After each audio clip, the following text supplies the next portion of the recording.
Oh God, where's everything? Where's my everyone? Why is it not showing up? There it is. Hello, everybody. Welcome back to Zero Escape 999. I'm once again here with the lovely Buzzlebee. That's me. Hello. And last time, shit happened. Fire. Yep. And then we're also currently in the operating room, as I recall, on a different route. So let's just go ahead and hop right back into it.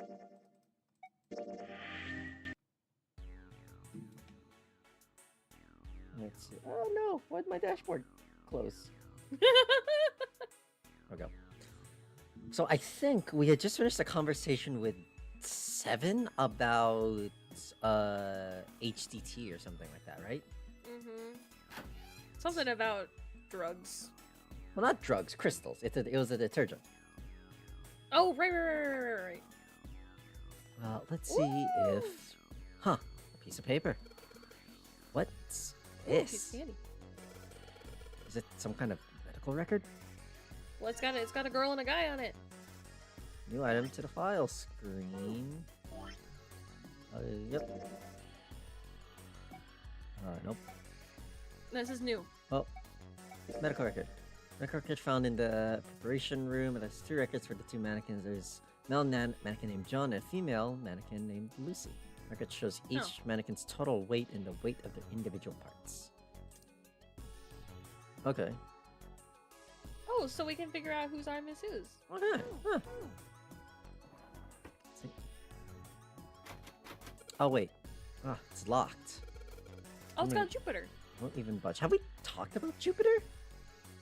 I think we talked about her a little bit, but Jupiter's my favorite. Jupiter's my favorite because she's like, so Jay and I are playing Stardew and it's Halloween. No, I'm missing Halloween. That's fine. You'll just go back for next year's Halloween. That's fine. I'll live. But what was I saying? Oh, so Jupiter is her name is Makoto, and she's kind of like a tomboy-ish. But she's very girly, and she has like a resting bitch face, and I love her. Because absolutely she could take a very like big bulky guy and throw him over her shoulder, but she also can see a guy that she thinks is cute and immediately just be like, what are we doing? Okay. I see. And then just not move. She's wonderful, and her whole thing is electricity. So each of the Sailor Scouts, they have those little like tiaras, right? Hers sprouts an electric I forget exactly what they're called, but the little electric poles. You know, like the ones that you would see in like Frankenstein to like pull the electricity towards them? Yes. It sprouts that, and she takes the electricity and like throws it at people through that. And it's great. I love it. And I love her shoes because they're heeled boots. She's the only one with heeled boots. Everyone has like, I mean, I think all of them have heels, but hers are boots, whereas everyone else has like just different types of like quote unquote like normal heels. I see. Okay. And I love her. I love her so much. One time I actually cut my hair to try and make it look like hers. Hmm. So, it wasn't bad. It was just one of those things where I was just like, I'm gonna do this now. Huh. It's locked. It won't even budge? Do you think this is the exit? Probably. I found a beaker.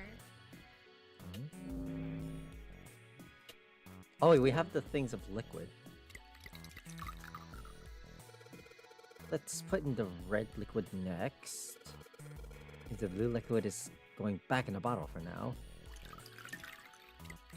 Wait. Hey, it turned red! Well, forget about that. Did you hear that just now?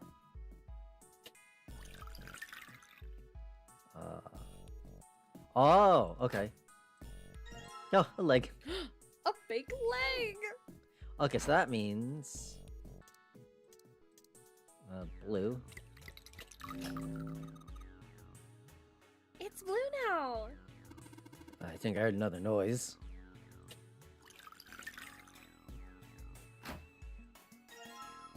Pick right leg. Oh, so can you like mix hang them on. together? Okay, so I will probably just have to do it manually then, now that we have the other two. Okay. That is not how that like. Don't worry about it. I Okay. get it. Combine the red liquid and the blue liquid to make a purple.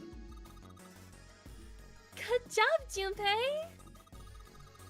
The purple light came on, and I heard it, and I heard it unlock. I'm sure it's unlocked. The locker that had the purple plate has gotta be unlocked. How many times is she gonna say the word unlocked? No. As many times as it takes. As many times as it needs. Yeah. Alright, let's go see what happened. Oh, also really quick, Realize it didn't- while we're grabbing all these now, I think it, so like, off stream we went back and we went to, a sink. The doctor and the nurses probably washed their hands here before an operation. Nothing suspicious here. We went back and we watched, the safe ending scene with actual voice acting. The people that I watched it with, can I just say, they had, well, B included, had some reactions to hearing some of the voices. I wasn't ready. And an operating table. Do you think old operating tables look like this? I have no idea. Okay, so we just toss it. Wait, no, other bed. Hold it. Can I not? Can I? Ugh, okay. What do I do here? Because I think we. I think there's a is there a weight or not like a weight thing? I mean, the scale is on the thing. Oh, okay. Huh? There's some sort of lid on this thing. What? Why don't you try opening it? Can't. It'll kill you.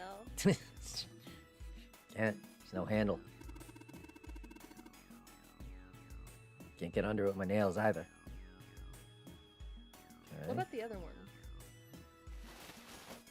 Something that appears to be a scale attached to the bed. Old hard bed. Okay, so we've collected 6 parts of the medical mannequin. I think these parts go to here. Oh, you mean Lucy? That's her name, I think. See, it says Lucy right here. Oh, yeah. Right. Well, it doesn't look like John is missing any of his parts. So the other ones we got must be for Lucy, right? Yeah. Yeah, seems like it. Well, I say we give Lucy her parts back. Any objections? Nope. Agreed. Alright, let's get started. Combine! Oh, he says, I think, he probably yells Gattai here. Okay, interesting. Mhm. Okay. Okay. Hey! Nothing happened. That's odd. Maybe it's the wrong weight. Wait. Yeah, well, you know, there's a scale on the side of the bed. Maybe. Or maybe. We need to get the scale to a specific number? How are we gonna do that? I think we're supposed to swap her body parts with John's? Oh. Well, let's give it a shot. Operating instructions. Oh, this is... Would you like to read the operating instructions? Or you just want to skip through The it? screen will display 2 medical mannequins. You can switch their body parts by selecting the part you wish to switch.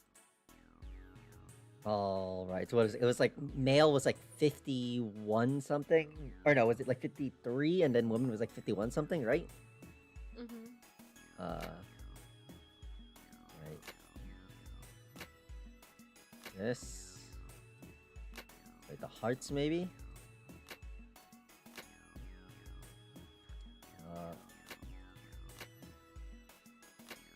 No. Torso? No. Arm. Body. Legs maybe perhaps. No. Heart? So, if you okay, go. Let's look at the. Oh, well, we picture. can't. Yeah, hang on. We're just gonna go back and look at the Yeah. thing. Yeah.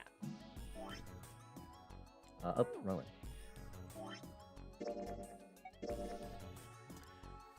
51.3. 53.2.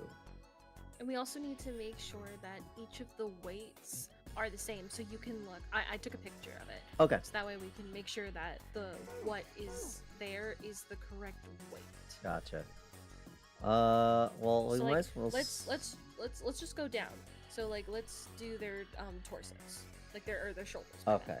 So Just to see how much John that is weighs. at 53.5 goes to point 2 or 0.3. So we lost 0.2 kilograms. That's we lost 200 grams. Okay. So. Okay, then I think that's fine. Do it one more time. Switch the hearts one more time. The hearts or the torso? The hearts. Okay. Well, I've not been switching. No, I've been switching the torsos, like you Oh. said. Okay, hold on. Then sorry. Then switch the torsos one more time. My bad. Okay. Interesting. Why the fuck is this? Alright, fine, whatever. Okay. Wait, so, what does, like, top part of, like, the torso, what are the 2 weights on the torso that the doc says? What did the what now? Sorry? What are the 2 weights on the torsos on the document? On the document, it says his should be 6.2 Uh-huh. and hers should be 6. So if he lost. Okay, so he should have 0.2. the heavier one then. Yes. So that's correct. Yes. Now let's do the hearts. Okay, so we're going from 53.5 to... So once again, it's a 300 gram difference. So that.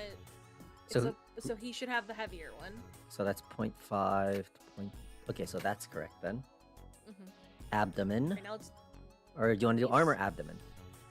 do the tummies. Okay, so if you go 53.5 to 52.9, so that's a 600 gram difference. He needs to have he needs the heavier one. Okay, so that's this one. Mhm. Go arm, I guess, next. Mhm. So 0.5, so it's 500 gram difference. He needs the heavier one. This is so okay. I don't feel like we're doing it right at current. I don't think we are. Okay, wait, so that's a Okay, hang on. I think we should at least keep track of the weights because a 500-gram difference between the arms. Okay. Yeah. I Well, think if his is what, like, let's do the legs real quick. Yeah. so. That's a 400-gram difference. One of the legs is heavier than the other. Okay, so left leg is 400 grams, right leg is 500 grams. Mm-hmm. So that means... Okay. And what's John's weight supposed to be? 51.3. Okay, so...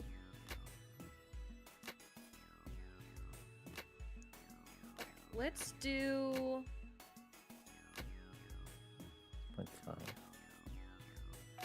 Oh, shit! Alright, never mind. You know what? Fair enough. Hey, if you can do it, then like that's I all didn't that I mean ask. to. I feel Hey, like that's what happened a lot when we were doing Dark Parables also. That is, you know what, that's very fair. Hey, Junpei, I just heard something. It came from John's operating table. Oh, we better check it out. Alrighty. What? Huh? The lid on the scale. Oh, hey, it opened. Oh, I get it. Must have opened because we matched John's weight to what's on the chart. Jupiter key. Jupiter!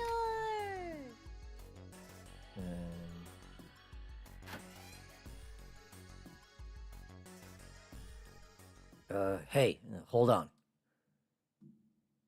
Junpei stopped, about to put the key in the doorknob.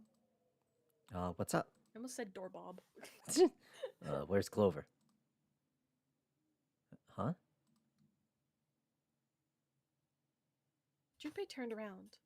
Clover was nowhere to be seen. Ah, God damn it. Where the hell did she go? Okay, just hold on a minute. I'll go get her. Sure thing. Junpei left Seven at the door and headed back to the operating room. He found her standing next to the operating table, probably thinking about how her brother has a weird arm. She was staring at the mannequin. Hey, Clover, what's wrong?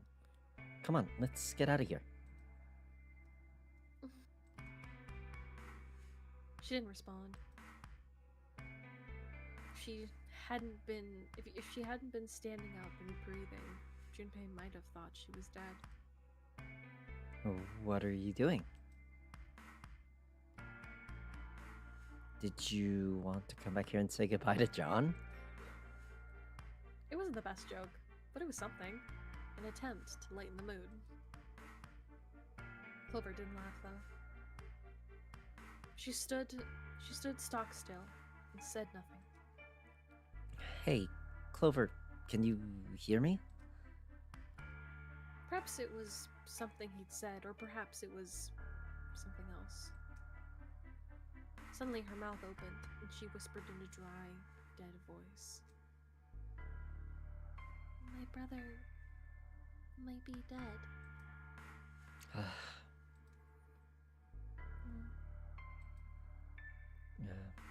Huh? That's why we couldn't find him. If he's dead, I'm going to be next. Suddenly, the operating room felt very, very cold. What are you talking about? What's wrong with you? He gave her a small shake, but she didn't respond.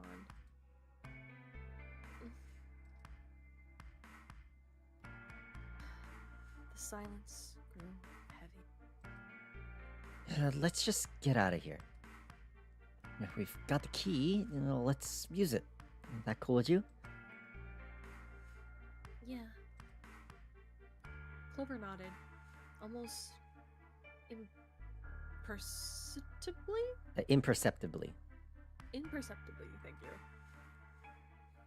Still, Junpei was glad to see she was at least somewhat responsive. Well, it's time to go. He put his hand on her shoulder and guided her to the preparation room. As they arrived at the door, she suddenly stopped. I'm sorry. What was this? Why was she apologizing? Junpei wasn't sure what to make of her. Was she emotionally unstable because her brother had gone missing? I'm really sorry.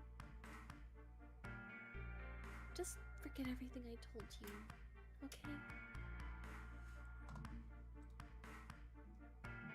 Don't worry about it.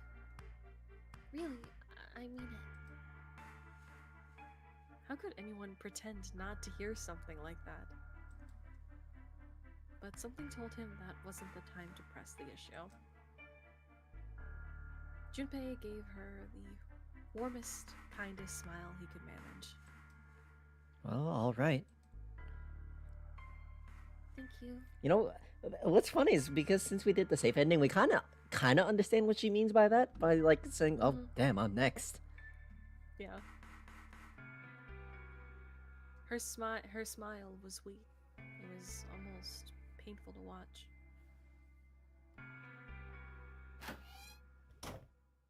Can't wait to see her die again.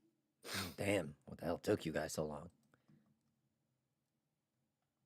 Seven looked up at them, looked up as they walked into the room, clearly irritated. You playing doctor in there or something? Maybe. Jealous? Seven avoided answering that question. They stood in front of the door. Junpei took out the Jupiter key. All right. Well, I'm gonna open it now. Is that cool? You don't need to keep asking. Just do it, all right? Fine then. He slid the key into the keyhole and turned it. He felt it unlock. Yeah. Darkness! The door opened with a soft melancholy.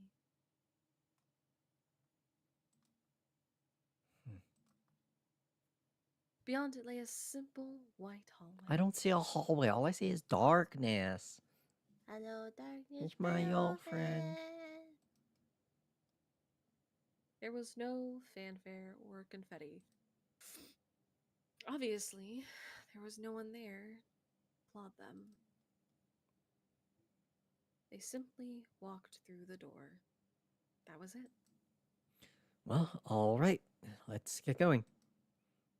Hey, man, what's up with you? You're so serious, you know that? Can't you sound more happy? You know, get a little excited. Oh my god, let's go! We're Yeah, back! woo! Oh my god! Well, I mean, not really.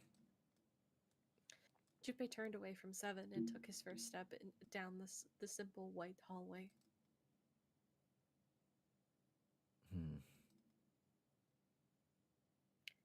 My brother might be dead. I'm gonna be next. Clover had told him only a few minutes before that her brother was probably dead, and she was likely to follow him.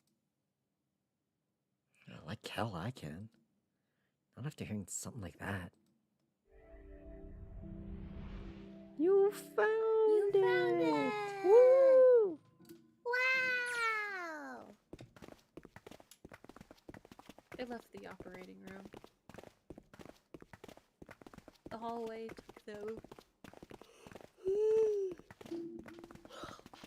The hallway took them around several corners, and past several doors, but they were all locked. You okay? Yes, I don't know why it's hard for me to. I have my glasses on and everything. I don't know why my brain is like Reading, we don't know what that is. Here too, huh? Like, I've been fine all day, and then today it's like, and then right now it's just like, hey, Just nah. fuck you. Every door in this place locked up tight. How about that one? The final door was hidden in a corner on the hall. Well, might as well give it a try. Junpei grabbed the handle. As he made to push it open, a voice stopped him.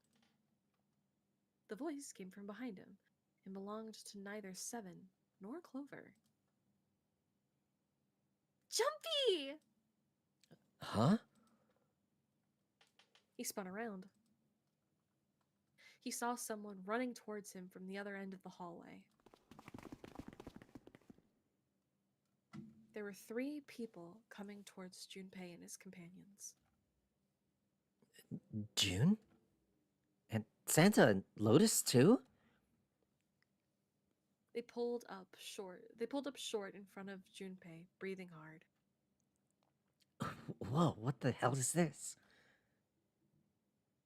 What the hell are you doing here? What? But we didn't... Before he could finish, Clover spoke. Hey guys, could you come take a look at this? She was standing near the end of a small hallway that branched off. Oh my god. Something fell. Give me a second. Hold on. Okay. Okay, I got it. We're good. Branched off to the right. I love when things just fall off of my desk. It's my favorite part. Right. Branching off to the right.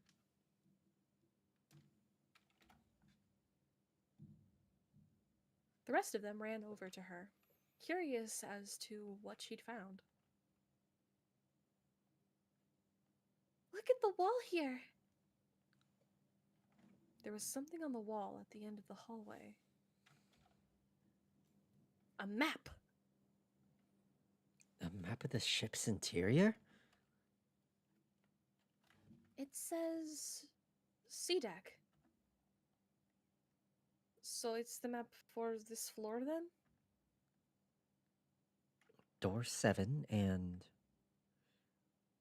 Door 8.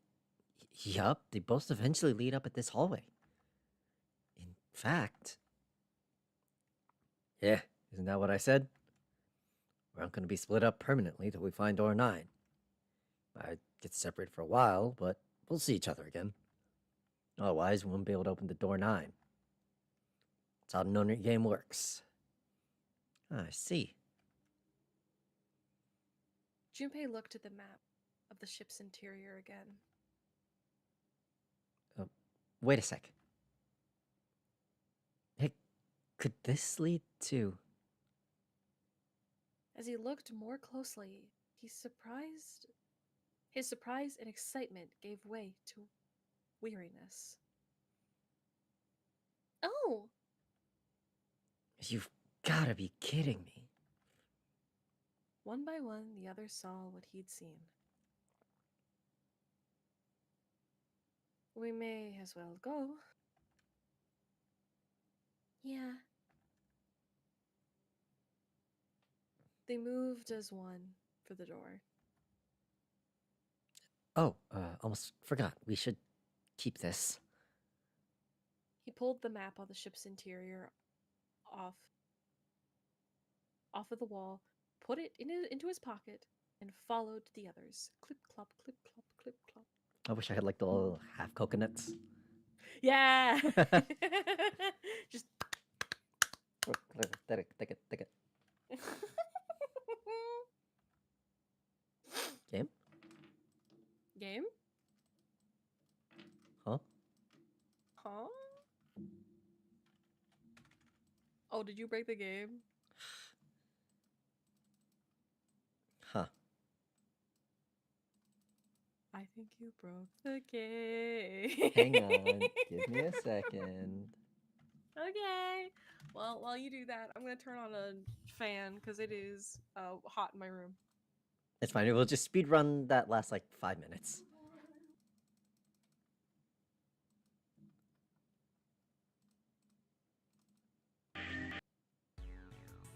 Okay.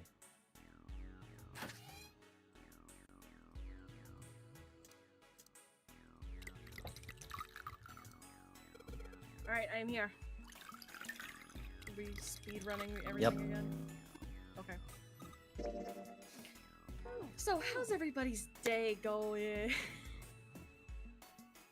Wow, colors! Whoopsie, whoopsie! Oh, wow. Oh, wow.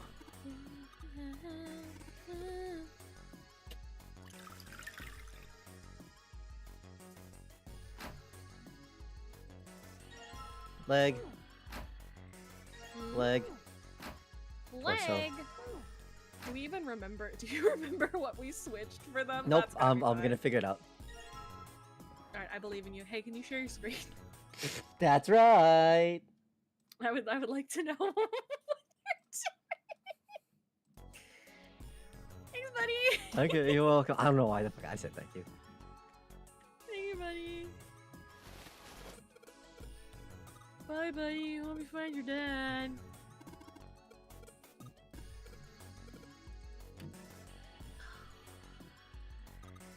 Hey, nothing happened. Blah blah blah blah blah blah blah blah blah blah blah blah blah blah blah blah. Yep, yep, yep. Okay. Oh, so we need a. I think you did the torsos and then the arms.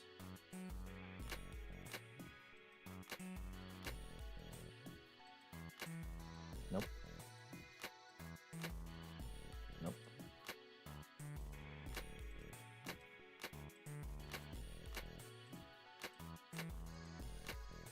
Maybe one of the legs.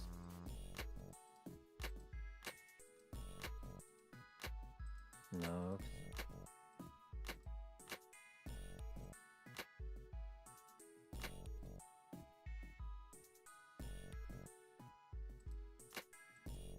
No, do that and switch the hearts.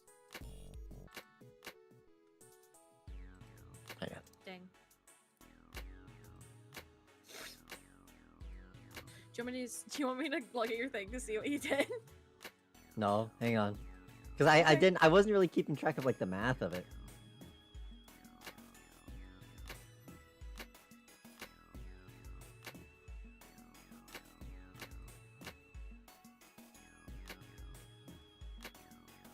Oh, there we go.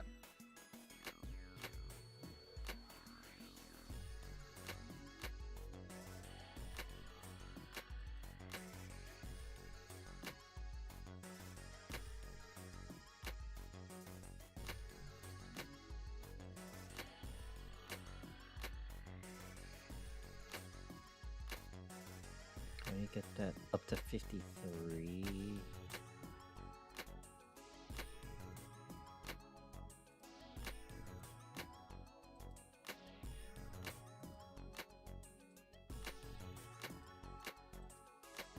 That's 53. 5. That's just slightly off.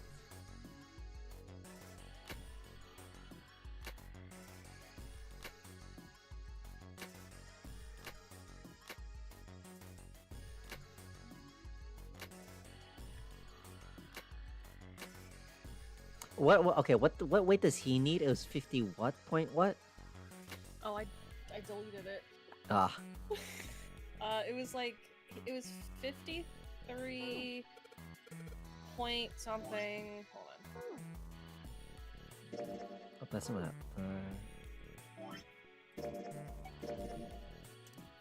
51.3. Oh, Lucy's the heavier one. Okay. Okay. So minimum, get it down there. 51 point. There we go. So it was their bodies, but their hearts were correct. Okay.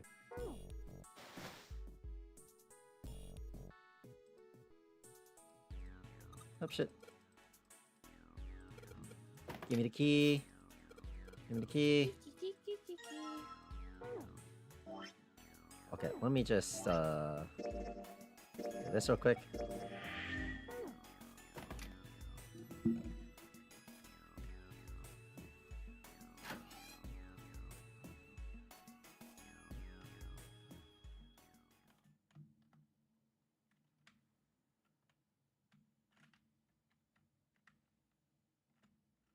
What's the Where's Clover?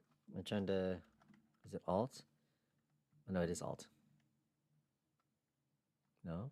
Hang on. 0. Escape. Oh, I hit that auto now.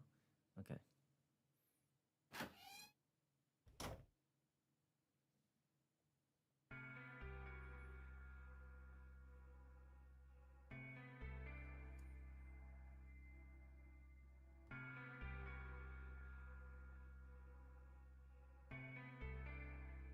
Hmm.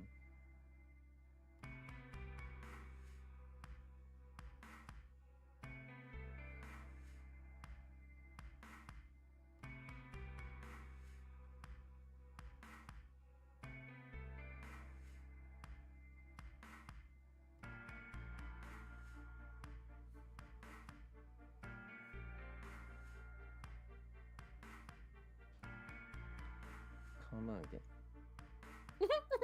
Where is?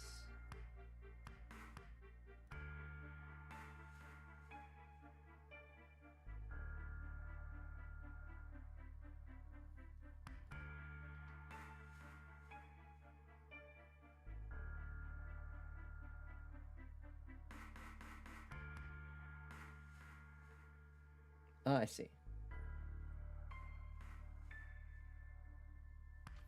So if I do real quick, that yeah. There we go.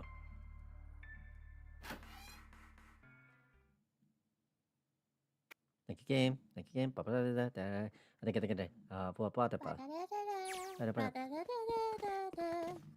Cool. Yep. Yep. Oh, hi guys. Oh wow. Hey guys, look, map. Oh fuck. No, look. Oh shit. There. That's the hospital room. Oh god damn it. You shitting me? There we go. Wow. There we go. The 6 of them stood in front of the door, arrayed in a semicircle. Santa stepped forward. He took hold of the door and spoke, without looking back at the other 5. Ready? I'm gonna open it. Slowly, all 5 looked, or nodded their silent, nodded. I almost read that as nodded their silent heads. Yeah. I mean, that's not I mean, incorrect. That's not incorrect. All 5 nodded their silent, assert. With a deep breath, Santa threw open the door. I think after this we hit the. Hang on. Okay, we have technically unlocked it, so we'll just skip down here. Do we need anything from it? Like, was there any like? Not at current. Okay. At least nothing that we can get. Okay. I know we've read through all this. It's like, okay, everyone, where do you want to go? I don't want to go with him. Ow.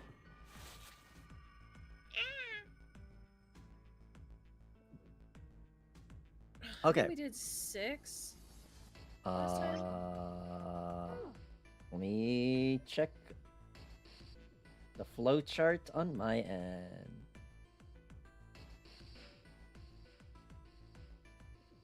I think we did 6 because she wanted 6. We did whichever one she wanted to do.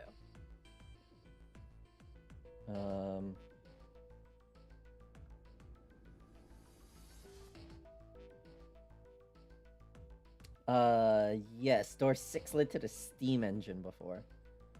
Okay, let's do 2. Door 2? Okay. Hang on. You said you wanted to do the the Do singular we have to path. do one? No, I'm saying you want to do the singular path in one long stretch, right? Because this Yes. is technically a place where it could like split, and then we'll have like a part of the flowchart not unlocked. Right. Door If you two go to the will flow lead chart, there. if you so we need to do one. If you want to save that one for later, Yes. yes. Yes. Okay. Okay, go to one. My choice is door one. Santa was unconvinced. Hey, wait a minute there. You cheating? Cheating? I'm asking if you changed your number after you heard what doors we wanted. How could I do that? I wrote it down on paper earlier. Let me see that. Sure, here. Junpei shrugged and handed it to him. Santa examined it furiously. The others peered at it as well. As they did, Junpei quickly slipped the piece of paper he'd been hiding into his pocket. Although he'd never know it now, Santa had been justified in his suspicions. Junpei had switched papers. What? This is new. Yeah. I had 3 pieces of paper ready. For doors 1, 2, and 6. And I put the one with door 6 on it into the pot. He put a small mark so that he would know which one was his. I just needed to make sure I drew last. After I saw everyone else's result, I just chose whatever door I wanted. If the number I'd already put in matched, then I didn't need to switch the paper out. Well, what does it say? He fought the urge to smirk. You got lucky. Santa snorted and tossed the paper aside, frustrated. Oh, very well. Decided we will go through door 1. It will be Clover, Junpei, and myself. 1 plus 4 plus 5 is 10. 1 plus 0 is 1. Our only problem is the 2 remaining teams. Well, June and I want door 6. Lotus and I want door 2. That's not good. Yami Taro TV, hello. Yes. No backseating. Yes, no backseating. Because I have no idea what's going on. You have missed quite a lot. We have finished the safe ending. Actually, let me just show you the flowchart right now. Yeah, we're currently right here. We're about to go down the left path right here, as B wishes to save this one for last. These are currently what we're working with on this quote-unquote run.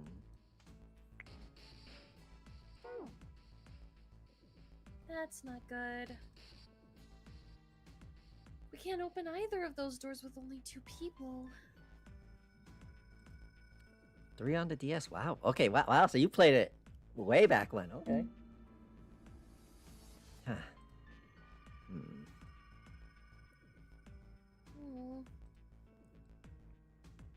Fine. 7. We'll go through door 6. 3 plus 6 plus 7 plus 8 equals a wheel. I thought she said that he'll go through it. The 2 plus 4 equals 6. Sure thing. I didn't really want to go through door 2 anyway. Besides, if we've got a younger girl with us, it'll lower the average age. Right, June? Well, June was at a loss for words. Lotus was not. That pig. You just wait and see. Her eyes were the eyes of a woman prepared to kill. Oh. A shrill And killed. Oh. A shiver ran down Junpei's back. Calling me old. This is why men are such a pain in the ass.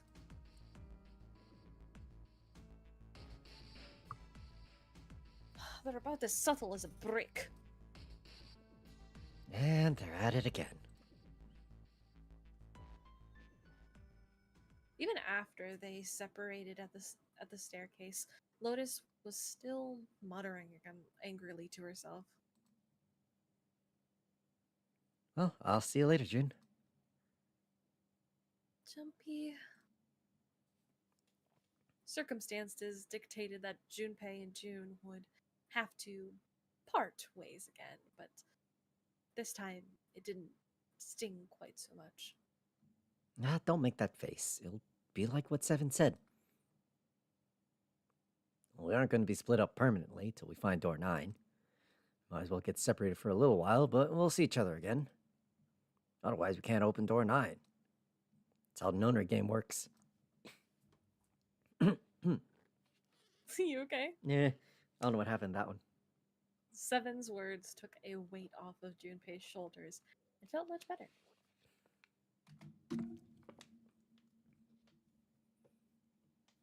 It'll be fine. I'll see you soon.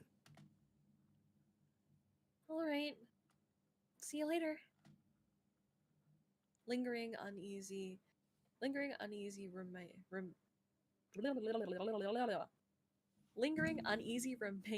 but they went through separate directions without much trouble.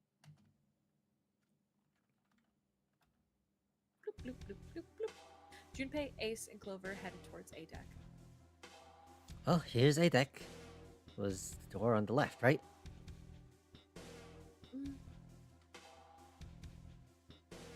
That should be it, yes. Then here we go. It opened, and they walked through. It's just as Santa and Lotus said. At the end of the hallway sat a door with a large red 1 on it. A numbered door. To the left of it, bolted to the wall, was the red. Oh, there's the red. I'll go first. Ace went first and waved his wrist over the scanning panel. Now, the two of you, if you would. Junpei was next.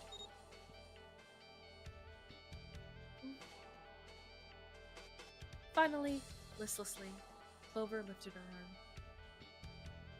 She leaned towards the scanner panel. The 3 asterisks clicked to life, shining brightly. Ace took hold of the lever. Now. He took a deep breath and turned to Junpei and Clover. Aren't you ready? Shall I pull it? Yeah, anytime. Clover said nothing. She nodded, little more than a lethargic twitch of the head. Very well then, let's go. 3, 2, Let's go. 1. Darkness! Alright, Ace, if that is your real name, Real name? because we know it is not Mr. Gentaro Hongo, Uh-huh. Cradle Pharmaceuticals CEO. Guy who can't see people's faces.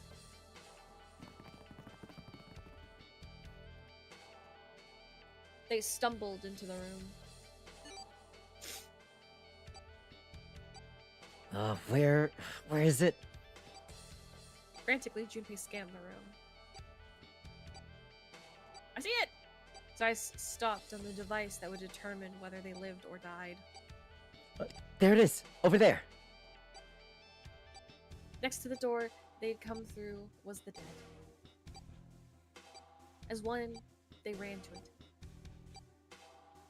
They put their hands over it as if they were fighting for it.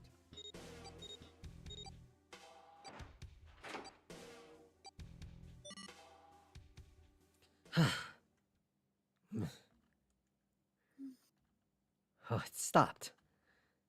Yes, it did. Junpei could feel his heart pounding against the inside of his ribs. Ace and Clover were breathing hard and fast. Don't believe I'll ever get used to that. I'm not sure it's something I want to get used to.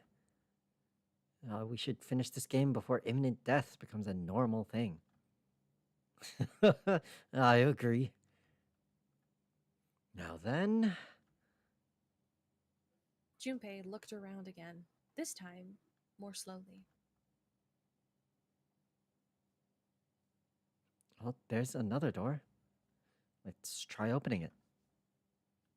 He took hold of the knob and easily, gently, pulled it open. So this is the wheelhouse? He closed the door again and turned to Ace and Clover. He fixed each in turn with a meaningful stare, then spoke. Ace, you investigate the wheelhouse next door. Very well. Clover, you're in charge of this room. Mm. So, say something? Okay, I will. All right then. Well, let's get started.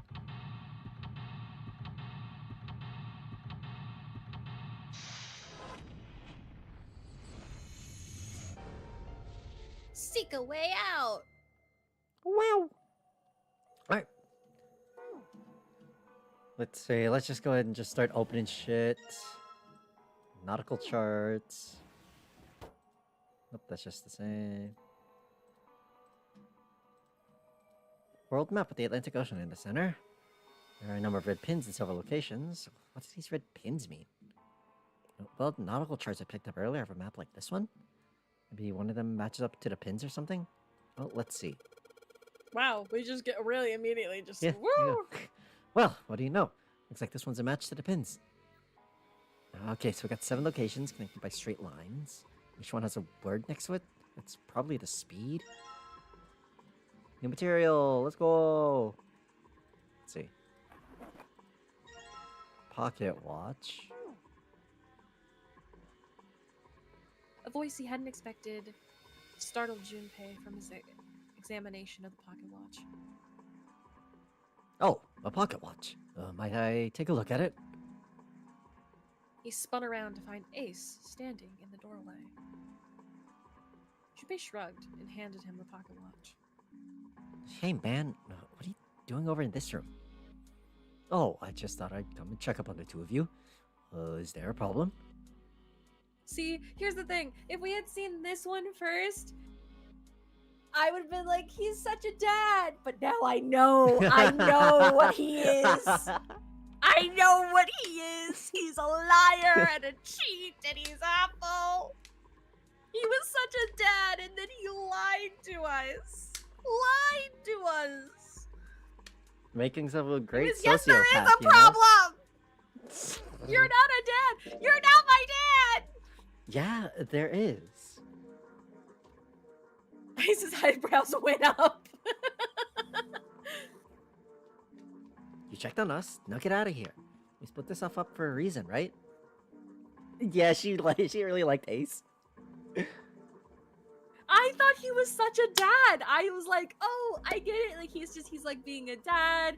Like I really liked that. I thought he was really cool. And then I find out that he puts a gun to people's heads. Yeah, no, sucks to suck. Sorry. It really does. I warned you. Don't trust anyone, B. It's not like I trusted him. I just thought he was cool. I didn't think it would go that far. Like, But why did I say that? I didn't need to speak to Ace that way. I feel kind of off somehow. that's because I'm the one who helps push the buttons, and I'm angry. Ace opened his mouth, then took another look at Junpei and shouted again. A small smirk appeared on his face. Oh, I see. Of course. He looked Junpei over, then glanced at Clover.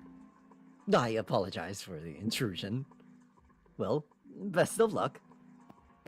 And then he takes the clock and starts beating us over the head with it. Ace gave Junpei a knowing pat on the shoulder and left. A knowing pat? Knowing of what?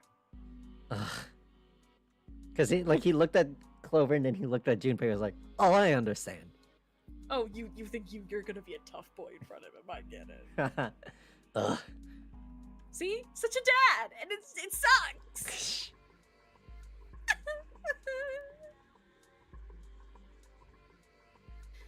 For no reason he could fathom, Junpei's head began to hurt. What the hell? Oh, my head. A sharp pain in his head.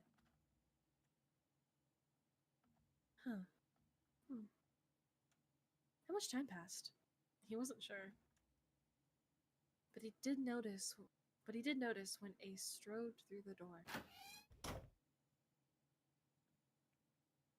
His smile was more of a smirk, and he had the air of a man who knew more than his opponent.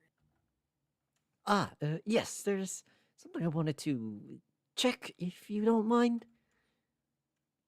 Yeah? What's that? Pardon me?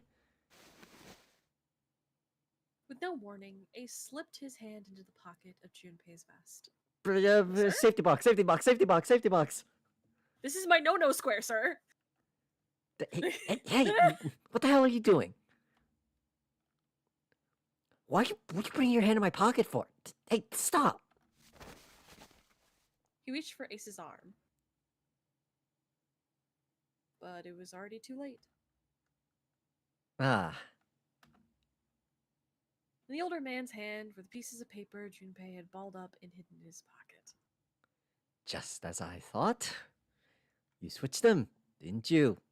When we voted? Well, I can't say that I care. I managed to get through the numbered door I wanted despite your mischief. Then why did you... Oh, simple curiosity. I hope you won't think ill of me for it. Ace smiled, giving Junpei a friendly pat on the shoulder, and then turned on his heel and left. Fuck you. It makes me so sad. It was a small defeat, but it was a defeat. Junpei had lost the upper hand, and he knew it. He could feel his stomach begin to tense. Damn. Well, we got found out. By that bitch. So, a wooden box? Maybe a case for letters? Hey, Clover. You ever write letters? Nothing. Anything? Nope, just left drawer. Nothing. Right drawer, I'm pretty sure there's nothing. Yeah. Okay, well. Helm. Well, steering wheel might be a more appropriate term. Wait, I want to take a look at the file real quick. Full half slow, full half dead stop. Okay. What? It's ship speeds. Okay. This isn't good. So many drawers, but nothing inside of them. But something keeping it in place. What would be the point of moving it? The ship is stopped. What would be the use of steering it? Yeah, I know. Still... a compass. It appears to be broken, however. You see, the glass cover has been smashed to pieces. Oh, well, we can put this thing. Looks like this is some sort of lock. It's got a weird shaped indentation on it. Huh? This shape. Maybe... it does look like the pocket watch would fit here. Nothing. I imagine the pocket watch is intended to go in there. However, we may need to do something with the watch first. Okay. The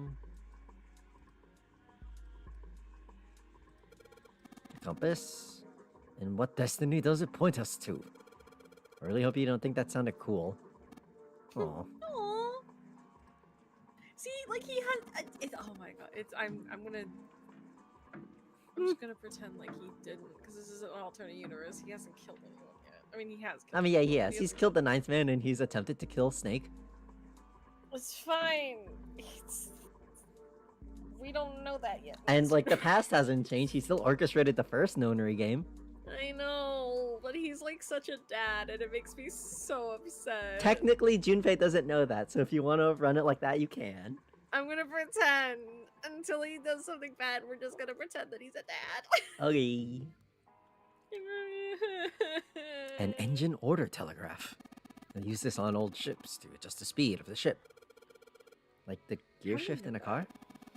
Well, it's a little different. This device doesn't connect directly to the engine.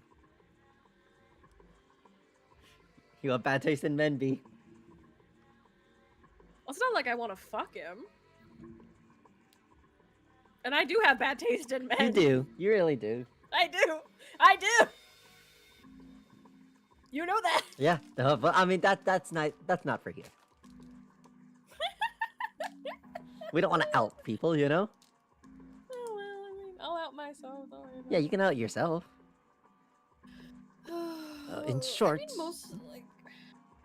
I was gonna say like at least most of the people that I end up like they're not real, so it's not like anything. well, in short, it's a transmitter. The navigation officer uses it to set the speed of the ship, and it sends a signal to the engine. There's a handle on top of it, which can be moved back and forth to... hold on. Hello? There's no handle. Well, you're right. There isn't. Looks as though it was deliberately removed. Okay. A wheel. A steering wheel. Let's see if it... Whoa! Looks like the steering wheel moves. So it would seem. I noticed something else as well. Well, what's that? Well, when you move the wheel, the compass also moves. What do you mean? The ship, it's moving. Ha! Tricked you, didn't I? The wheel and the compass must be connected to one another somehow. Do you think it's important? Well, let's try turning it again. Oh shit, hang on. Wait, we don't know the... File? Nautical table? South? East? No, west? Southwest? Northwest? East, north? Okay.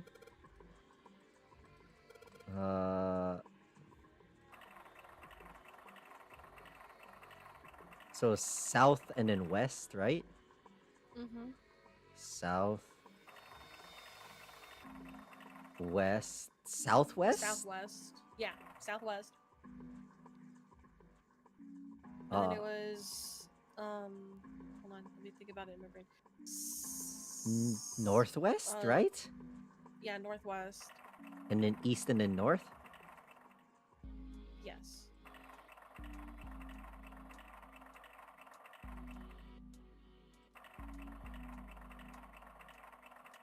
Ah, fuck.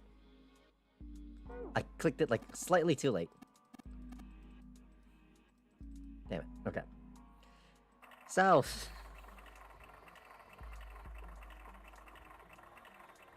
So while you're doing this, Southwest. I will say my taste in men, nope, it's south. And then west. Fuck. No, yeah, it's southwest, southwest. Do you want to write that down, Nope, hun? nope, nope, I got it. Okay. I would say I have decent taste in fictional men for the most part.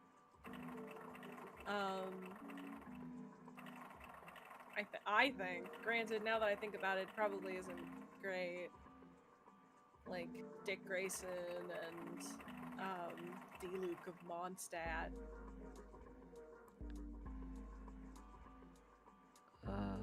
I have to lie to myself, Yami. What else am I supposed to do? There we go. What the? The handle came off? Heh. Stooping so low, are you, Zero? Stab someone with it. Okay, so I assume we're gonna put that in the thing of as I recall we put it in the thing. Oh, wrong one. So I recall we put it in the thing. Full, half slow, full, half dead stop. Full, half slow, full, half dead stop. So I sure hope this handle fits. Yeah, it fits! Excellent! This should allow us to operate the engine or the telegraph. Well, let's give it a shot. So... full, I wonder if I still have half slow, full... Stop. Wait, full, half slow, full, half dead slow, stop? Okay. There we go. Huh? That's weird. I thought I put in the right speed. Did I mess up? No, I don't think so. Look, something's happened on the back wall of the wheelhouse. Oh, yeah, you're right. Now let's go check it out. I think I might have deleted it. Oh.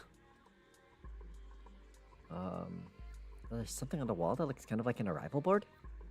There's a whole bunch of words on the left side of the display. What the hell is this? There are names of ports across the world. I imagine it's showing us the ship's route. You know, just like the ones you might see at an airport. Departing XX carrier XX flight XX at XX00. Like that. Oh, I get it. It does look like some of the names on the ports along the ship's route. It looks like only one of those has a time on it, though. The time on the last line, right? 10 seconds past 3 o'clock. Perhaps that's the arrival time? 10 past 3.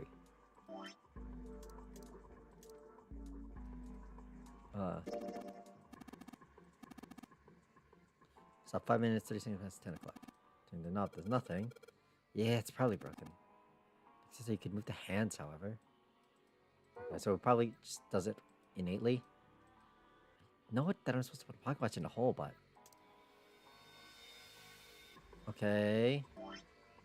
Well then, yeah, let me... yeah, let me... oh, whatever. I have to, like...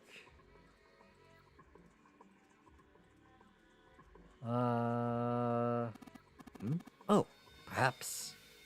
whoa, what's he doing? Excuse me, Junpei? Hey, you just took my pocket watch! Hey! What the hell are you doing? Just trust me. It should be fine now. Well, thanks for giving me the pocket watch back, but you don't need to look so smug about it. Let's see what he... oh, he moved the hands. 10 seconds past 3. Oh, so he changed it to match the final arrival time. Ace nodded slowly. You know what to do next, right? Give it a shot. New pocket watch. Ooh, new pocket watch. It looks like there's some sort of lock. It's got a weird shaped indentation on it. Actually, it's shaped like a pocket watch I got. I'll try putting it in here. Yes! It says open now. Good work. It seems you were successful. Well done, Junpei.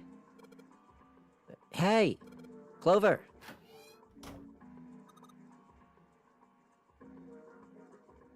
What? Look, we unlocked the door. Now I can get out of this route. Oh. Well, let's go then. Clover?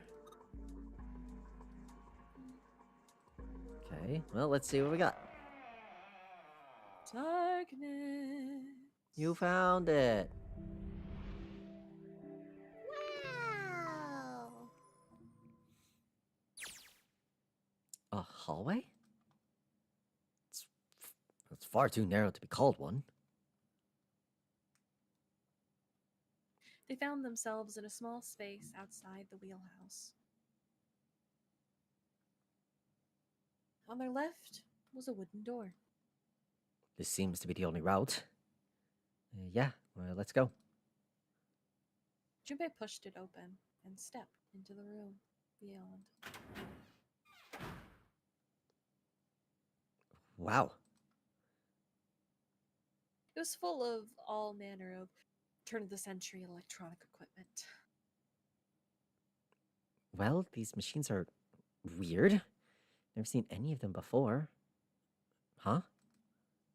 Oh, wait, this one is... One smaller machine had a metal bar that ended in a circular handle. Ace seemed to recognize it. Oh, yes, a telegraph key. It used to transmit Morse code a long time ago. He turned and slowly took in the room. This must be the communication office? Across the room from the door, they entered through another door. And that door? A metal plaque was nailed to it. It read, Captain's quarters. Huh. That's what it says. Then, do you think... I am Zero, the captain of this ship. Ah, shit. Ace swallowed. Junpei could feel his hands begin to sweat. Only Clover seemed unaffected. Well, we won't know until if we don't open it. She walked up to the door and put her hand on the knob. It opened easily, and without so much as a pause, she walked in. Junpei and Ace followed. The first thing they saw was a man on the floor covered in blood! Huh? Huh? Junpei felt his body seize up. His mouth went dry and he felt very, very cold. The blood in his veins slowed to a crawl, and his heart tightened like a fist. Not again. This was the third time he'd seen the horror of death laid out before him. He didn't think it was something he could stand to see much more of. Still, he had begun to accept that whatever it was that he saw, whatever happened to him, was beyond his control, and whatever force controlled him was driven by a determination that he could not hope to match. Damn. A sense of helplessness, of desperation washed over him. It left behind a feeling of utter emptiness that wormed its way through his body, like acid. No. Wait. We didn't check his pulse yet. Maybe A lot of he's blood, though. still alive? Fueled by the spark of hope, Junpei ran to the man's body. And his heart fell. You're gonna look at that face and tell me you're gonna see? Like, if you, what? Eyes completely rolled into the back of his head. Everything. Like, that much blood, those eyes. Ooh, he's got a bracelet! When he touched his hand to his neck. No pulse. Okay, but look at that bracelet. Look at it. Mhm. Look at it. Look at it. What do we think this is? I don't think this is Zero. This isn't Zero. Well, he's... But there's a part of me that thinks that he might be someone from the previous Notary game. Okay. His pupils were dilated and he wasn't breathing. Well, he's dead. Damn. If only we knew how it happened. Junpei lifted the man's already stiff body. There was a deep, red wound on his chest. These wounds. I wonder what killed him. Junpei did not have to wonder Well, long. it must have been this. For lying next to the corpse was an axe. The entire blade of it was drenched in bright red blood. From the shape of the man's wound, there could be no doubt that it had been made by the axe.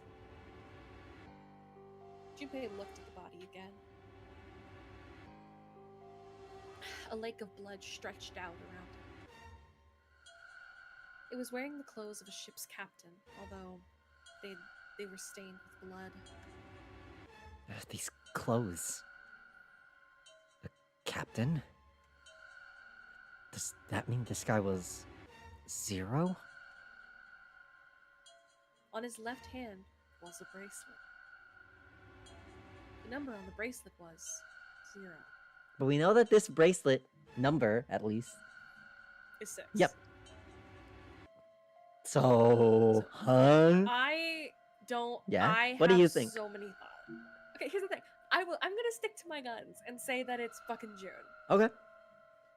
But here's the thing. I was thinking about it, and this is like, what if this is like a Moon Knight thing? Okay. Because she keeps getting fevers, Mm-hmm. right? Mm-hmm. And she was having a fever, laying on the ground. Where the fuck was Santa? No idea where Santa was. And then and then he left her. She was gone, but then he got sprayed. Yeah. So Okay. either this is her, or she's got like a Moon Knight type of thing, where when she's got like when she gets the fevers, that's the other. Okay. So just going off of what you said then, so you also think Santa would have been the one that opened and shut the door real quick then? Yes, Okay. Okay. because okay, I don't know what he would see through his eyes in it, but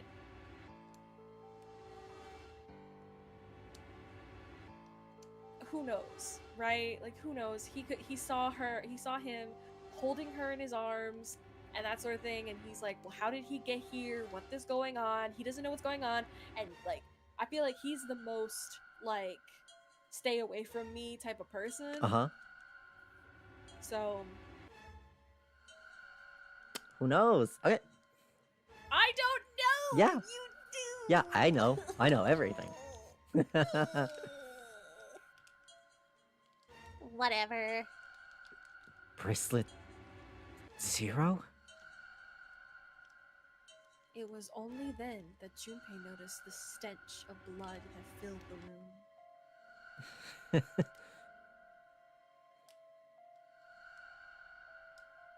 He couldn't help but laugh.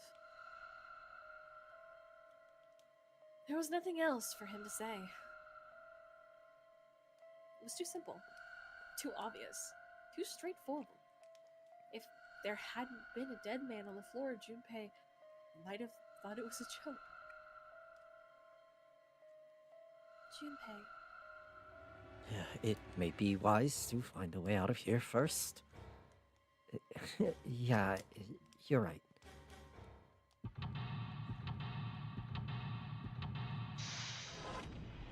Alright, get the bracelet. Captain's quarters. Seek a way out. Okay, let's so that's that. Boing. Oh, I was looking at something. A camcorder. It looks like it's pointed at the door. Well, the power's on. Why would someone want to videotape a door? Is there something on it? There's blood on the chair. Do you think this was the dead guys? Yeah, probably. Okay. Something metallic on top of the table. Hey, is that a music box? Well, let's. Why is she like suddenly more talkative Because after music. she's seen a dead man? It's music. No, even about like the chair and the videotape. Like she just seems like so much more talkative after seeing a dead man. Uno? I don't know, man. Let's go have a look at the music box. Okay. Ooh. Do you think it does happy birthday? Maybe. It's a lamp. But it doesn't turn on. I don't think there's anything special about it. Okay. A bed. There's nothing in it. Okay. Nothing on the curtains can do. Look like batteries. Is cable running from them to the monitor? What's the deal with this? Some kind of code? 4 rows of numbers and letters. I'll start with 0 and end with 8, F, N, or V, respectively. Maybe that's something to do with the number bases? Okay. Nope, that's not the button. There it is. Okay. Alright, let's take a look at this, V. Ew. So 8. F goes to 6, 15. 15, 16, 17, 18, 19, 20, 21, 22, 23. So 23 would be 1, 1, 9. Right? So F 1, 0, 1, 1, 1, 2, 1, 3, 1, 4, 1, 5, 1, 6, 1, 7, 1, 8, 1, 9, 2, 0, 2, 1, 2, 2, 2, 3, 2, 4, 2, 5. Okay. There's a bunch of weird buttons on here. Probably switch what you see on the screens. Did you know how to work this thing? Why don't we just press one of these? Like this one. Well, I guess it does change the... What the hell is this? Junpei snorted with a grim humor for the second time since coming to the room. The 4 screens along the bottom had a single letter for spelling out. Z-E-R-O. Huh. It's just like he's making fun of us. Well, what do you think? He turned to Clover, who was standing next to him. Clover nodded. Nothing. It seemed like she cared about little. Of course, Junpei could hardly blame her. Given the strain she was surely under, Junpei was somewhat surprised she had responded at all. Don't die, it's bad for your health. Still, he had to ask. He gestured toward the corpse. Well, what about him? Do you think that's really 0? Clover shook her head weakly. There's no way that's him. Didn't I tell you already? Zero's one of us. Yeah, right. I know it's important to figure out who this guy is, but... Don't you think we should figure out how to get out of here first? But... Please. I don't want to waste any more time. Clover looked miserable, as if she could start crying at any moment.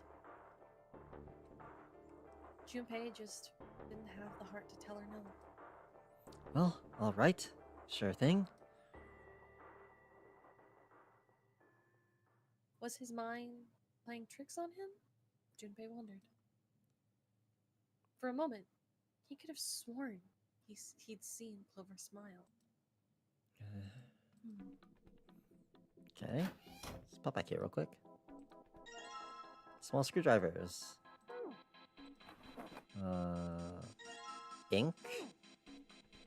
Nothing in the drawer anymore. Paper. Huh? What's this? It's blank. There's nothing written on it. Okay. Now, if I recall, it's... Okay, can't do it. Oh, wait, no, it's this. It's this. No? Okay, sure. I guess not. Well, this is a really long cable. The tip is hooked onto one end of the desk drawers. It looks as though that drawer is the only thing that's locked. I didn't see a keyhole anywhere, though. An electric lock, perhaps? Take a look on the left side of the drawer. Yeah, there's some cables over there. That must mean... Let's put headphones on the desk. Okay.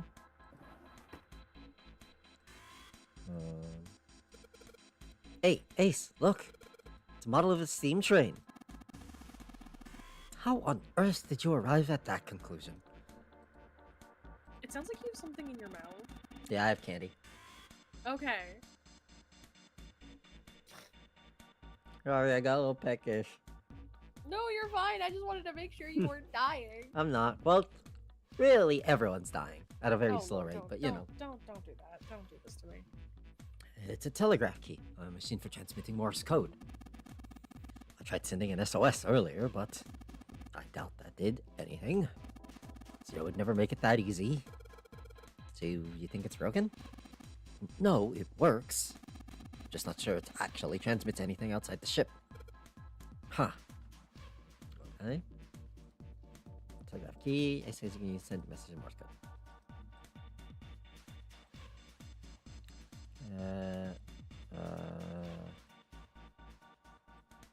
Okay. This just leads exit.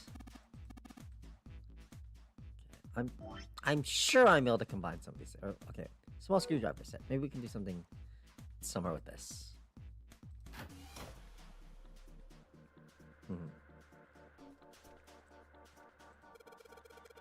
Hey, isn't that the door on the screen behind us? You're right. So whatever that camera sees is sent to the screen in real time? I wonder if that means something, you know?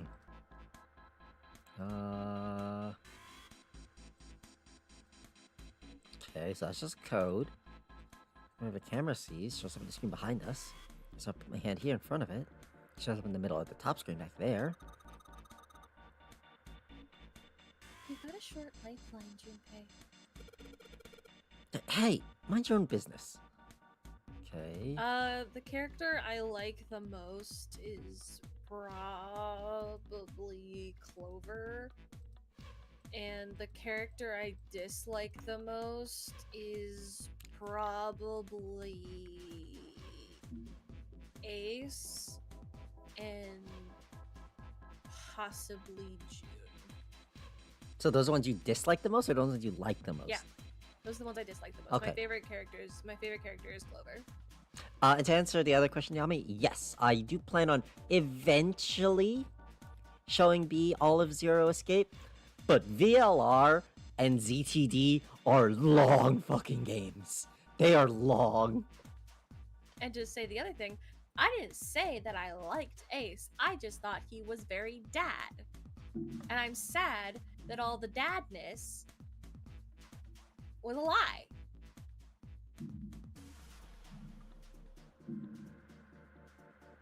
That doesn't mean I love him. Coping. Hey. It's not coping. If I had to answer that, I'd say my favorite. It is probably. Akane. And my least favorite. The ninth man's really sleazy. He's really The few minutes slimy we with the saw little him. bit that we saw him. I based off him. That's fair. That's fair. And nothing. Looks like it doesn't work anymore. Okay, can't use the board. I click these. Old telegraph machine. Nothing suspicious here. Hey, question. Mm-hmm. Can you click on the code hooks now? Oh, let me check. You hate Clover? Oh wow, okay. Look, a hook. That wasn't a joke. I know, man. Okay. A clock mounted on the wall. The hands aren't moving. Well, surprised the time is wrong then, I suppose. And there's nothing on the back. There's gotta be something around here. So there, communication device usually a chance to read a signal someone's code. Surrendered earlier, but no avail. I imagine it's broken.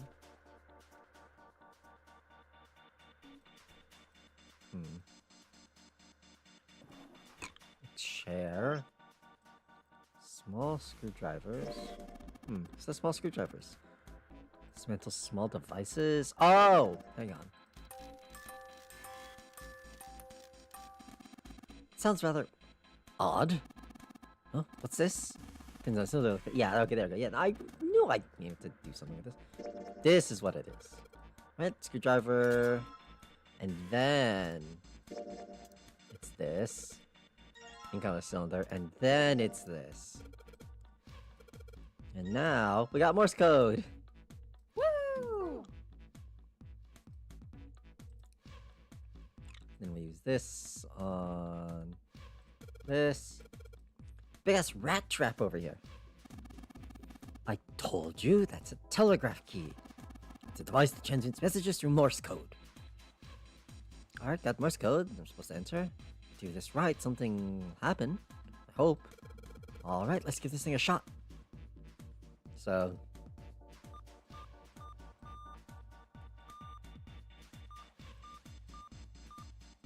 Do you know Morse code, B? Yeah. What does this say? Oh God. It's been so long. Give me a sec. Sure thing, I'll just leave it here for a It's second. real. It's been so long since I've looked at Morse code. Give me a sec. Ah, okay. Gotcha. According to Yami, it says 0. That makes sense. Okay. Ah, shit, hang on. Fuck. Fuck! 1, 2, 3. Hold. Hold.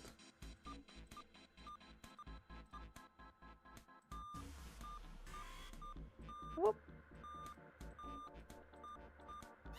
There we go. That's the last one, and... Yes!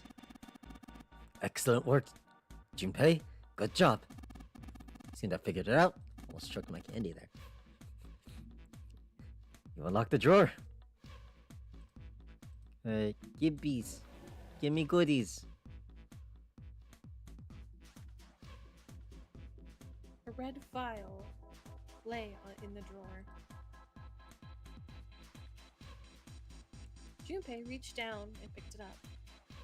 Well, looks like something's on the cover. All this? But isn't it supposed to say all ice?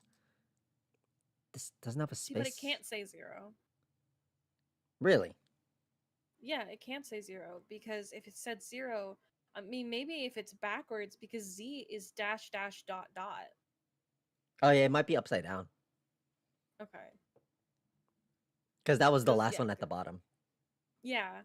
Okay, so okay. Because O is well no, even then O is dash dash dash. Huh. So it can't say 0. Interesting. We'll figure it out later. I mean unless there's a difference in like Japanese Morse code. I don't know, man. This doesn't have a space between the L and the I? Are they saying that all ice is a single word?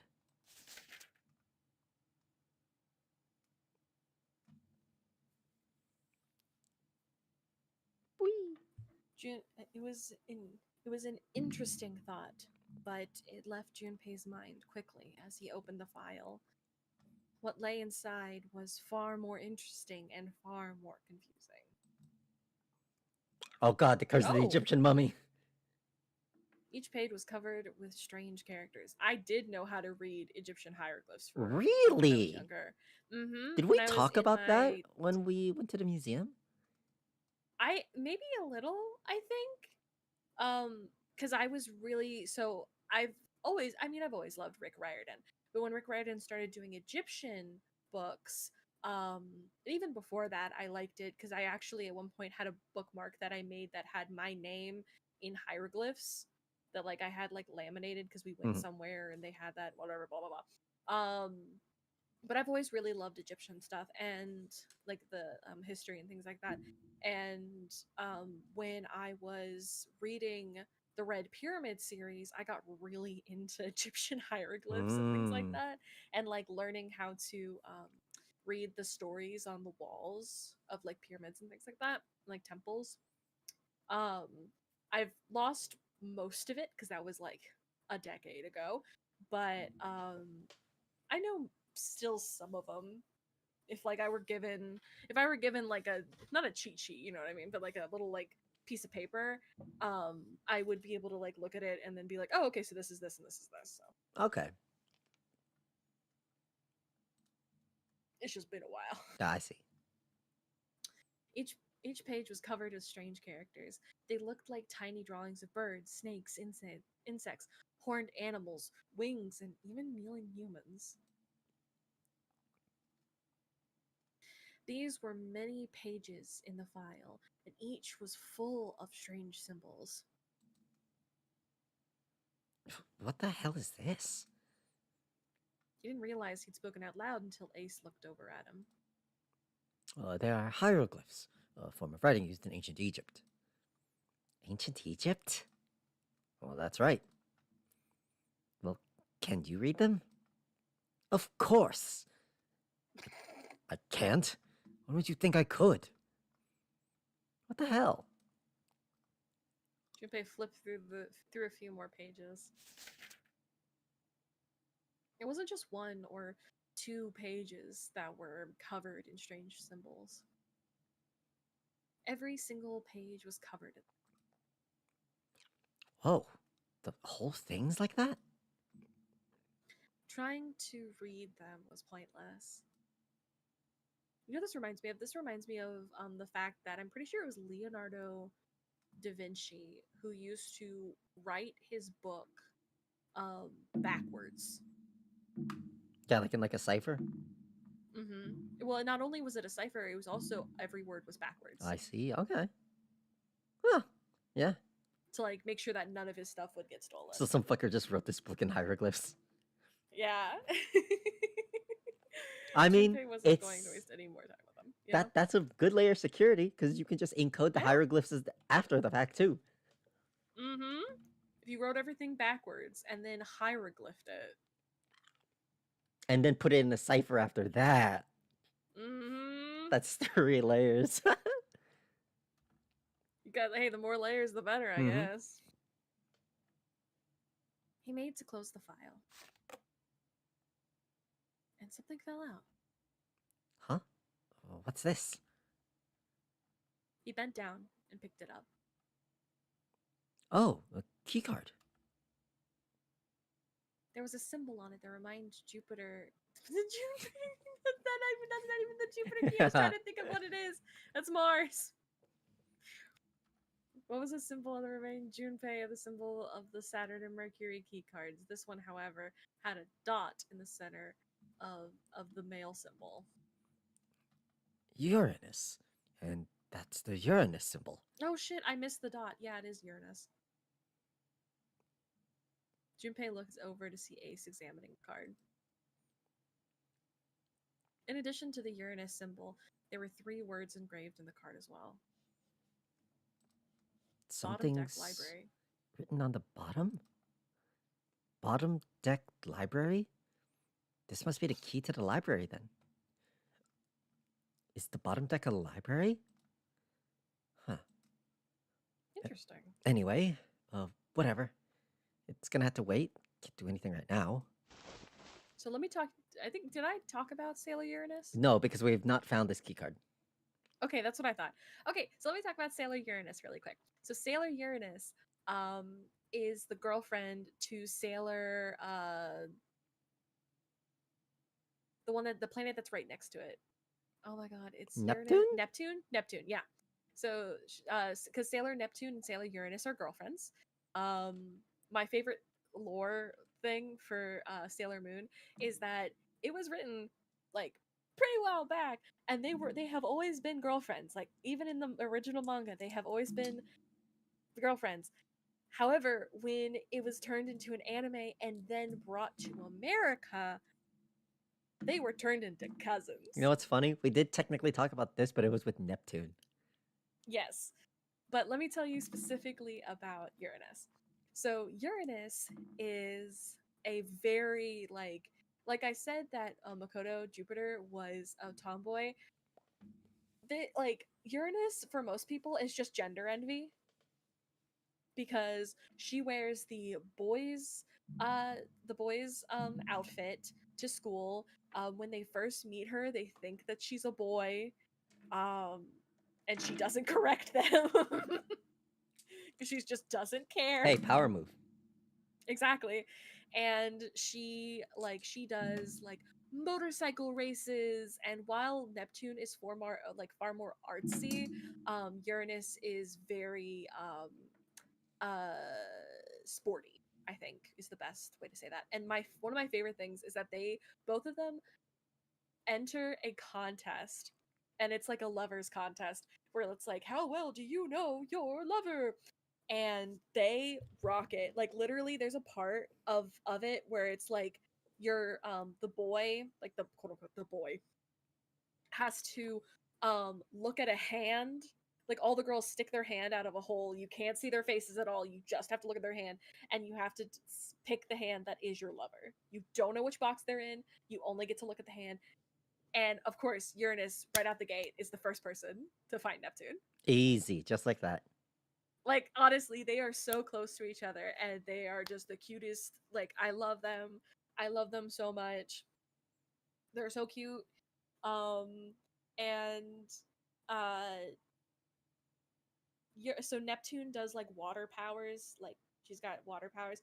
And Uranus, I forget exactly what kind of power she has, but she uses a sword. She has like a special sword. Neptune has like a mirror, and she has a sword. Oh my god, she's the bone of her sword? She is! Let me see. Hold on really quick. Uranus Roman mythos. Is the personification of the sky. Okay. So Uranus is like the sky, or Oranos in Greek. So yeah, okay. I think she does have wind powers. If I remember correctly, I do think she has wind powers. So that makes sense. Okay. But I just remember she has a really cool sword that's like not fully bedazzled, but it's got gems on it. Nice. It's really cool. So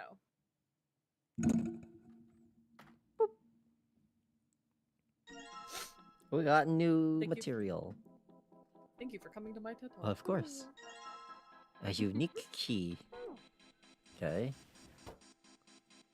I'm trying to remember where we used the key.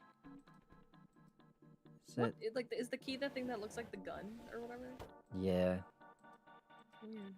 On the screen. Nothing on the monitor. Just static. Okay.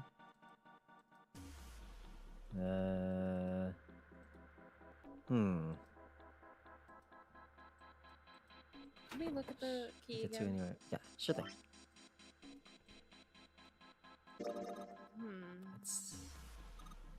What is this? A key? Seems that way. The tip is square. Do you think maybe you're supposed to use it over there? Over where? That's not helpful. Okay. Oh, wait. Maybe. Looks like it's got a keyhole in the bottom right. the key I got earlier? Oh, okay. Okay, now I can type in the code. What code? Junpei, look! There's a minus sign on the screen. There's 8 of them. Only means you got to put in the 8 digits. Do you think you can figure it out? So, we did get a thing that had numbers on it. Oh, wrong one. Information about Alice? No, that was the other one. This one. Oh, God. So here, I'll make it easy on you. We know F is 15. So what are we supposed to get out of this? So we need 15. 4 numbers. Yeah, Okay. yeah. And then we have 1, 2, 3, 4 rows. Uh-huh. This starts at 15. So it seems pretty easy, right? Like 15, 16, 17, 18, 19, 20, 21, 22, 23, right? Yeah. 24, 25, 26, 27, 28, 29, 30, 31. Cool, let's go type that in. Alright, 8 digits, huh? Alright, let's go. Oh. 8, 1, 5. Shit. Alright, so F G H I J K L M N. So that's 18. No, wait, what the fuck? Oh, wait, no. 15, 23. H I J K L M N O P Q R S T U V 26. Oh, darn. That's not right. Oh no, what's the password? Pretty sure I've searched every part of this room by now. This is one of the most infuriating puzzles, by the way. Oh. This says 0, right? Mm-hmm. Yeah.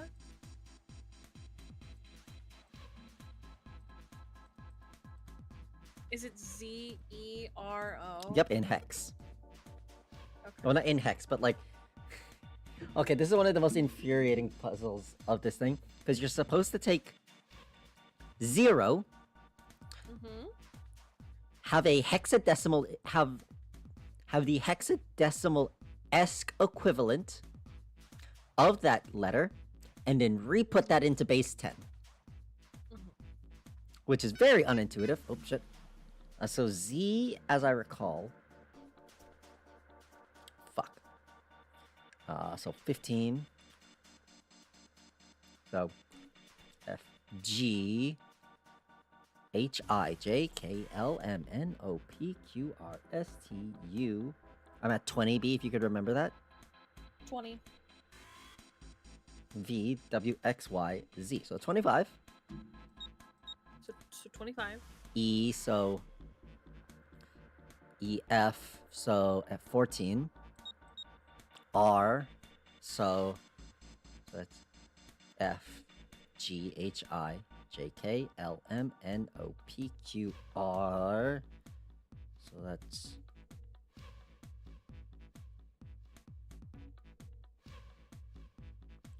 25, 27. O.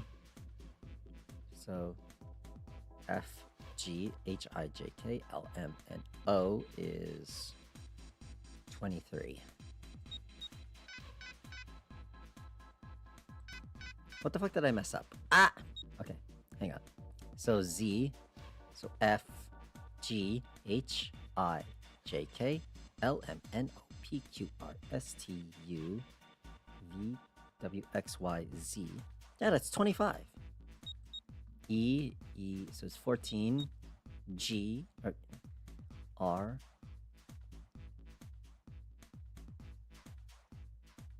So E, F, G, H, I, J, K, L, M, N, O.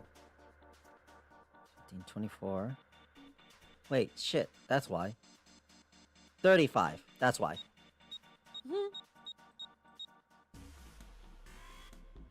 right? Okay.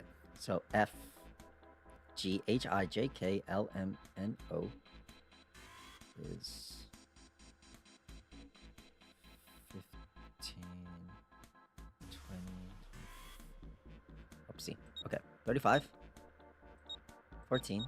R. So A B C D. So F G H I J K L M N O P Q R. 27. 24. There we go. This is one of my least favorite puzzles because it's so unintuitive. Yes! It worked!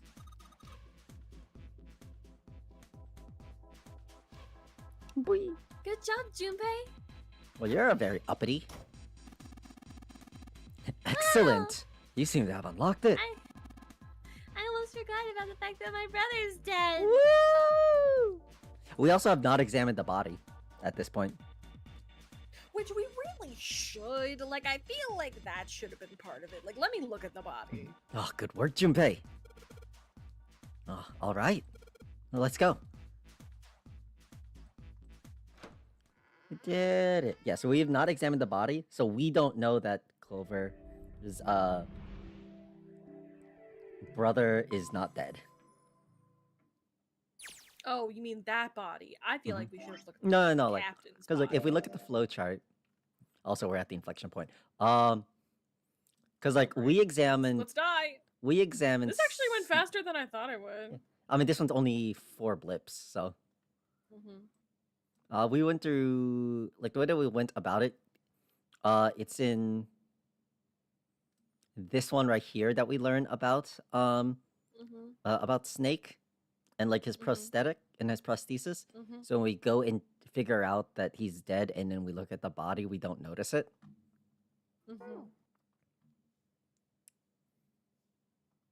They stepped out of the captain's quarters and into another hallway. The hallway stretched out in front of Junpei for a bit, before turning left like a great backwards L. All right, let's go. Junpei rounded the corner and took off down the straightaway. He ran. And ran. And ran. At the end of the hallway was a door. That's the next door. He made straight for it. Oh, wait, a piece of paper? He was nearly halfway to it when he noticed a piece of paper in the middle of the floor. Jumpy skidded to a halt. I hate my brain. What? Because of the SK, my brain was like, why the fuck is Skibbity in here? That doesn't make sense. You skibbidied to a halt. I need to be executed. Okay, well, don't worry. I'll get the axe. Thank you. You're welcome. There is an axe that I can buy, and I'm thinking about purchasing, that has hearts on it. Like, it has a heart hole in it. Ooh. And I'm like, I could own that. You could. This is... He dropped down to his hands and knees and quickly tore the piece off the floor. Map of the ship's interior for A deck.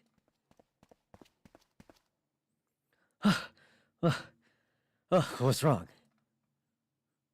Ace, slightly slower by virtue of his advanced age, had finally caught up to Junpei. Where the fuck is Clover? Oh, I found a map of this floor. He showed Ace what he snatched from the wall. She just got short legs, you know, she's probably just trailing behind.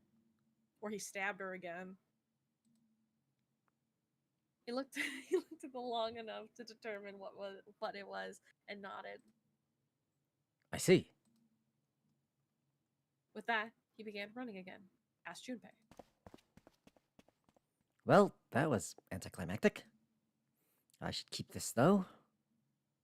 Junpei shoved the map into his pocket and got up to follow Ace. But something stopped him. Hey, where's Clover? He turned around. Clover was nowhere to be seen. Damn it, what the hell is she up to? Junpei muttered angrily under his breath and took off back to where he'd come. As he stomped around the corner, he saw her. She was standing in front of the door to the captain's quarters, her hands on the doorknob. Clover! Huh? As Junpei watched, she closed it, gently and quietly. Huh? What the hell are you doing? Nothing. What do you mean, nothing? Clover had unconsciously put her hands over the pockets of her jacket, as if trying to hide something. And we know what she took.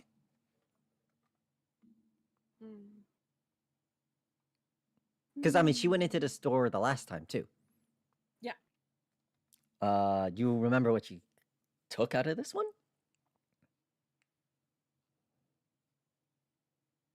No, I do not. Seven had found the number 0 bracelet on her body. Oh, okay, so she took the bracelet. Mhm. Okay. I mean, I figured she took the bracelet. Yeah. What the hell is that? What? You've got something in your pocket. What is it? Oh, this? This is, oh, I wonder. What the hell? Come on, we gotta hurry. With that, Clover ran straight past a somewhat confused Junpei. As she did, he caught a glimpse of her back. Huh? Clover, what's that on your back? Sticking up from her collar was something that could be like a big wooden stick. A stick? Hey, Clover, what's that the hell's the thing on your back? She didn't respond. Instead, she quickly turned the corner and disappeared. Ugh. Is she ignoring me? Oh, for crying out loud. Junpei did his best to convince himself that it would make sense later and ran off after Clover.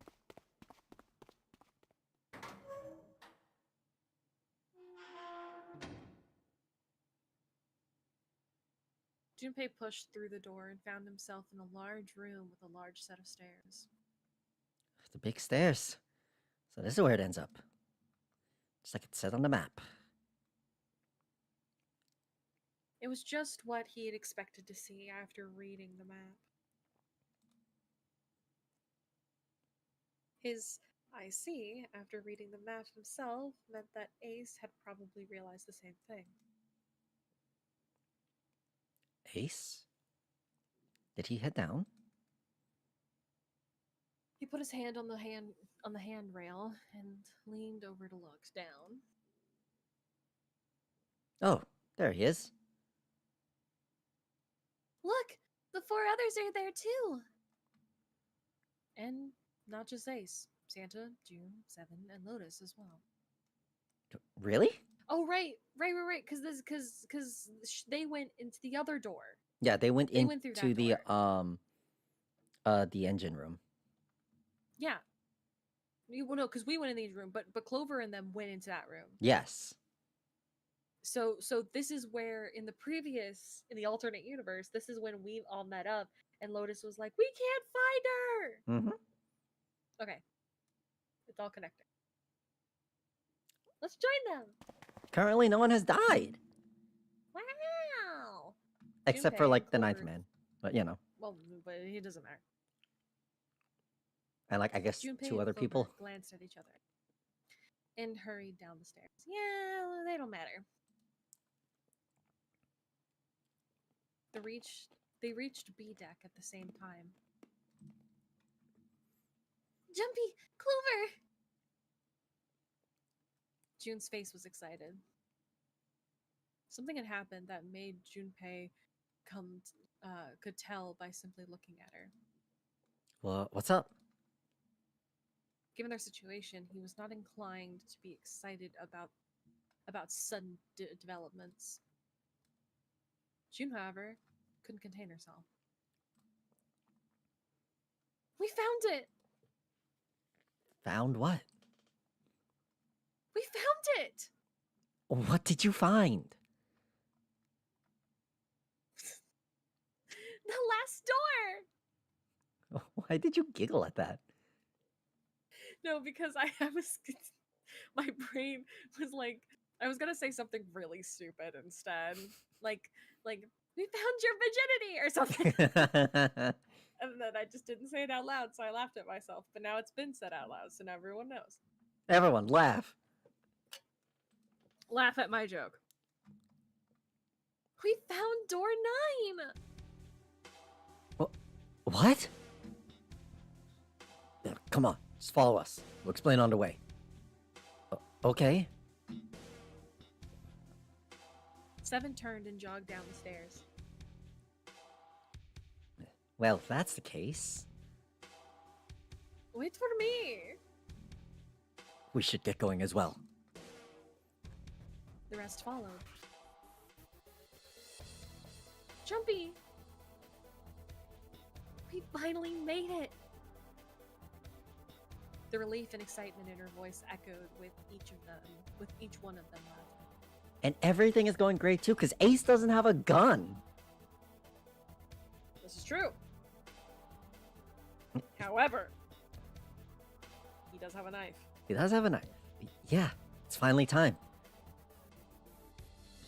Junpei wasn't quite ready to believe that they really were, that they'd really done it. At least, not just yet. Still, if everyone said that it was door 9, then it probably was. We've reached the end. You could feel his heart racing. A mixture of anticipation and fear ran through his veins, and he could feel his legs shaking. He was doing his best to maintain a sense of healthy skepticism, but you couldn't deny that the prospect of escaping was exciting. But something's bothering me. Only 3 to 5 people can go through the numbered door. 7 of us are on the way to door 9. That means that, best case scenario, there'll be 2 of us who have to stay behind. 2 people. Is there a way? Junpei looked over at the clock. 4:30. We've only got 90 minutes left. I've had no time to wonder about it now. Hey! Junpei! June! What the hell are you 2 doing? Hurry it up! Santa's voice jolted Junpei out of his reverie. Let's go, Jumpy! June took off down the stairs, jogging as quickly as she could. Yeah. Junpei followed. They were quiet the whole while. They were quiet for a while until... C deck. They had just reached C deck when Clover spoke. Hey, what about door 2? Everybody else stopped. They all turned to look at Clover.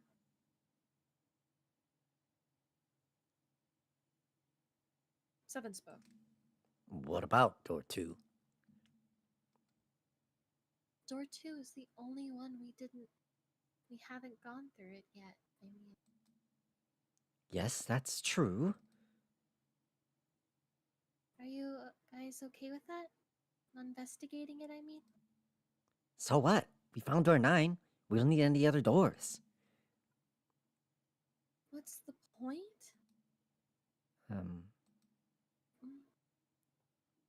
What's the point is going to...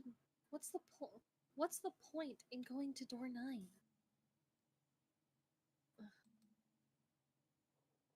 We can't all go through it. Right? Then we should do what we have to do before we go any further. It's like a jigsaw puzzle. The best way to finish it quickly is to do the border pieces first. You know? Or what? You think all 7 of us should go to door 9? And then we argue over who stays behind and who gets to go? Do we really want to do that again? Who knows? If we check out door 2, maybe we'll find something. Maybe we can find a way to get all of us out.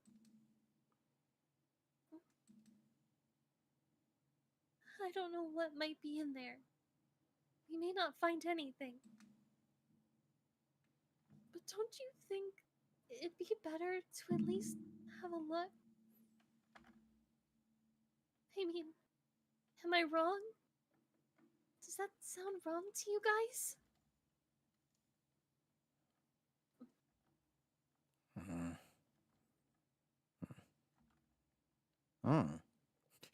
I just had to keep making fucking grunting noises. Okay, but the works so good for Santa. Also, my acting. Yeah, you doing good? Flawless. Yeah, flawless. Thank you. Flawless. Take your bow, take your bow. Thank you, thank you, thank you, thank you.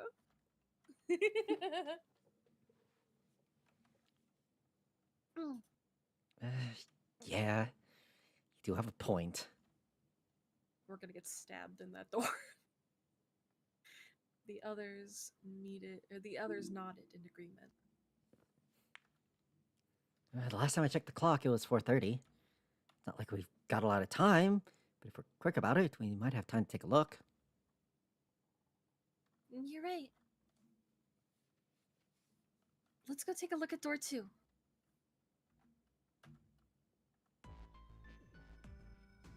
They were back in front of the elevator. Nearby was the large hospital room. The elevator can take us down to door 2. Well, who shall go then? Let's see. Me. I'm going. Then June 7 and I gotta go with her. 4 plus 3 plus 6 plus 7 is 20. 2 plus 0 is 2. Hey, why do you get to? Well, I don't mind. We don't want to waste time arguing over it. Jumpy, I'm okay too. See? Can we just go now? Oh, fine. Alright. Let's get going. I'll see you later. Okay, be careful. Oh my god, she's gonna get stabbed because she's gonna be left alone with Ace. They climbed into the elevator and Junpei listened. Well, I mean, to be fair, I guess Lotus would get stabbed because he still has the 9-man's bracelet. Yeah, no, so it's me, or it's Junpei, Lotus, and Ace right now. Yeah.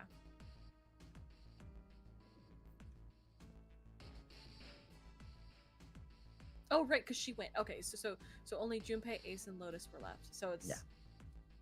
So Lotus is gonna get stabbed! We're gonna get stabbed! Yay! Yay! I'm so excited to get stabbed! As the elevator rumbled out of sight, Ace spoke. Lotus, would you be so kind as to go with me? Hang on, I'm getting a phone call. Oh! This late? Yes, hang on, sorry. Oh, no, it's my mother. Oh! We're being too loud.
Hello. Yes, I apologize. So, okay.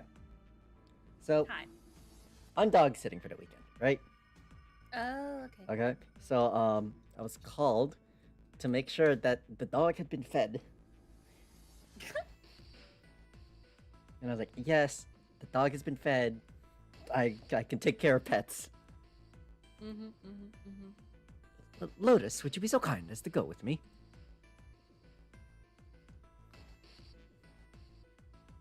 Go with you? I don't think people still talked that way outside of the 1950s. Well, I'm a mother. She's a mom! What? I forgot that they just dropped that in this one. Okay, I'm curious now. Is it a son, a daughter? How? What? Because we don't know how old she is. They keep saying that she's old, but like, she really doesn't look it. Very much so. Well, I'm a mother. Would that be a problem for you? That wasn't what I meant to. I was hoping you would come with me.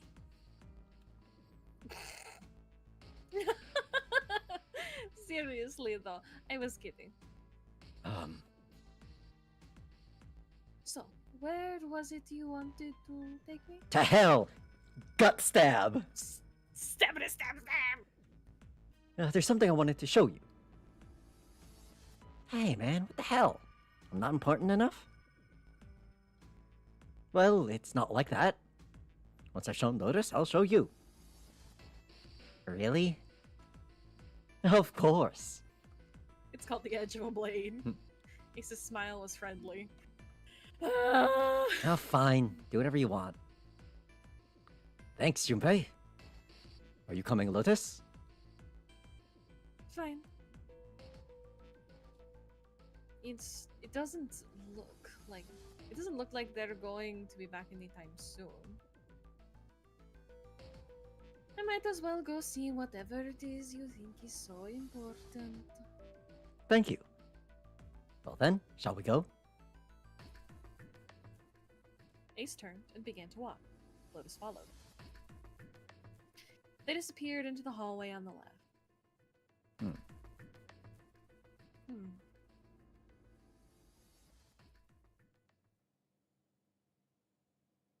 Time seemed to drag as Junpei waited for the others to return. Jeez, they're so slow. What's keeping Ace and Lotus? Suddenly, the elevator opened.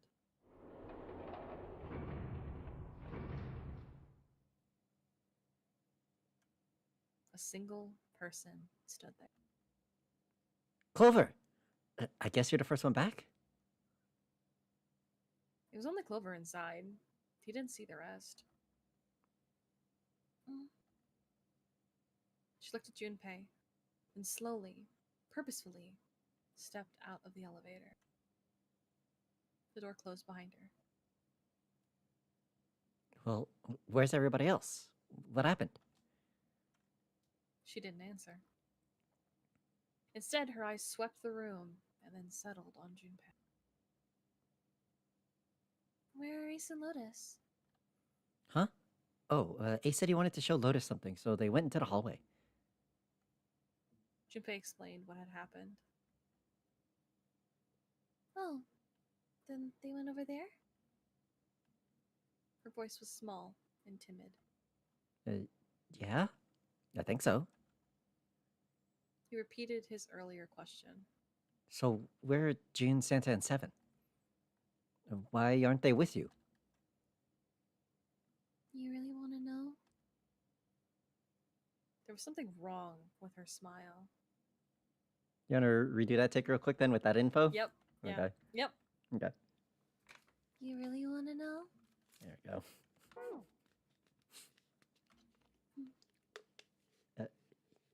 Yeah? Okay, sure.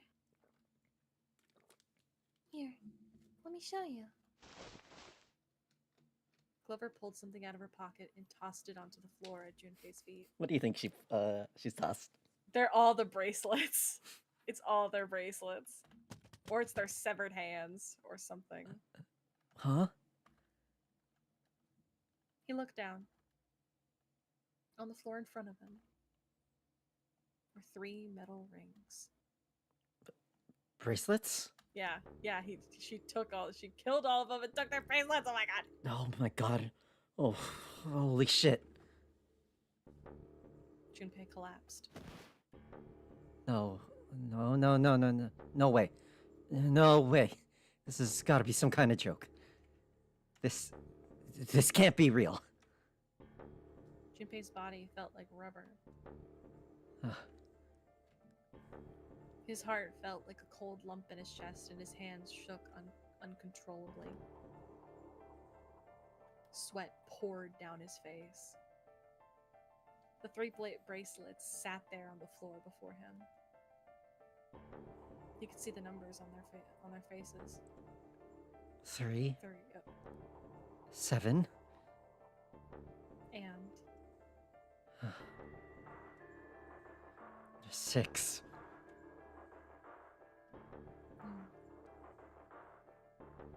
Lastly, let's discuss how to remove the bracelets. There are only 2 ways to do so. 1, you escape from the ship. Yeah, so they just probably got out. They just got out of the ship. It's fine, guys. It's fine, it's fine. 2, your heart rate reaches 0. In other words, once the bracelet is taken outside the confines of the ships or detects the wearer's heartbeat has fallen to 0, it will shut down automatically. Oh shit. But why?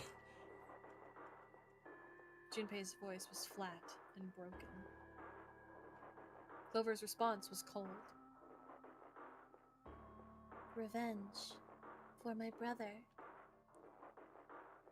He was forced into door 3 and murdered. You need at least 3 people to open a door. Who were the 2 that opened that door with him? Could only have been Santa and 7. That's why I killed them. 2 plus 3 plus 7 is 12. 1 plus 2 is 3. But why? Why did you kill June? Because she tried to protect them. She was in my way. She had to die. No. No. Junpei shook his head, trying desperately to wake himself from what had to be a dream. No. It couldn't be real. It just couldn't. Hey, Junpei. He felt Clover's hand on his shoulder.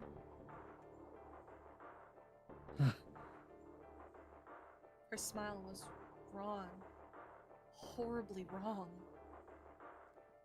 Her face looked like a mask made from stretched human skin. The smile that parted her lips did not extend to her eyes. They were dead and empty. The girl in front of him was no longer the Clover he had known. Perhaps she was not even human. Let's go. Her hand reached out toward him. Let's get out of here. Let's leave this ship. What the hell are you talking about? To open a numbered door? Yes, I know. You need at least 3 people. But as long as we have this... Once again, Clover reached into the pocket and pulled something out. That's... It was another bracelet. Junpei couldn't see the number on the face. Or could see the number on the face. 0. 0. the 0 bracelet. You've got something in your pocket. What is it? Oh, this? This is...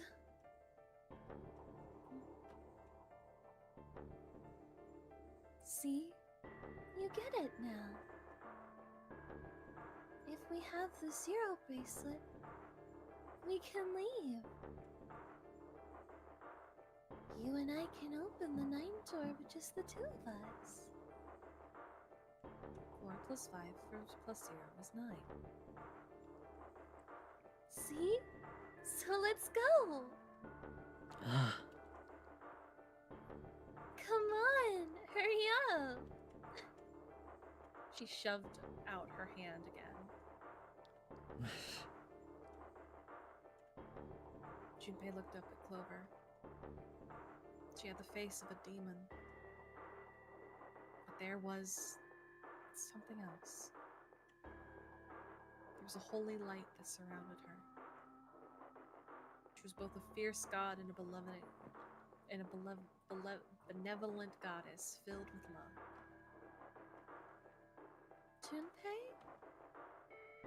Her voice was soft. Her eyes weren't empty anymore. They were deep. So deep. Junpei could feel himself falling into them. He felt dizzy. There was something oddly bewitching about her. His mind was beginning to crack, and his heart began to melt. Junpei? The hand she was offering him looked so soft, so inviting. Clover? Junpei reached out his hand, his own trembling hand, and closed it over hers. Yeah? Oh, shit!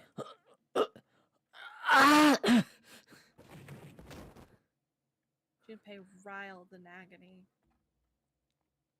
He shuddered and twitched, his body spasming as he went into shock. He screamed until his throat was torn and bloody, then screamed more. His cries echoed across the room. Eventually, his movements slowed, then faded. There was no more strength left in Junpei.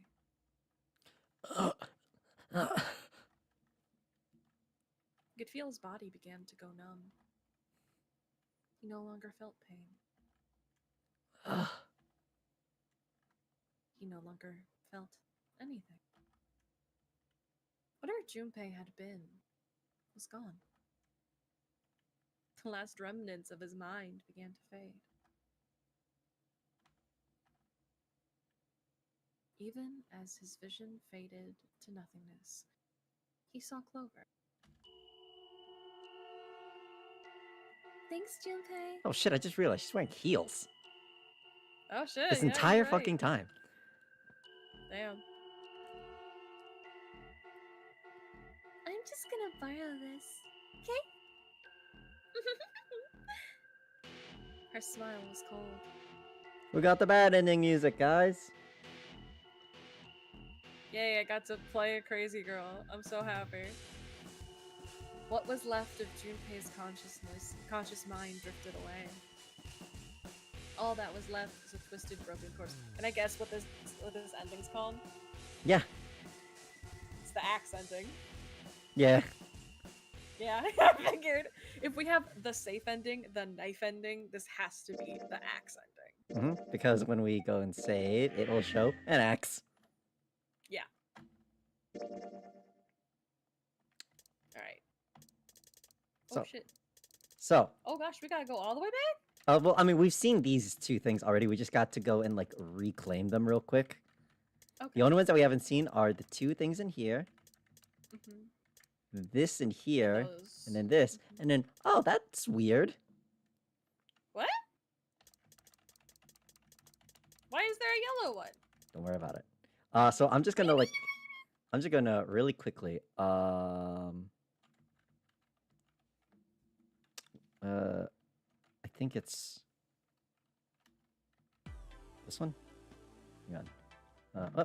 Hey, Junpei! Alright, so the bookmark. Mm-hmm. This is when we talk to him, learn a little bit about his past. Yeah. And we take it. We said stock market. Doesn't matter which one you pick there.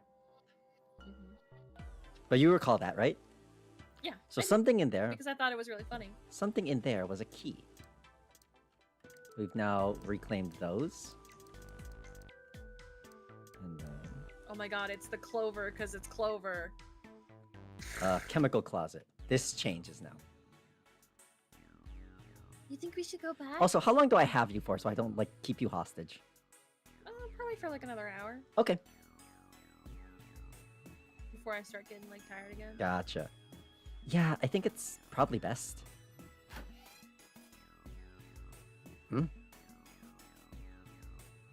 Hey, 7, what's up? Hang on, let me double check if it... Oh, I can't... Damn. Oh, well... Is that a medicine bottle? Got curious about it. Here.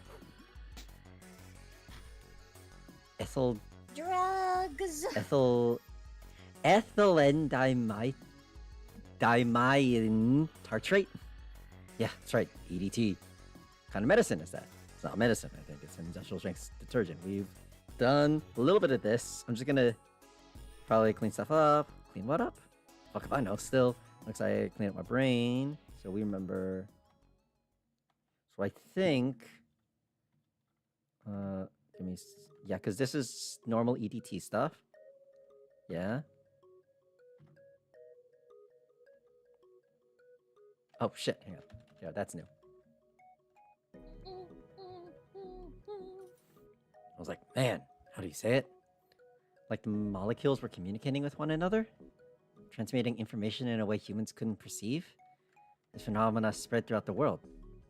Right? B, if you could read this next little bit. Where? Starting from Oh. Jupiter, yeah. Okay, Junpei looked at Seven with a half smirk. Seven stared at him, dumbfounded. Yeah, that's exactly it. But how did you know? Oh yeah, because they were talking about it when they were stuck in the thing. Mhm. Blah blah blah. Well, I heard... She knows. Oh wait, why are we back in adventure mode? There we go. I don't know. Oh, when? In the freezer. What? The freezer? Yeah, June told me. That doesn't tell me why you were in a fucking freezer. Junpei told Seven the story he'd heard from June in the freezer in the kitchen. How one day, glycerin began to crystallize.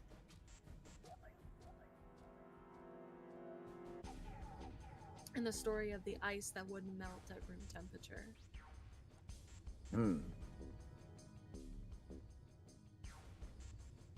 When Junpei was done, Seven looked thoughtful and absentmindedly rubbed the scar on his chin.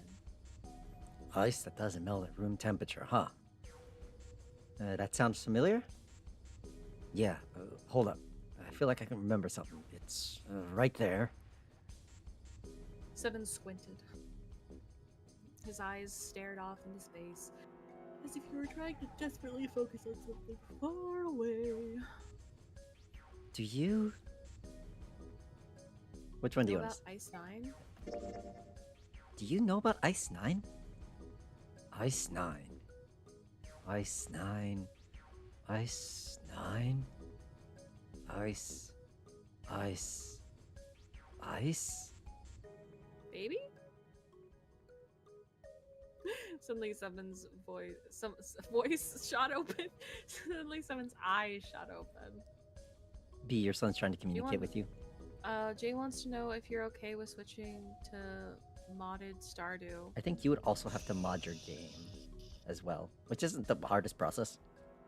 Yeah, as long as someone holds my hand and shows me how to do it, sure. What kind of mods? Just text me what mods. I have Discord open, so you can just message me and tell me what mods he wants to add. That's it! I remember now. That woman! She's on this boat! What? That woman? Alice! Who's Alice?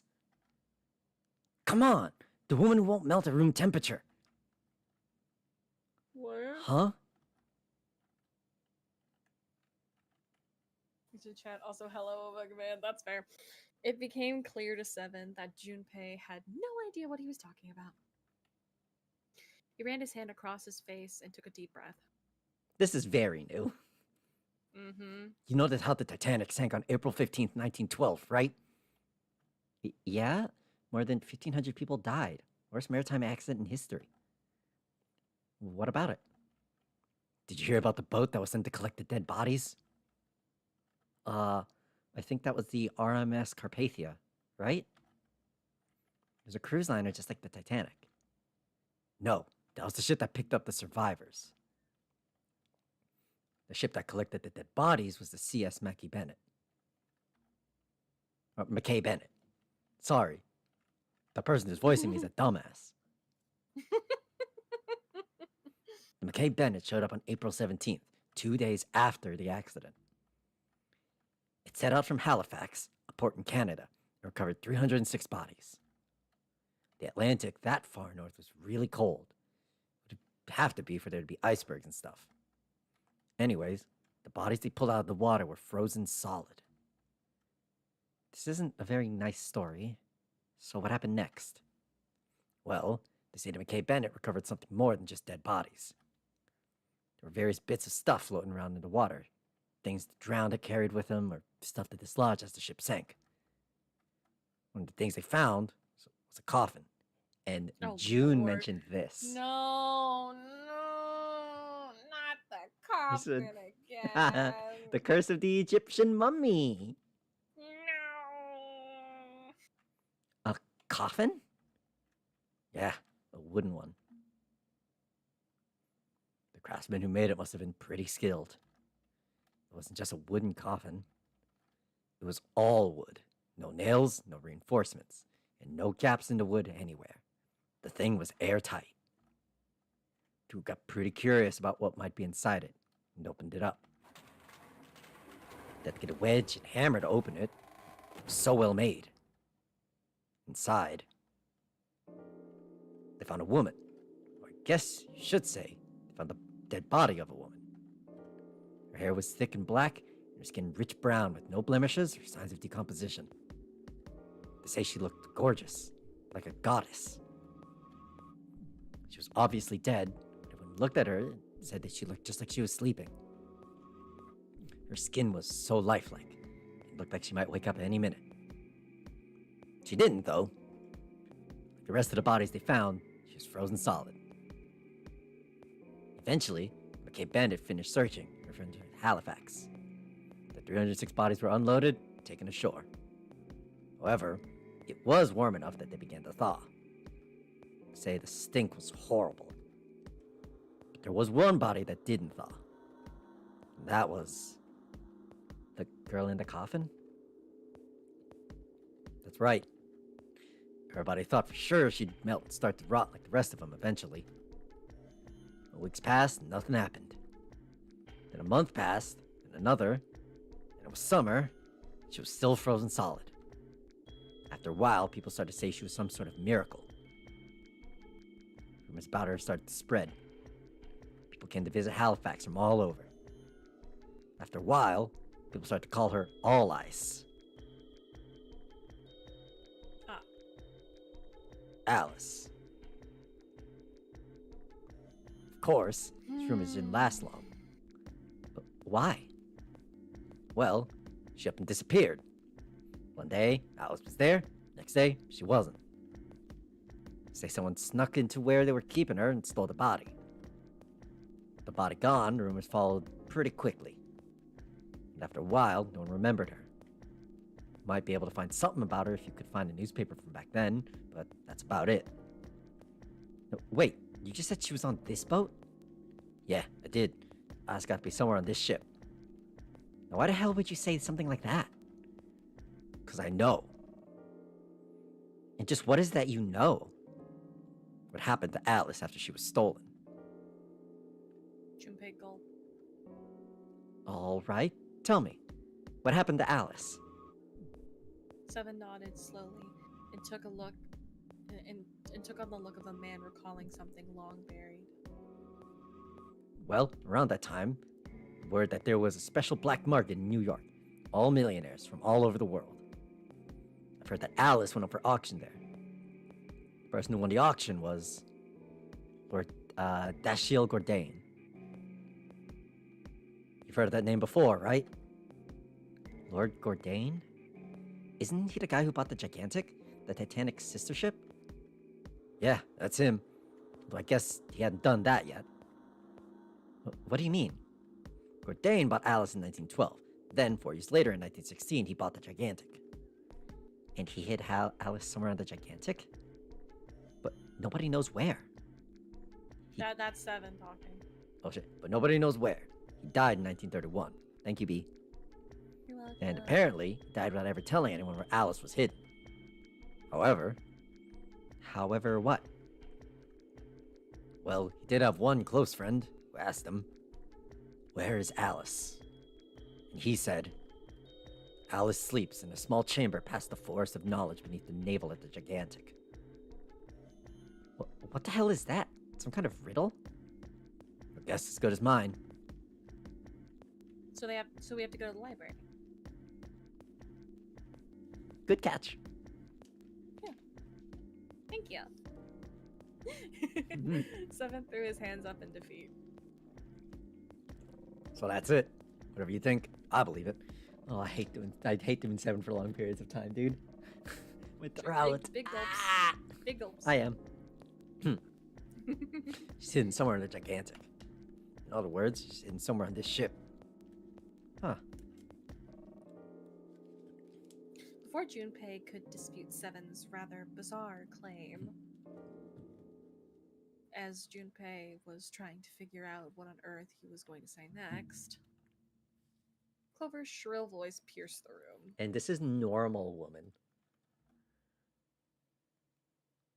Hey, what are you two doing over there?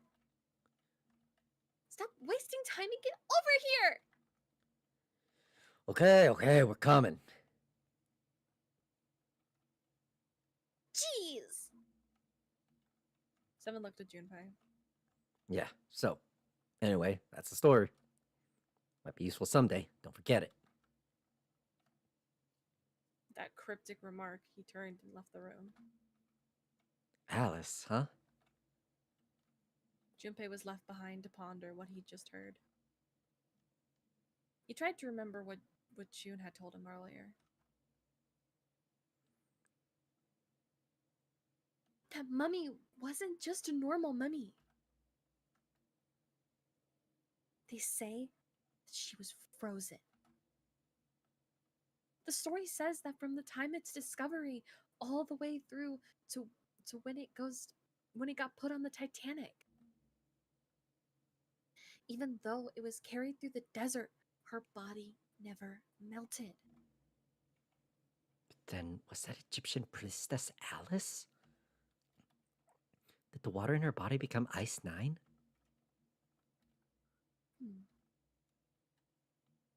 No, that's nuts.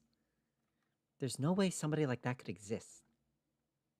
Junpei shook his head, trying desperately to clear it, and followed Seven to the operating room where Clover was waiting. Okay, and then we have one more in this room before the door. Hey, hold on. Junpei stopped, about to put the key in the doorknob. Well, what's up? Where's Clover? Huh? Junpei turned around. Clover was nowhere to be seen. Ugh, God damn it, where the hell did she go?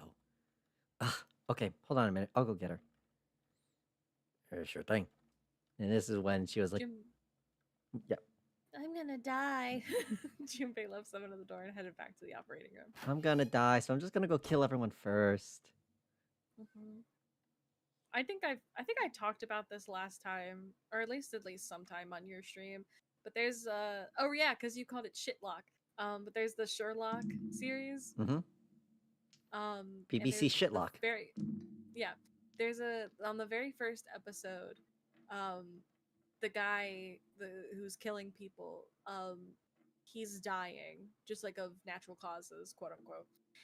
something in his body is fucked up and he's slowly dying. And so anytime someone gets into his taxi, he offers them 2 pills, and it's fate whether or not like he basically it's led up to fate on like whichever one they pick, and then they have to take it. And so like it's him feeling powerful in the sense of he's killing people and he's outliving them through fate.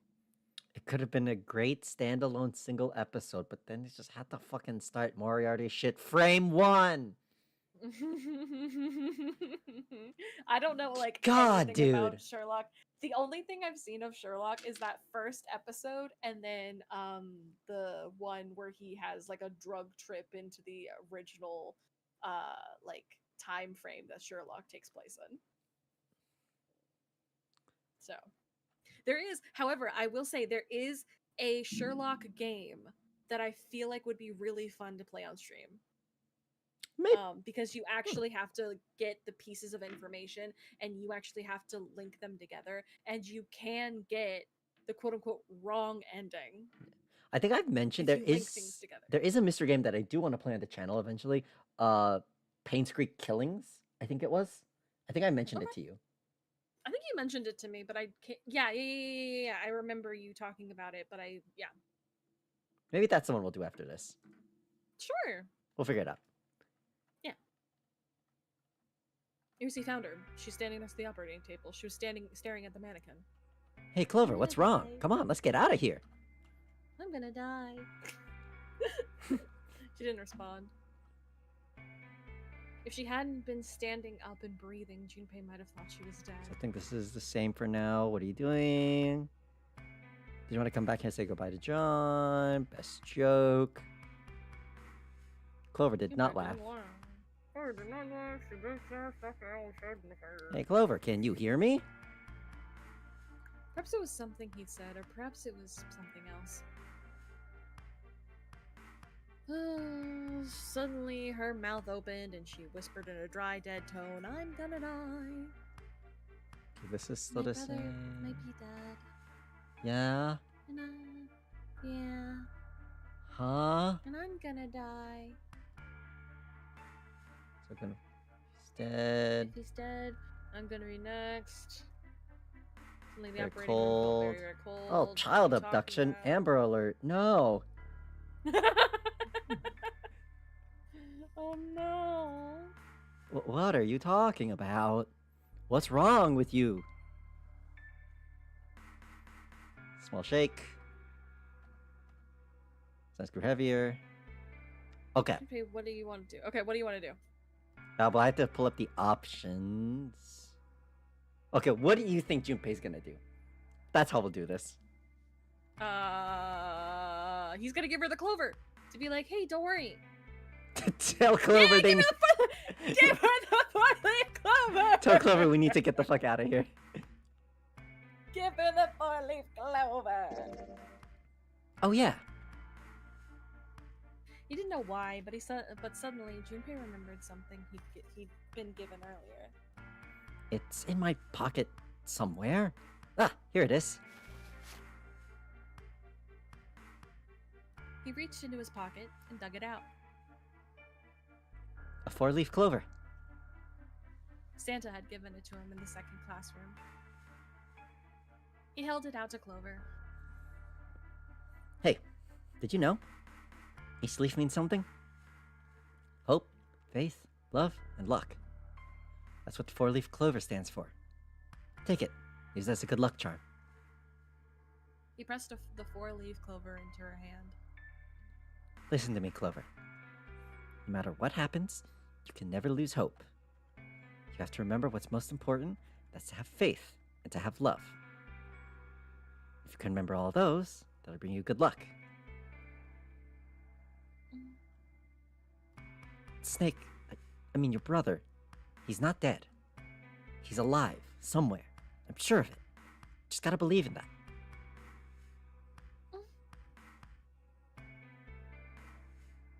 Clover stared at the 4-leaf clover in her hand. He could see tears. He could see his tears start to form in the corners of her eyes. Thank you. Her voice was tiny and broken as she spoke. She started to cry. She tried to hide her tears by looking at the floor, but it did little good.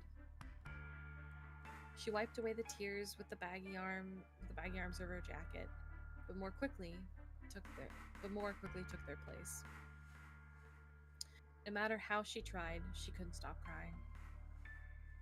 Her tears made small wet circles on the floor. Thank you. She said it again.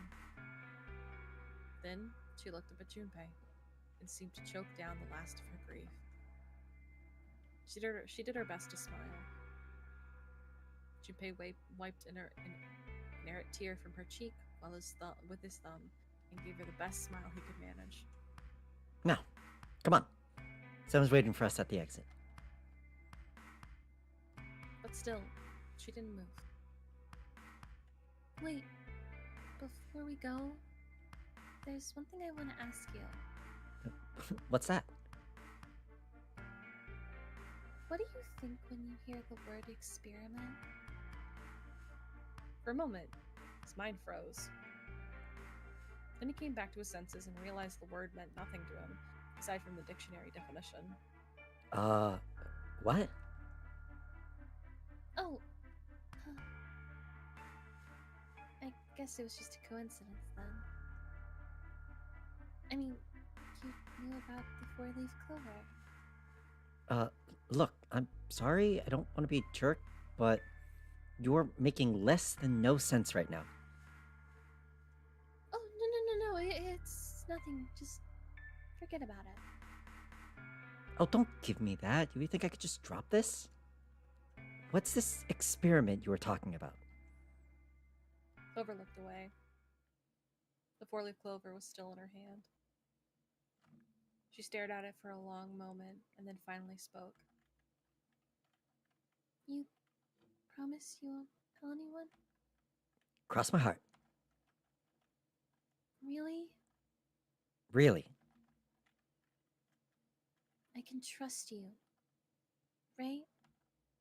Of course you can. Clover slipped the four-leaf clover into her pocket. Her eyes still red from crying, she looked up at Junpei. Okay then, I'll tell you. I'll tell you what happened on this ship 9 years ago. Wait. On this ship? Yeah, this ship. He was entirely lost. He had 1,000 questions, but it was probably best, he thought, to save them until Clover was finished. It had an experiment to test some sort of psychic thing. Communicating through these fields that you can't see. Fields that you can't see? He'd heard something like this before. Clover nodded. Like, things about this. She pointed at the operating table. On top of it was a somewhat mismatched medical mannequin whose parts had been swapped with another.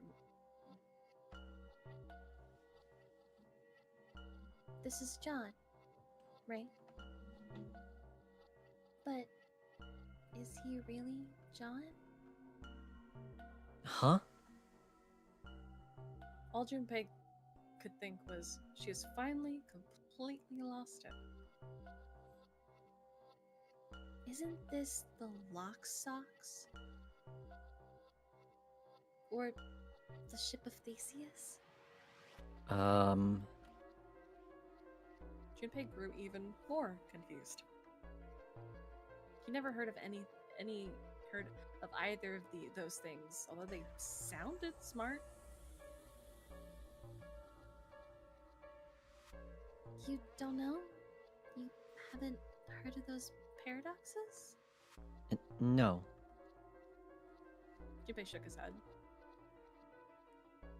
Really? Clover laughed. Okay, well, pay attention then. This is how lock socks works. Let's say I've got a pair of socks. They're my favorite socks. One of them gets a hole in it. What would you do if that was your sock, Junpei? Well, I mean, I'd probably just throw it away. What would you do, V? No, I would throw it away if it has. Well, okay. Here's the thing. If it has to be a pretty big hole for me to actually throw it away, but I would throw it away. Okay. Like eventually, like I wouldn't take a sew to it. Okay. Well, I'd pitch it, I guess.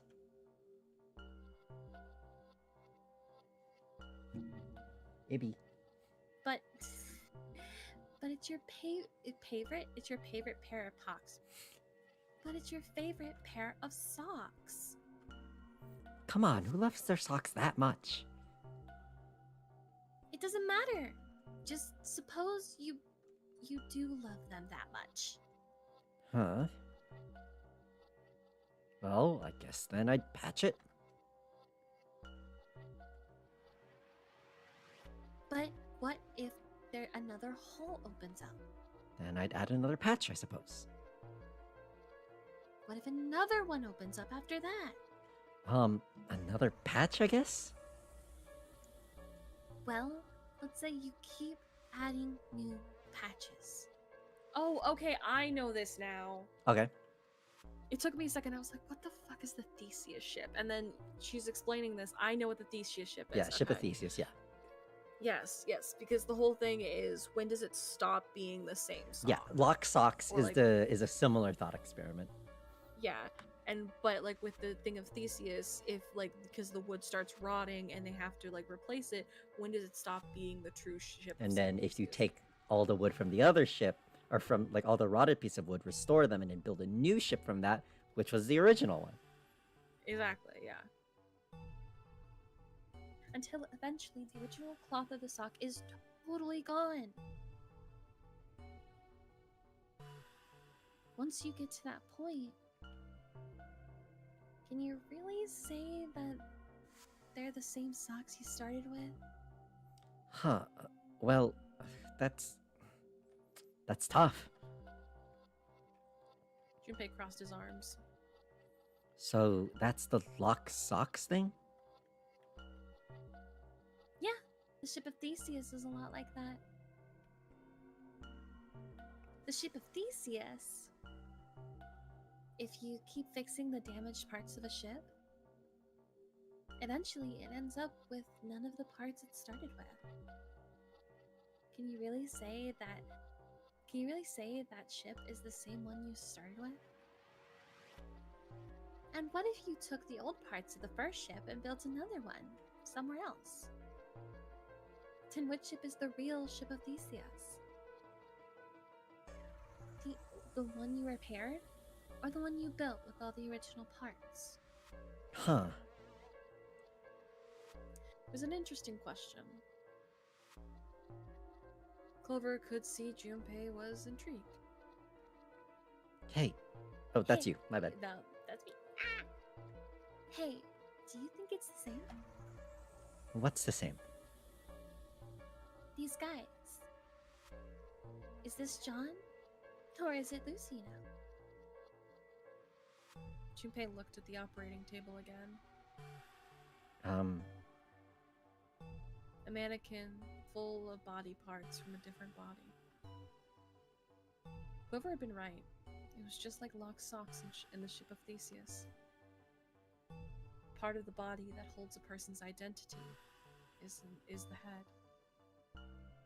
Of course, for many hundreds of years, conventional wisdom had held that a man's identity resided in his heart, or any number of internal organs.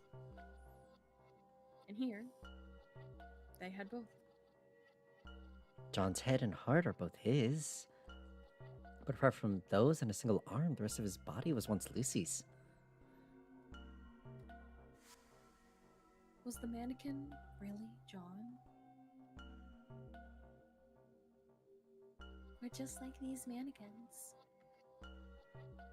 She looked at Junpei again. Think about it.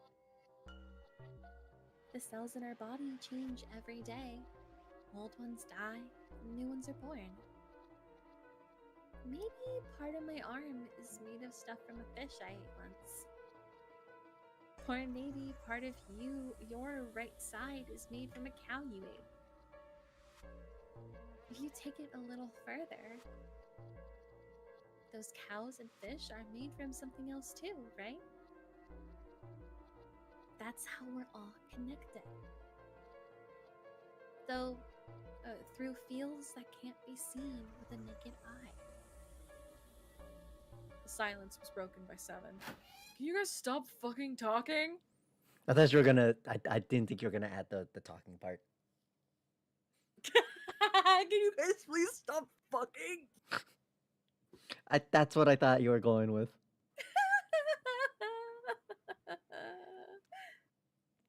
Hey, what the hell is taking you two so long? Seven's head appeared in the doorway. He was not happy. Yeah, I mean, we were yapping for a while. I mean, it was a lot of yapping. How long are you gonna make me wait? I don't have time to screw around. Oh.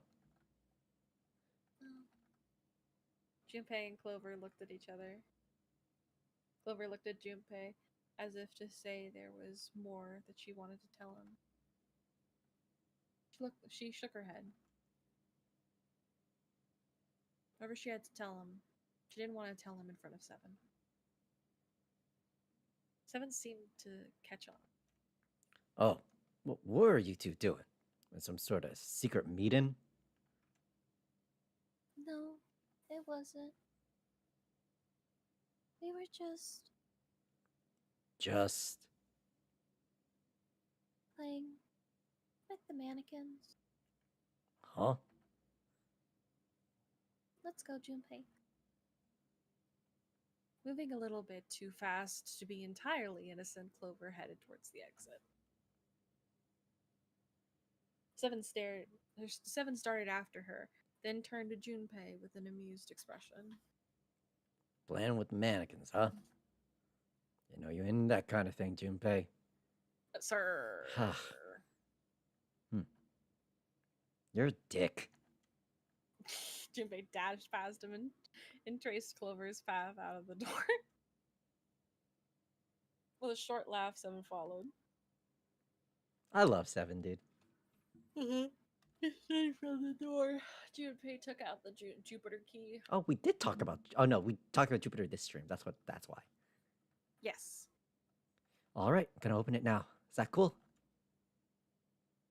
Oh no, we did this one. Blah blah blah blah blah. Turn it open. You did it. Welcome to hell! My brother might be dead. Okay. I'm not gonna force us to be here much longer. I just. Oh lord. It's these three, and then I'm gonna call it there. We're not going to unlock this one until Wednesday. Okay.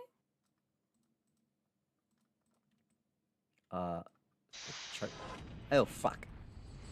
What? I hit just the normal escape room. No, it's fine. I can fix this. Okay.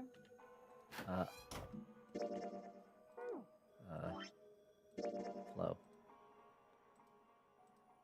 Pocket watch. And then... shit, wrong one. Oops. Not a problem. That's why I wanted to get rid of Ace. Somebody else serving it for a reason. I want to talk to Clover alone. That's why. Okay, yeah. There was something I wanted to ask her. I don't want anyone to overhear us. Pretty sure Clover won't talk if there's anyone else around. I'm a little desperate to send him back quick. He has to leave.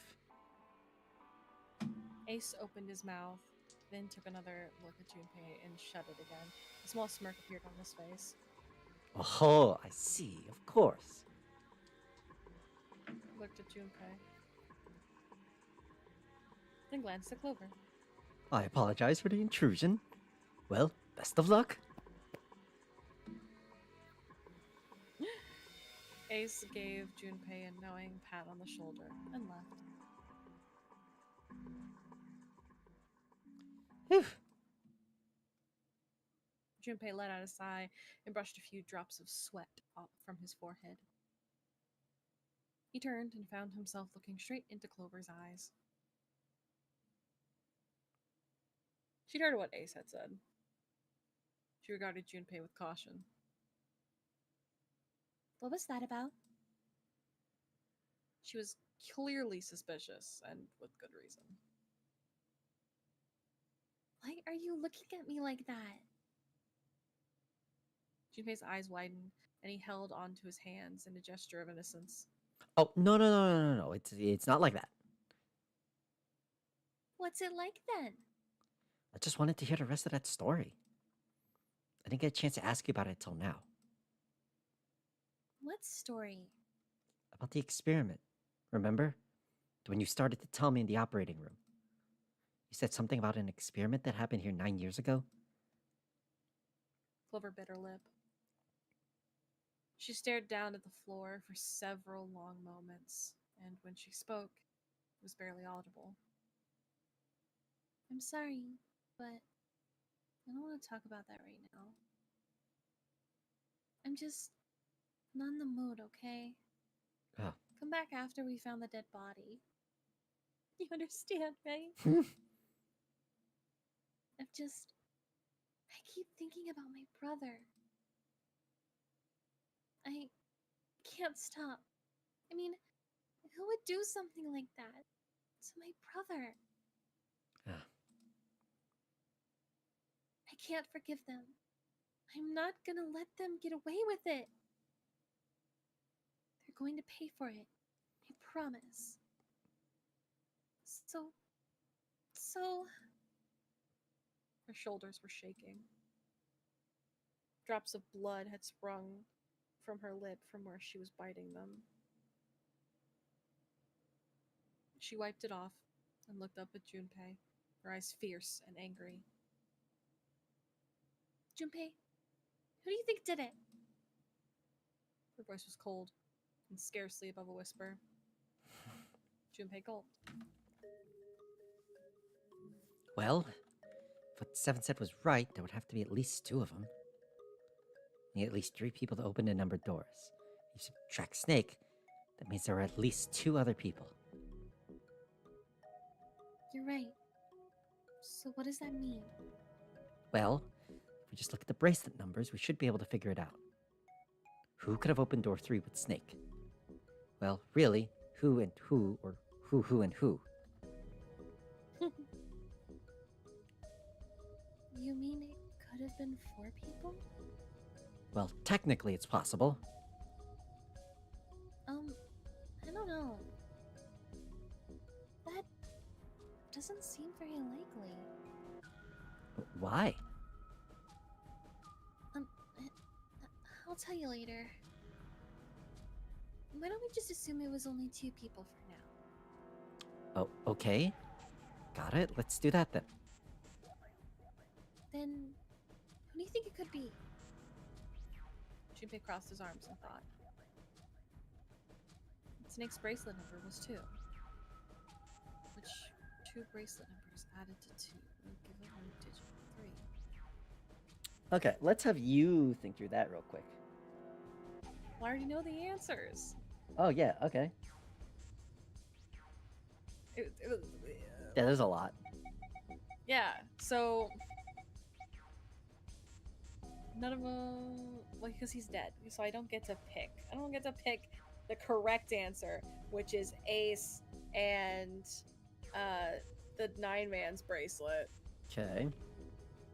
So Santa's 3, 4, 5, 6. That's not good.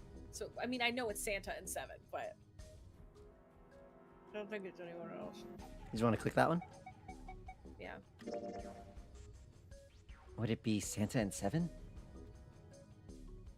3 or 2, 3, 7, 12, 1, 2, 3. Digit for Snake, Santa, and 7 is 3. Wait, hold on. Are Santa and 7 the killers? Huh. Don't die. Ah! What's wrong? Clover looked at Junpei, and he looked back at her. There was no point in hiding it. Well, I thought about it and... He told her his conclusion. That's what I thought. She looked less surprised than he'd expected. Santa and 7. If it was 2 people, then that's the only combination that works. Hey, wait a minute there. Don't you think it's a little too early to be jumping to conclusions? Well, all I said those still 2 would have been able to open door 3 was her brother. There might be other possibilities. Well, what other possibilities? He didn't have an answer. I have an answer! He was ready to admit defeat when Clover spoke. Are you saying you think that it was 3 or 4 people? I really don't think that's likely. Oh, why not?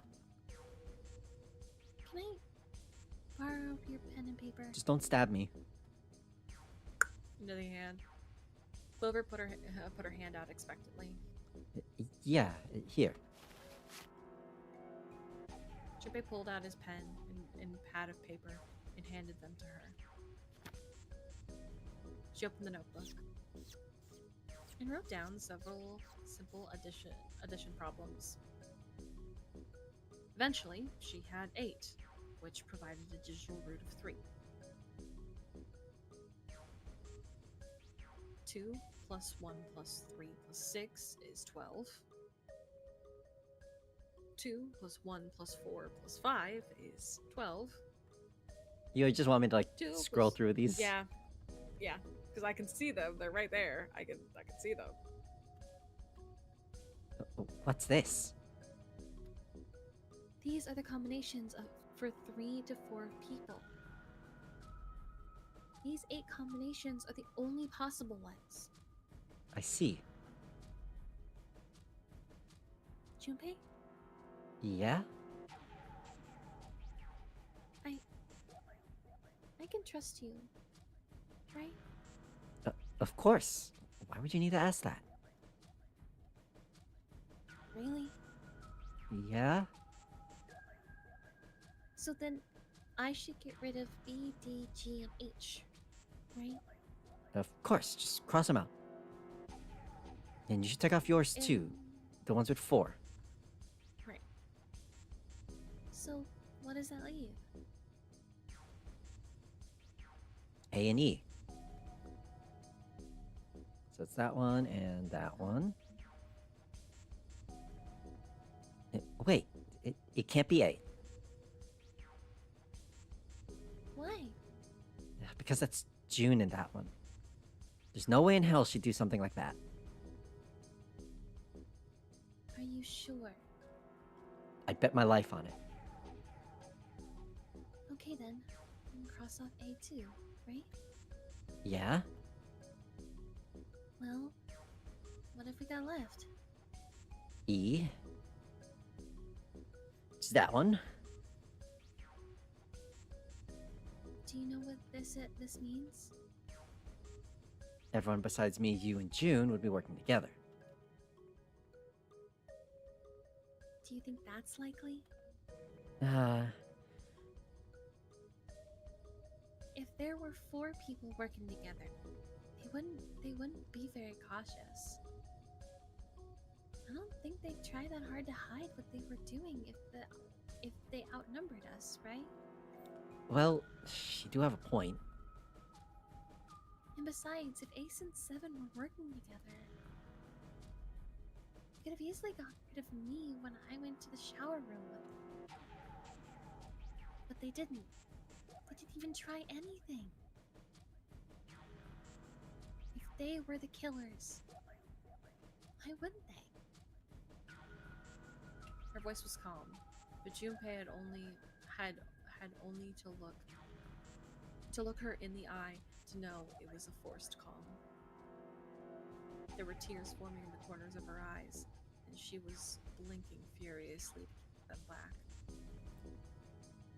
Perhaps by attempting an objective analysis of who might have killed her brother, she had been able to distance herself from the harsh reality of his death. So they found his body at this point? Yes. Okay. The more she struggled to act unconcerned, the more Junpei felt his heart tighten. I see. See, that's the other thing that I think is interesting. I mean, granted, I understand that like seeing a dead body that you think is your brother can hit a lot of heart, but like you know that his arm is Junpei. But again, it's that thing of like you should know that that's not your brother, but also like I know that she like didn't look at the body close enough because she saw the clothes and immediately was like, oh my god, my brother's dead. Yeah. So Which, like, honestly is a pretty realistic thing. Because we don't have people to do autopsies here. Exactly. Like, we're operating off of gut responses purely. Mm-hmm. Anyways, I understand now. It's pretty unlikely that it was against 3 or 4 people. Yeah. Then that means there's a good chance it was Santa and 7. That's how it looks. But why would they do it? There was a moment of silence. Their motive. He laid a hand gently on her shoulder. He was close, so close to the answer. When Ace chose the worst possible moment to return. He raised a knowing eyebrow and then spoke. Have I interrupted something?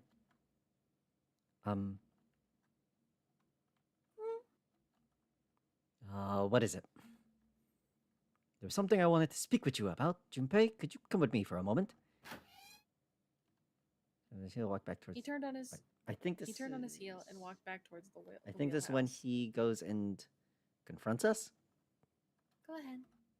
Okay. Yeah, probably. Sharpna... Later, followed Ace. Well, what do you want to talk about?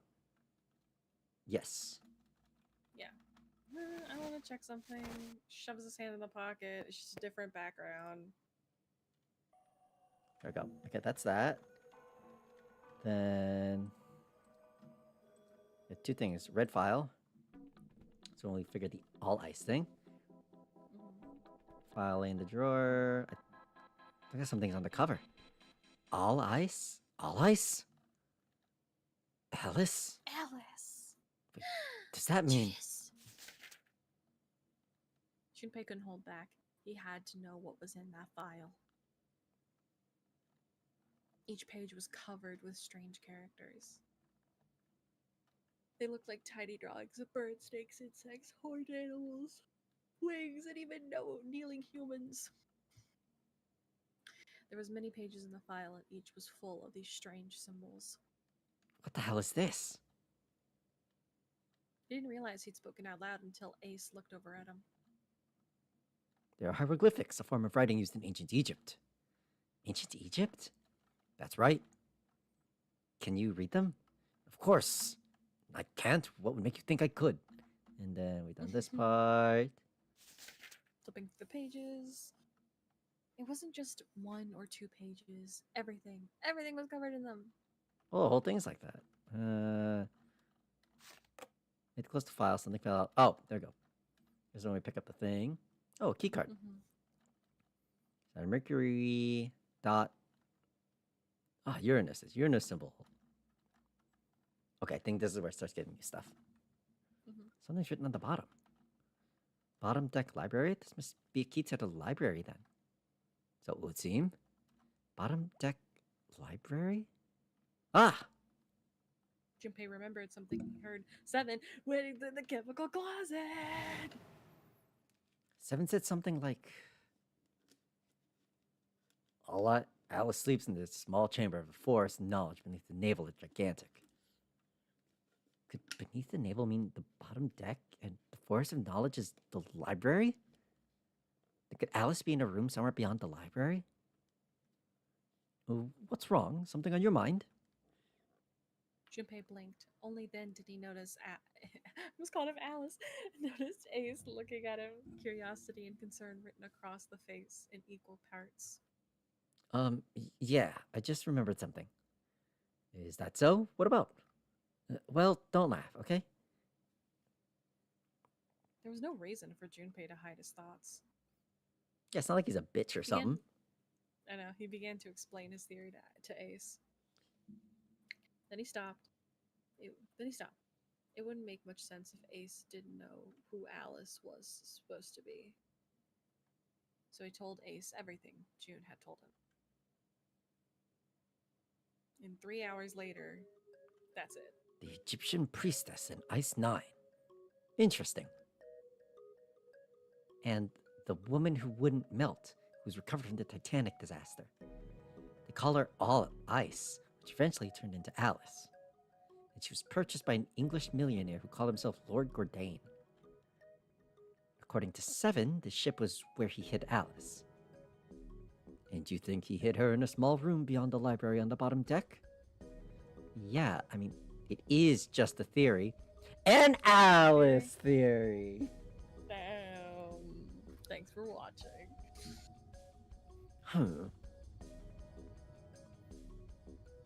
Ace stared off in the distance, his hands slowly and absentmindedly stroking his beard. After a few moments, his hand stopped. He turned slowly to look at Junpei, and his brows drew together. Junpei, have you ever heard of the term CAS? CAS? It stands for Cells Alive System. It is advanced technology for freezing and preserving organic matter.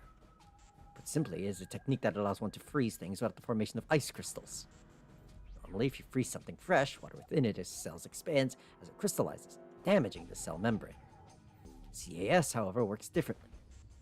The object to be frozen is supercooled using magnetic fields and then frozen instantly and uniformly, giving ice crystals no time to form. It was originally developed for the preservation of foods, as an alternate to the normal freezing process. Now, however, there are rumors that it can be used for other things. What do you mean, other things? Well, there are obvious medical uses, but perhaps also space travel.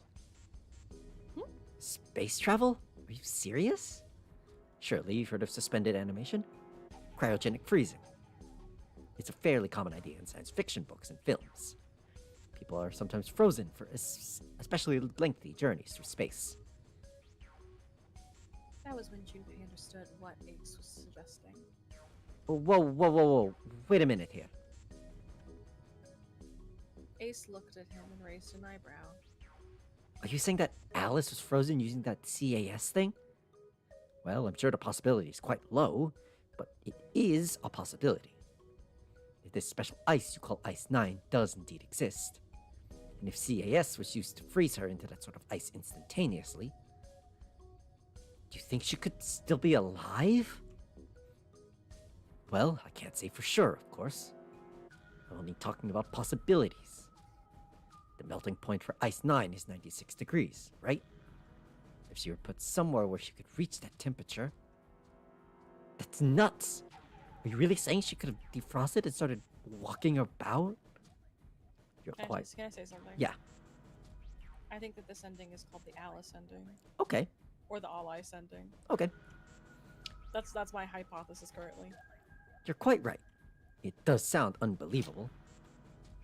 But if she had, then we would have an explanation for the man we found dead on the floor. You mean the guy dressed like a captain? Yes. He was dead when we found him. Clearly, he was murdered. But if he was murdered, then by whom? It couldn't have been one of us. That would have been impossible. In order to enter the captain's quarters, one must first open door 1. The door requires the earth key. The door that requires the earth key prevented us from accessing door 1. Was it that opened that door? Santa and Lotus. Right. Clearly, the two of them could not have opened door 1, or any other door for that matter. Who else then could have done so? Junpei thought for a second. Well, nobody. After Santa and Lotus used the earth key, they turned back and met up with me and June. And we returned to the large hospital room and found Ace 7 and Clover. While we'd gone into the shower room, Ace 7 and Clover had stayed behind. but it's impossible for those three to open door 1. But what about when June and I took the elevator to door 2? No, still won't work. We're gone only 5 minutes. No human being could have run to the captain's quarters, killed that guy in there, and run back that fast. It would be impossible for any of us to be the murderer. That being the case, who could have killed him? Would it make sense if the killer was someone who had been in the ship for some time? A person like that would know the ship well. They would know the locations of all the hidden passages and secret doors. The numbered door would mean nothing to someone like that. It would be a simple thing for them to enter the captain's quarters. Then you're saying the killer was Alice? It was Junpei's turn to raise an eyebrow. Ace drew his thumb across his lips thoughtfully. Well, this is only one possible theory. All ice. Alice. Is she really somewhere on this ship? Junpei had only one clue. Keycard in his hand. Maybe this card will give me access to the Forest of Knowledge. The big mystery. What could be beyond the Forest of Knowledge? Anyway, whatever. It's gonna have to wait. Can't do anything right now.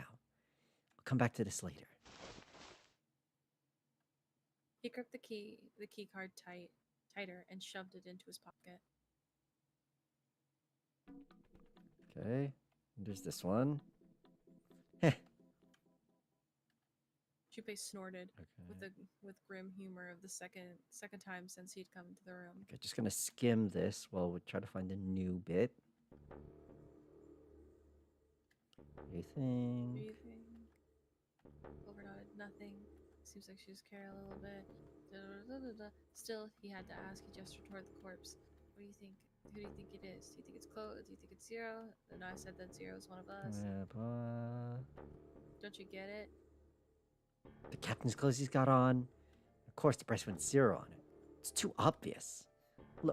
Look, this has to be Zero, right here. This dead body is Zero. Isn't that kind of fishy? You're right.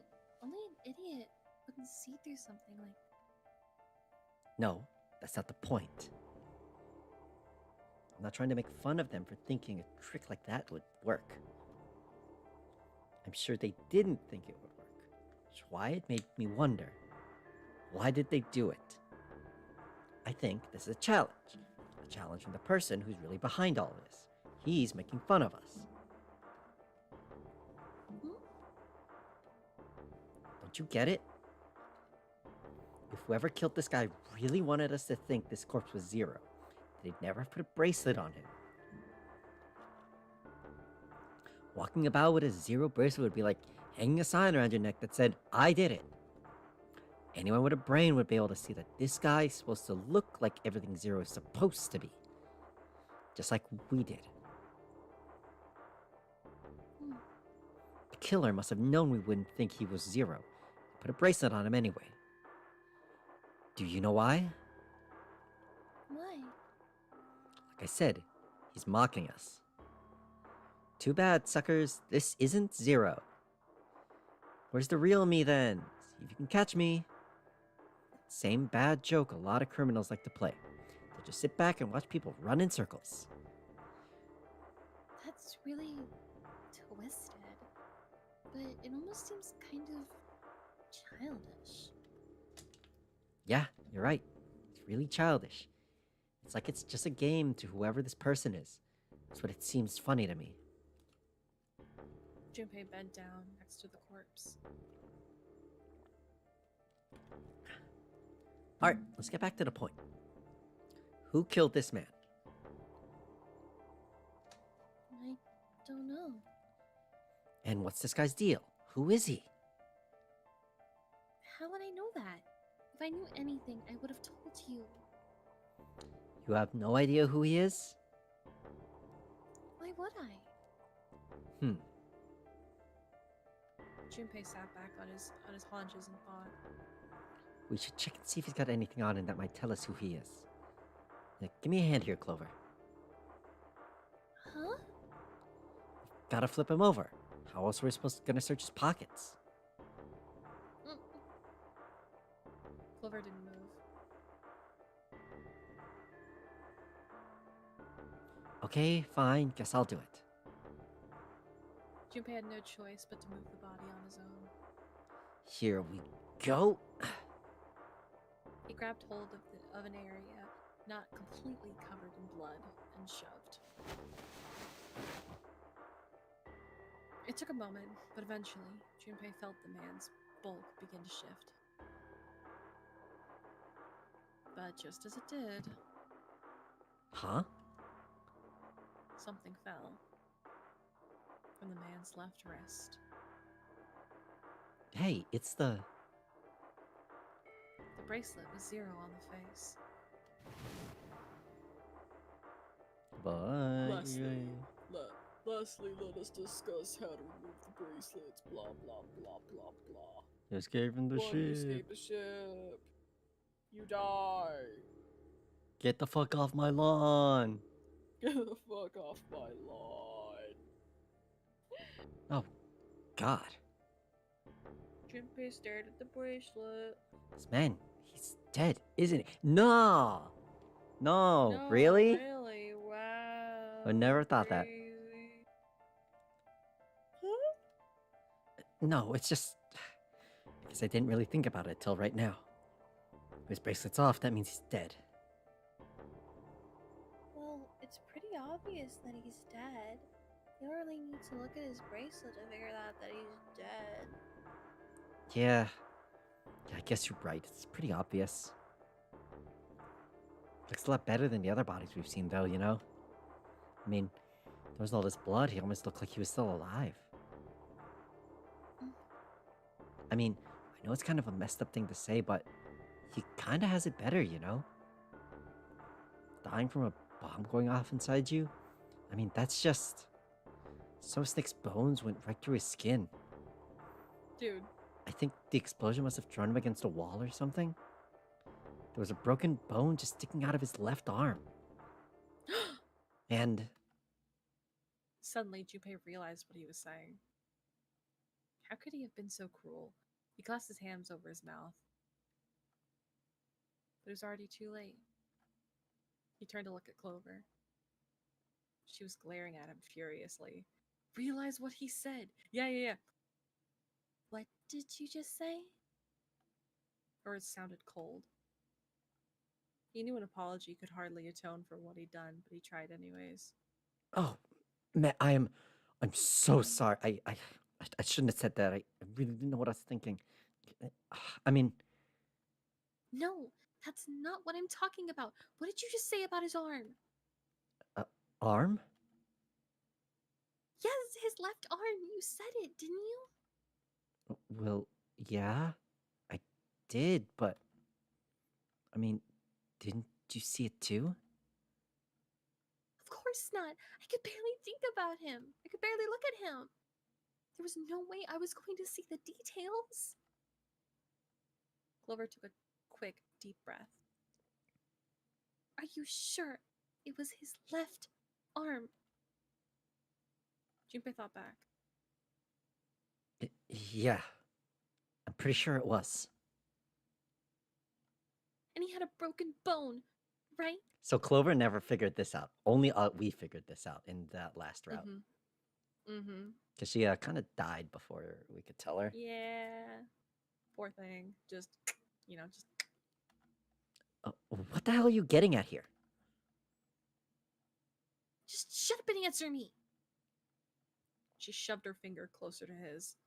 Her face close to his. He could see the fire in her eyes. Hey, at least she's not going to cut off our arm now. Mm-hmm. Junpei winced and swallowed.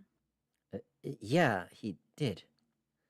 It was pretty bad, too. The bone was sticking out of the arm. No sooner were the words left out of his mouth that Clover's expression changed. We fixed her, guys! Oh my god, she's not gonna cut off my arm. The one time you can fix the crazy one. Oh my god. Clover? No more yandere bi. Hmm. What's wrong? Look, I'm sorry if I said anything. Suddenly, she was crying. Junpei wasn't sure what to do. Thank you. It was close to the last thing he expected to hear. Huh? What are you... Junpei had no idea what had just happened. He didn't think he'd done anything worth thanks, and he couldn't understand why she would have chosen that moment to begin crying. So he simply stood there, confused. Thank you so much, Junpei. She thanked him again, and then something even stranger happened.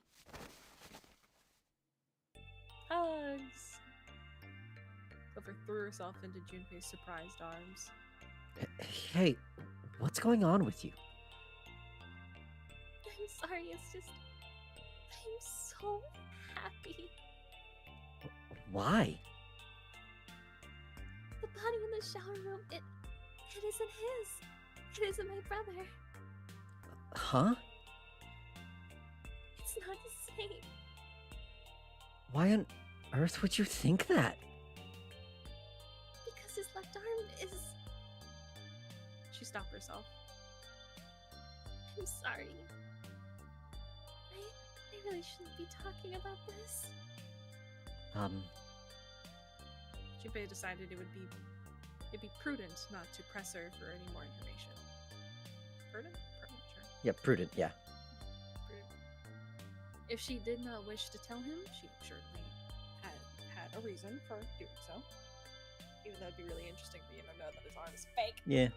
Perhaps more importantly, however, if Clover was so certain that she was likely right, that meant that the body in the shower really wasn't wasn't Snape. It wasn't much, but that knowledge lifted some of the weight from Junpei's heart. But. He's still alive. I'm so happy. Tears shone in her eyes. Those tears melted Junpei's heart. As she cried, she had pushed herself up against his chest like a charm. Junpei put his arms around her and held her tight. I'm so glad. Junpei, you were right. Huh? No matter what happens, you can never lose hope. You have to remember what's most important. And that's to have faith and have love. If you can remember all of those things, that'll bring you good luck. Clover reached into her pocket and pulled something out. That's... It was a laminated bookmark with a 4-leaf clover. I only made it here because you gave me this. I was suspicious of everybody, and I was angry and miserable. Because I had this 4-leaf clover. Because of what you said to me, yeah. Junpei hadn't thought his words would have such an effect on her. Her words were making him feel a little awkward. Thank you so much, Junpei. She looked up at him. He scratched his nose and pretended to not notice something and pretended to notice something interesting somewhere else in the room. If you really want to thank someone, you should be thanking Santa. Santa? Why? Well, he was the one that gave me that thing. And the words for each leaf, I got that from him, too. Huh? Huh? Then suddenly, kissing. No. Clover broke away from Junpei. Huh? He looked confused. He hadn't thought she'd react that poorly. Clover began to pace across the room.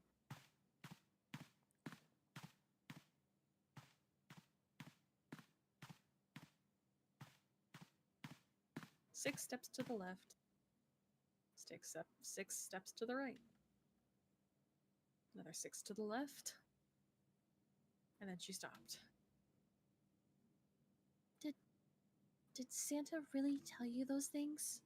Got it. I got it, don't worry. You got it? Okay, I was gonna snipe another guy. I got it.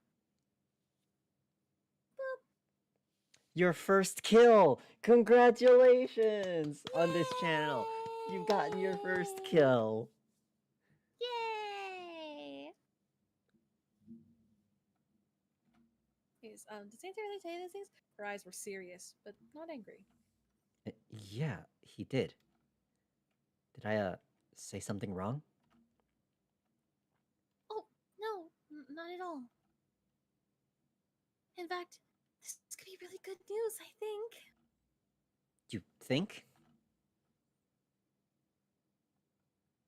Well, Santa knew about the words in the clover. The only people who should know about that are the other subjects.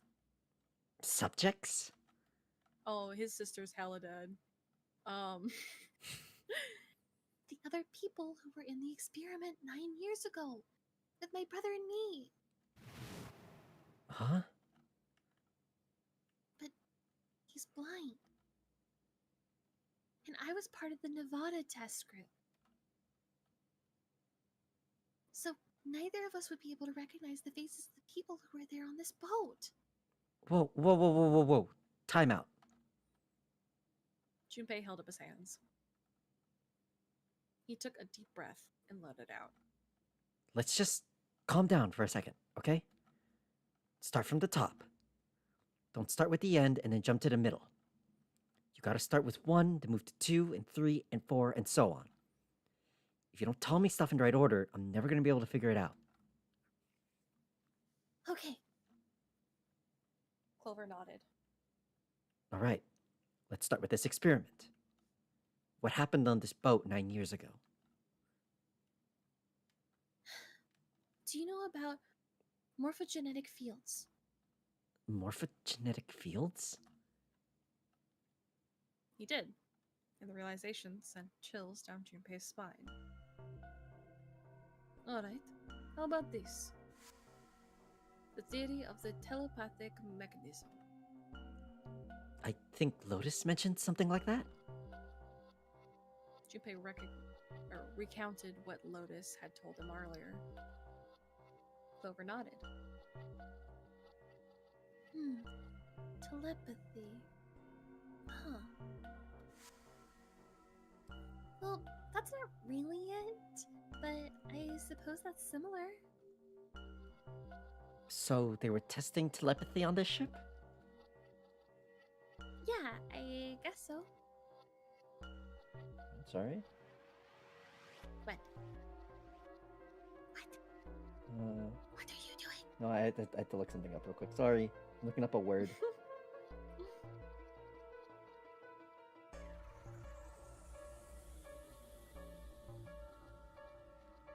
Okay, there we go.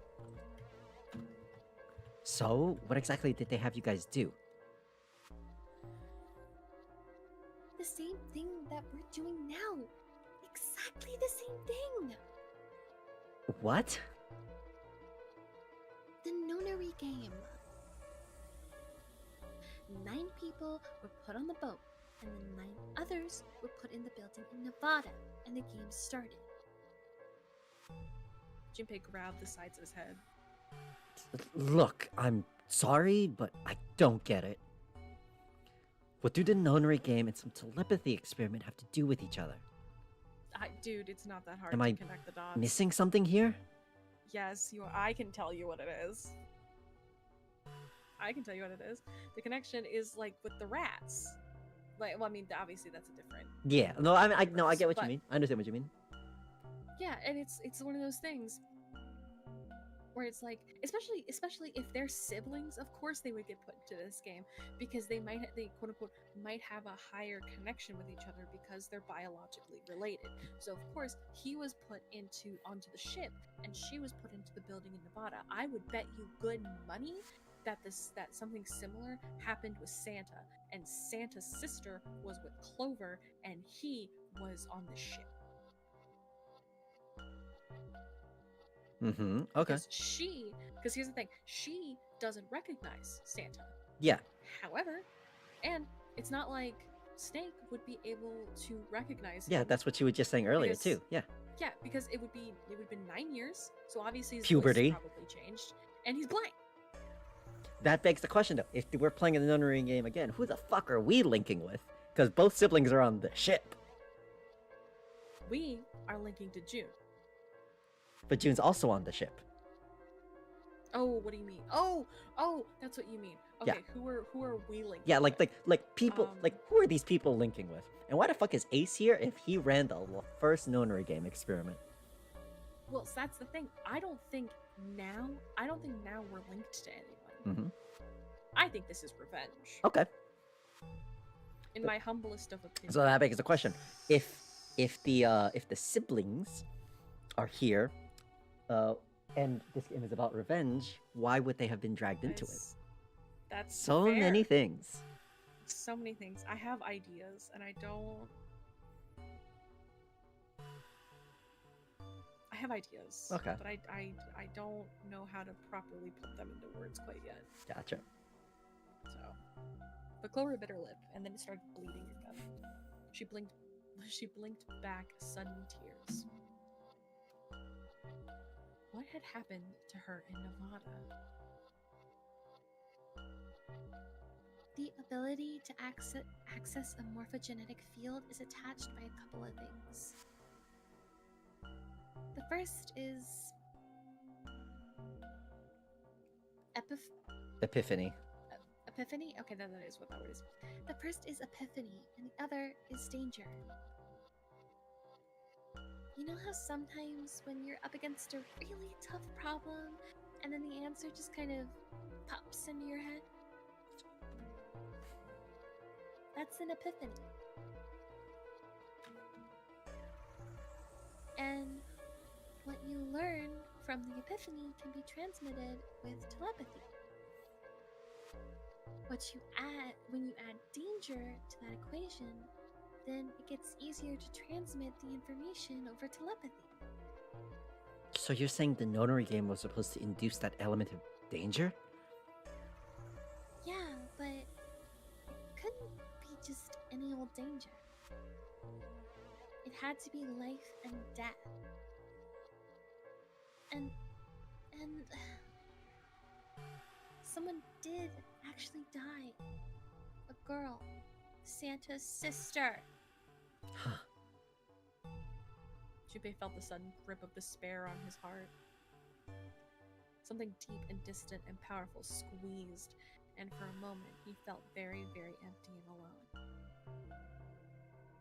She was Oh, okay, so she was on the boat. Okay. She was on the boat with my brother. I was in Nevada. I never met her, but I can hear her name. Huh? Her name was... The sound of the door opening was like a gunshot.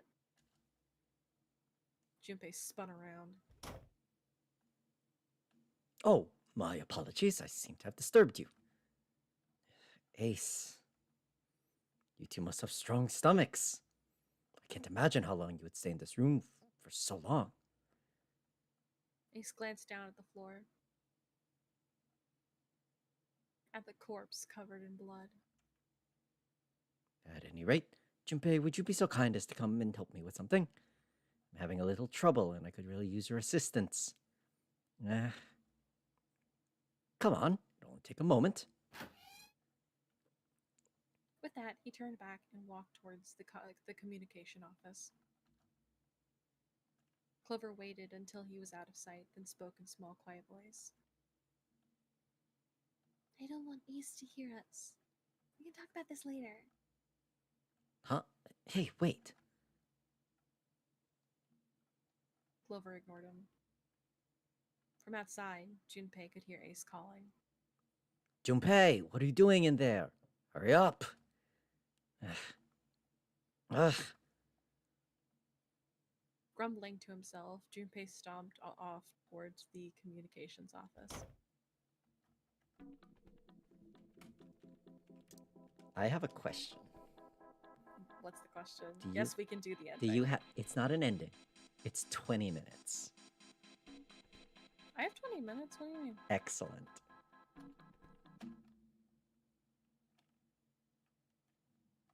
You'll see when we Outside the get there. captain's quarters.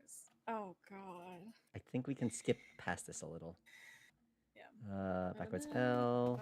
Um, I think we we... ran and Basically, ran I think we and go ran. until we hit the door. Hang on. Skibbity to a halt. Yeah. Oh, hey, what you got the fuck in your pockets? Pockets. Oh, shit. Okay, this part's new. Oh, what you got something in your pockets? No. What is it? Oh, this is a note. A note? Yeah, I found it in the pocket of the guy in the captain's clothes. It said something about the darkness of the sinister hand or something. Oh, what the hell? Let me see it. No, not right. But Junpei wasn't going to get to see it. For the other end of the hall, he heard Ace's voice. Hey, Junpei, Clover, what are you two doing? Hurry up. He's getting mad. Clover shrugged. I'll show it to you later, alright? Come on, we gotta hurry. Before Junpei could protest, she was gone. Around the corner and off down the long stern of the L. A note? Oh, A note? A note. Junpei was curious. We've read this note because that was in the that was in the safe ending. Yeah. But there was something else that bothered him. Because, I mean, we gotta get the information somehow to open the safe. Right. Look at that pocket. Doesn't particularly look like it was just a note. Jeez, what are you thinking? For crying out loud. Junpei did his best to convince himself that it would make sense later and ran after Clover. And then this next part should just be door 9 stuff. Yeah. Says on the map. Ace City hit down. I thought the little cherub was Ace for half a second. Santa June 7 Lotus. Really? Oh my god, it's everyone. Let's go join them. Jumpy Clover. What's You up? guys weren't fucking over there, were you? That's none of your business. You've been I gone did for pretty much 9 my- years. Actually, no, What do more you than mean? that, actually. It would have been No, yeah, because 12 years, I think. I mean, at least over a decade. Yeah. Because Because they elementary knew school, each and he's a other in, like, yeah, college elementary student school. now. Yeah. Mm-hmm. Golly. I found you. You found We found it. what? We found it. What'd you find? We found the last door. The number 9 door. Oh my god! Gee willikers, Come Danny. follow us, I'll explain on the way. Okay. Well, if that's the case, Wait for me. we should get going as well. And she doesn't look depressed this time. Wow, she's really Jumpy. We finally made it. We're gonna go. We did it! Yeah! Loe Simo. We've reached the end. Okay, yep. But yeah, something's bothering me. It's this part. 4:30, 90 minutes. Okay. And because she doesn't need to kill anyone, she's not going to deflect anymore. And, like, we're just gonna go straight to the Right. door. Because she doesn't need to commit a murder. Multiple murders. Which means Ace can't stab anyone yet. Because everyone's in a Right. group. Right. As a group, they all got into the elevator. Did we all fit in that elevator? How? I'm not sure.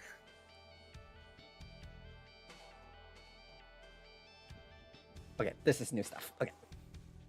This was a metal gate between the two elevators. Seven grabbed hold of it and began to talk. I know I told you I explained earlier, but honestly, ain't much to explain. We split off from you guys, the four of us got into the elevator, and the left took us to the other side of the grate. After that, we headed down the other hallway, took us toward the bow and eventually number 6 that you two found earlier. Opened it and kept going. There's another locked door behind it like usual, but this time we had to complete 2 different areas before we could unlock it. Once we were through that door, there was another hallway that went to the other direction, toward the stern. So, on your way, you found the So, on your way, you found the elevator? That's right. So, in other words, you kind of did a lap, huh? You came from that side to this side. Yeah. With that settled... Oh, that's you.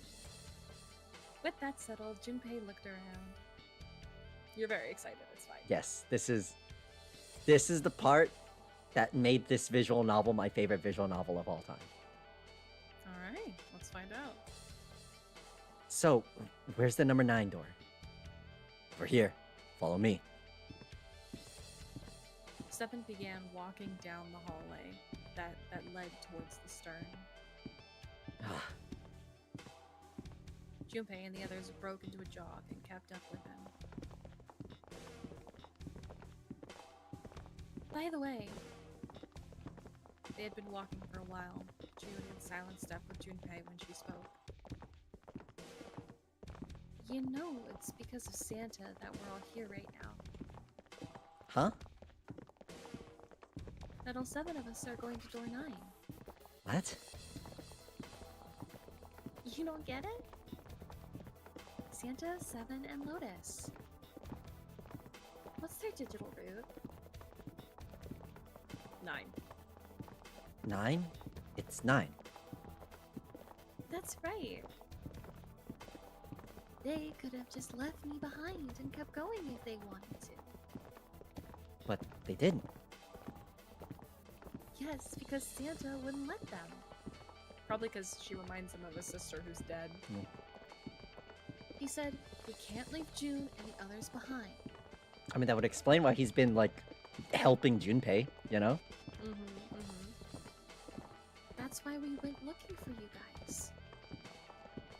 And then you got in the elevator and went back up to the central staircase. That's right. Huh. Well, I wouldn't have called that one. But Santa would be the one to stick up for you, I mean. Junpei felt his eyebrows knit as he considered that. Oh, don't get me wrong. Perhaps June had sensed Junpei's concern. I don't mean that 7 and Lotus said that they wanted to leave me behind. We were just talking about it and 7 objected to it first. Is that so? Junpei was about to respond when 7 suddenly stopped. We're here. In front of them stood a door. Can you imagine they open up the coffin and everyone's like, "Oh my god, it's Snake," and Ace is just like It's eye who? twitching in the back. Yeah, like can you imagine he's just like eye twitching in the back, like, "Oh, Fuck! how great!" So, is... Then who was that I killed? So is this... Yeah. Junpei couldn't see Seven's face, but he could see him nod. There's no other place for us to go? Nope. Just look around. There's a big old iron wall at the end of this hallway. The other hallway on the left and right are blocked by metal grates. See. It looked as though 7 was right. door in front of them was their only choice. All right, let's get moving. He pulled open the door and walked in. Huh. Junpei took a deep breath and followed. Oh.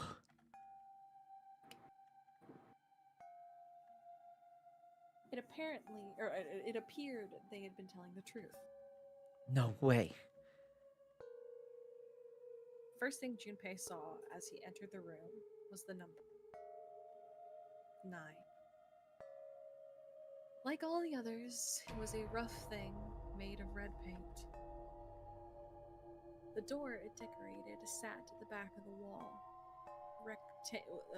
wall of a rectangular room. Huh?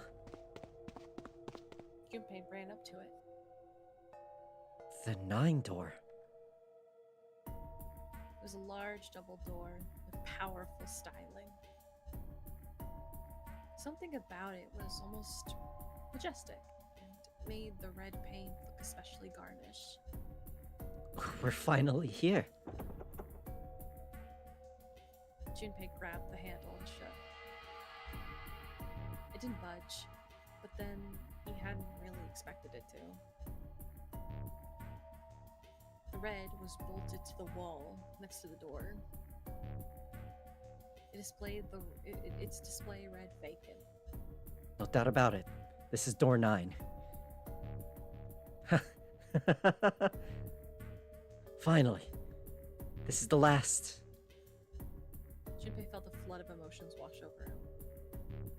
He felt a chill down his back, and his chest tightened even as the blood began to boil. There was a moment of complete silence. Junpei, look behind you. He turned around. Behind? What? Junpei could scarcely believe what he saw. Why? A door and a 9? There's another one. Hey, what the hell? What the hell's going on here? His words came slowly, and his brain struggled to understand what he had seen.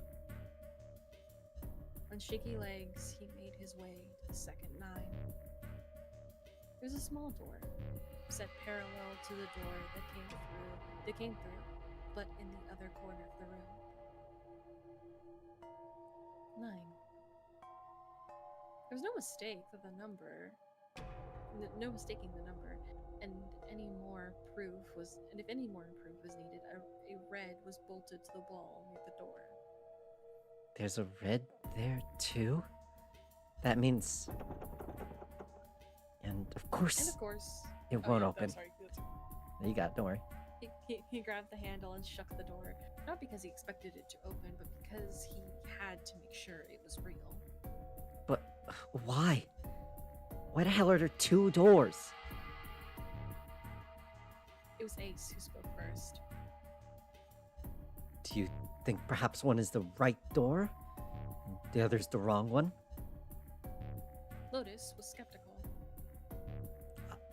I don't know about that. That seems unlikely.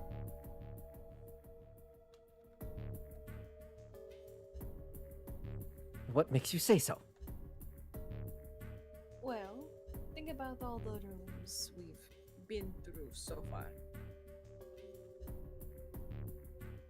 They're full of puzzles, but there are always hints about how to solve them.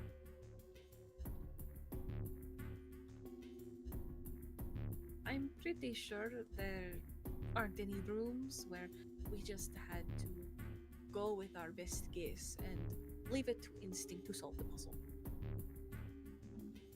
Do you really think that at the very end of the game, Zero's going to suddenly throw in something that depends entirely on luck? Then you're saying there's some sort of hint in this room? No, I don't think there's a hint anywhere in here. I searched it very well when I was in here before. I didn't find anything that might have been a hint, though. Huh. Well, then that means... Yeah, both these are the right door.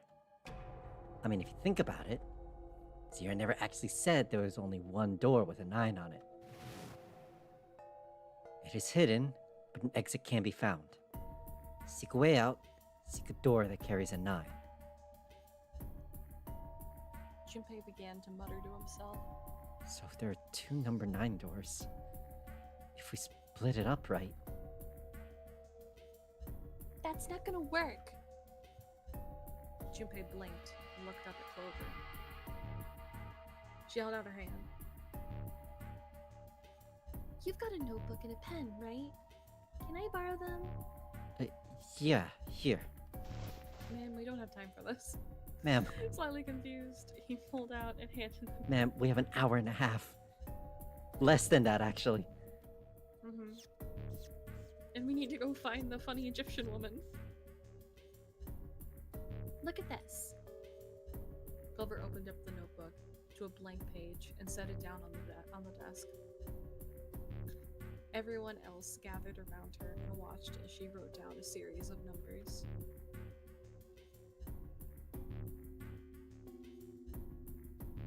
You got it? You get it? The numbers on the top are the numbers are all the combinations of the digital roots of 9s. The numbers on the bottom are the people who don't fit. There's only 8 possibilities. If you split up into 2 groups of 3 or 4 people, so If 3 people go through the door, then 4 are left behind. If 4 go through, then 3 are left behind, right? yeah. Clover nodded, almost if she were pleased with herself. Which means we need to open the coffin, that way we can get Snake, and then everyone can leave. Nope, still no. Yeah, No? because 1 plus 7 plus 6 plus 8 plus 2 would make it 18. 1 plus 8 is 9. Oh, that's true, actually. Yeah. Yeah, I know math sometimes. No,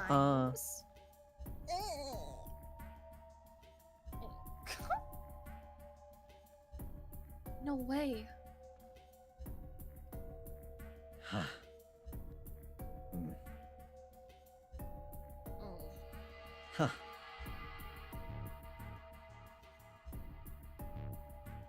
If only we could find her dead brother who's not dead. The room went very quiet. Silence lay across everyone like a thick, heavy blanket. No one spoke. And then you hear her knocking. Come on, please. Her face was blank. Come on. Come to think of it.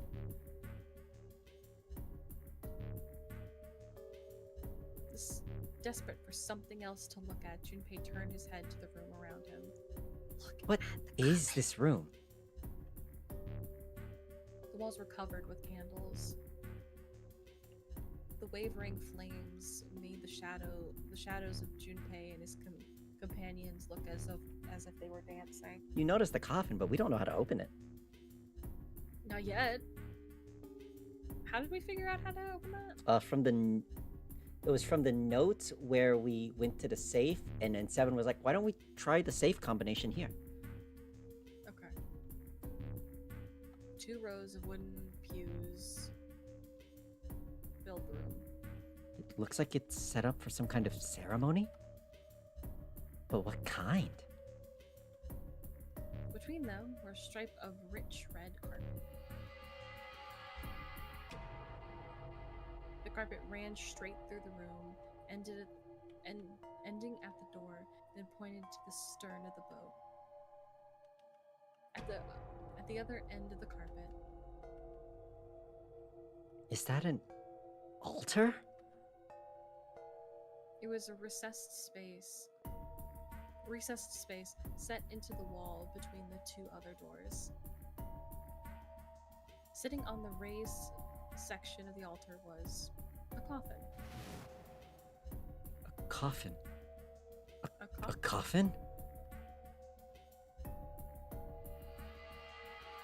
No, it couldn't possibly be.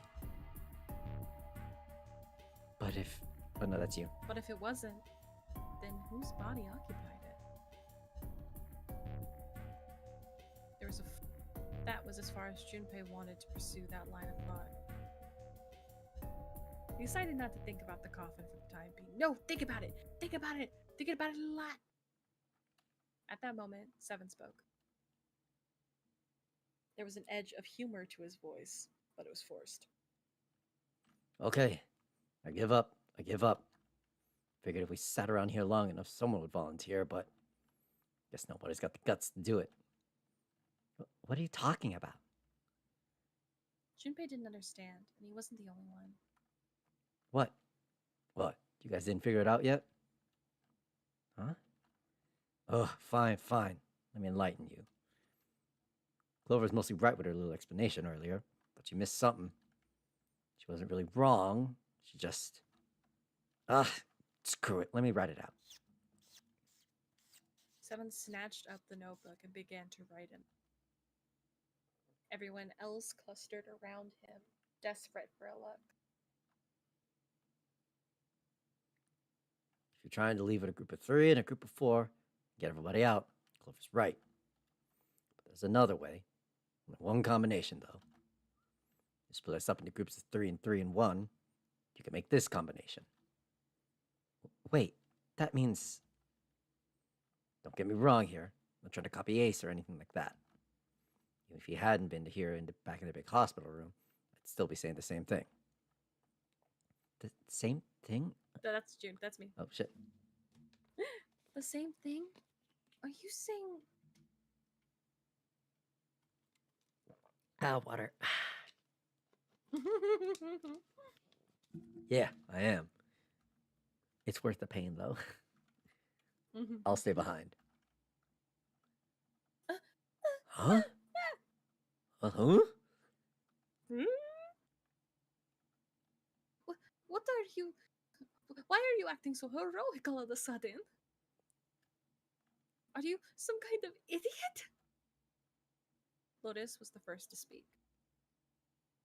That, in and of itself, was a little strange.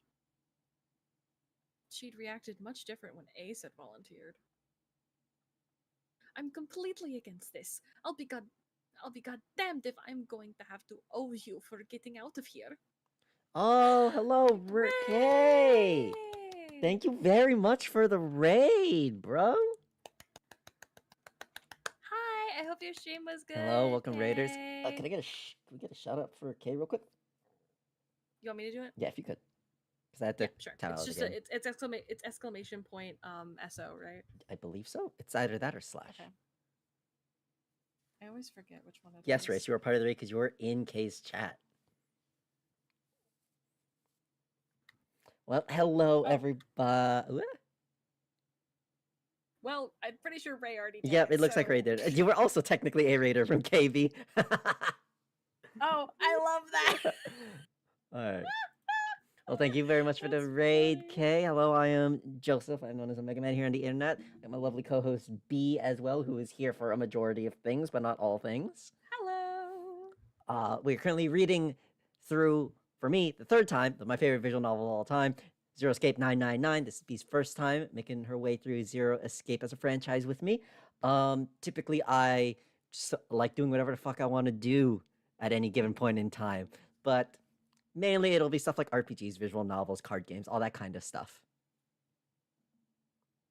Yes, the nonary game. Mm-hmm. Have you read Zero Escape before, Kay?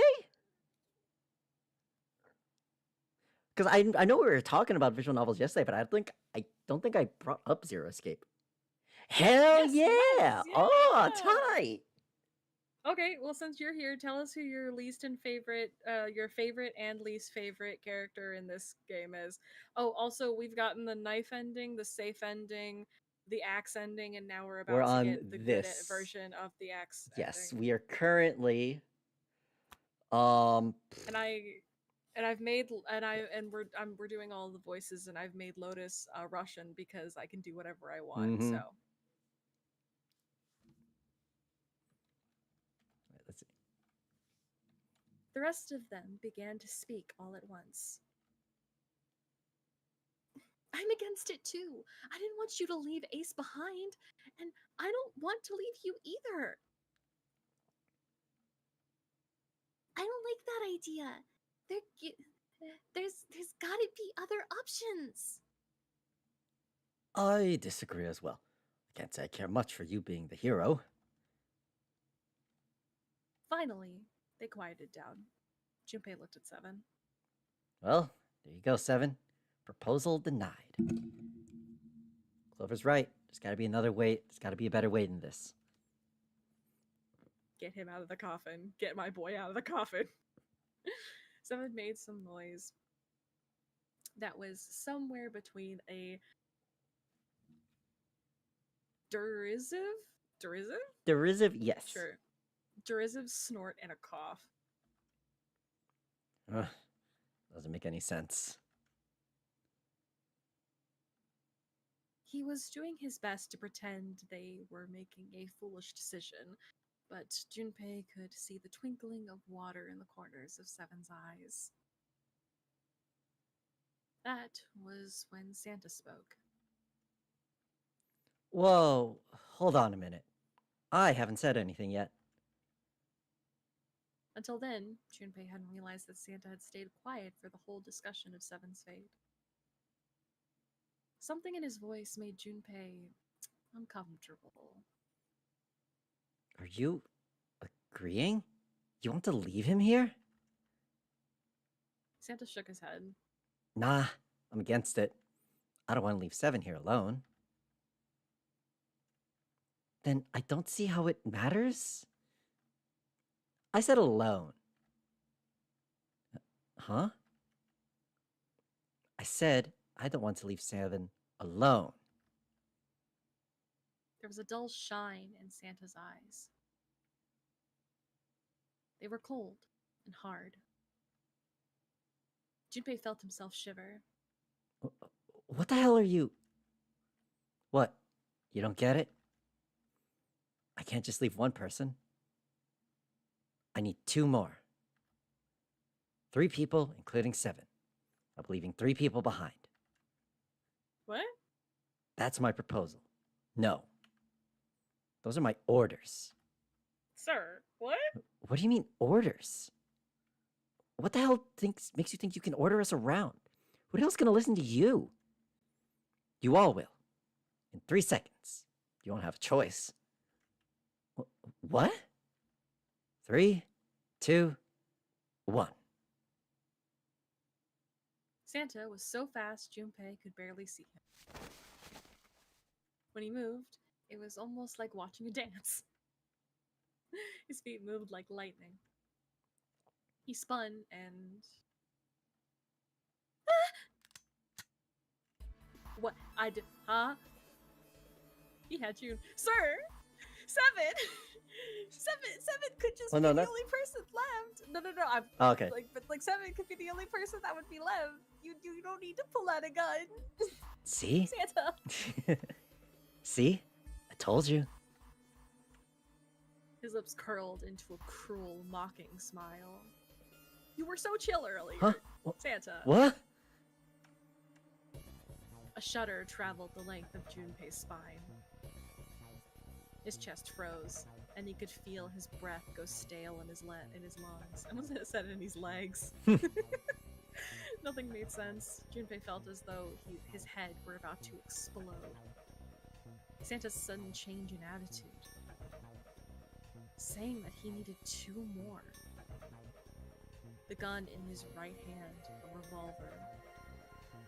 Santa had grabbed June from behind and pressed what Junpei's shaken brain identified as a revolver roughly against her temple. Why? What the hell is that? Where on earth had Santa possibly found a gun? Junpei's question roared in his mind, but his mouth refused to ask them. Seven spoke, almost as though he had sensed Junpei's confusion. I had the gun from the other room. What room? One of the rooms behind door 6. I should have known he was going to do this. I should have taken the gun. Well, it's too late now, fat ass. Ah, Damn. damn it. That's so mean. Mixture of fury and frustration twisted Seven's face, and he glanced at Santa. Santa, for his part, didn't so much as flinch. The corner of his lips twitched into a slightly wider smile. I don't know what's going on right now. Genuinely, no fucking idea. Oh, it's what great. is going It's on great. Right now. It's chaos. Then the smile faded and he began to move. He walked backwards, dragged June with him. Before long, his back was resting against the door. On the wall next to him was the red. He put his hand on the scanner panel quickly and then forced June to do the same. Now, time for you to start following my orders. Ace, Lotus, congratulations. I've chosen you to come with me. Put your hands on the red. 3 plus 6 plus 1 plus 8 is 18. That was what Santa had meant when he said he needed 2 more. Hey, you deaf? I gave you an order.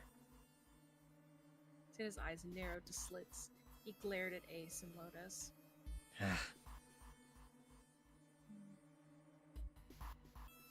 They stayed, frozen, like deer caught in the headlights of an oncoming car. Right. Fine.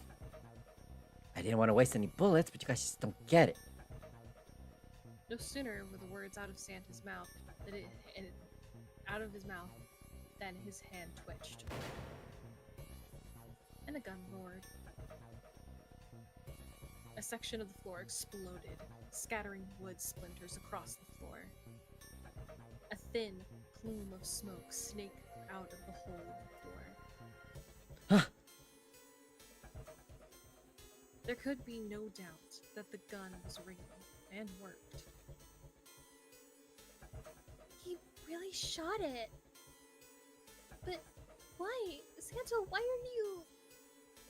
Clover's voice spoke of betrayal and disbelief. Santa, I thought you were one of us. I thought we were friends. What? You knew about the leaf words and the 4-leaf clover. Santa's cheeks twitched almost imperceptibly. What the hell is that shit? I've got no idea. You're lying. Shut up! Shut up, you stupid bitch! You want me to put a bullet in your fucking head? Flecks of spit flew from Santa's mouth and his face twisted with rage. Clover recoiled, her eyes wide, when she spoke. Her voice was very small. Santa. He snorted, then shook his head vigorously and turned to face Ace and Lotus. Alright, assholes. What are you still standing there for? Get over here and scan those bracelets. I don't got all day. Oh, what's the matter? Your hearing starting to go? Going senile, maybe?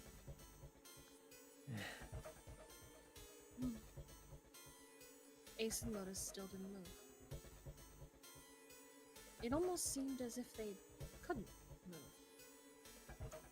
June's face was pale behind Santa's arm.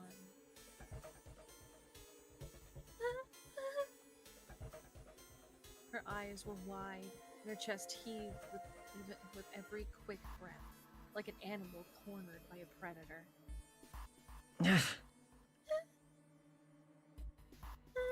She's gonna die. Junpei's mind worked furiously. What were they going to do? Ugh. Then he realized something. There was nothing that they needed to do. There was nothing to debate. That's it. June's safety was the first priority. That much was obvious. Doing as Santa had commanded meant that she would be safe from at least 2 threats. she wouldn't be shot, and she would leave the ship alive, along with Santa, Ace, and Lotus. There was only one thing for Junpei to do. It's the only way. He turned to Ace and Lotus. Please. Go. Huh? No way. Jumpy, what are you saying? If you stay here, you're going to get stuck, Jumpy. And so will Clover and Seven. Let me do some math, though. Let me do some math. Okay. So we are 5. So Mhm. 5. That's 12. So 5 plus 7 is 12. 13, 14, 15, 16, 17. Shit. Even if we get Snake, well, I mean, we do have the other bracelet. No, it's 5, 4, 7, and 2. That's 9 plus 9. Is it? Yeah, 5 plus 4 is 9. Okay. 7 and... Okay, then we're fine. We just gotta get him out of the Yeah, box. because remember, the last time we needed before, when it was me, when it was Junpei, 7, and Snake we needed a 4, remember? Oh, and she's dead. Yeah. Right. I know. But you don't need to worry about us. We'll figure something out. Right, 7? Right. Just leave it to us. It's gonna piss me off to what Santa says, but... Don't worry about me either. There's still something I have to take care of. No, you can't. Ace, Lotus, don't come over. Don't worry about me, please. June was almost crying. Junpei walked around behind Ace and Lotus. He gently placed a hand on each of their shoulders Please. and pushed them towards the door. Ugh.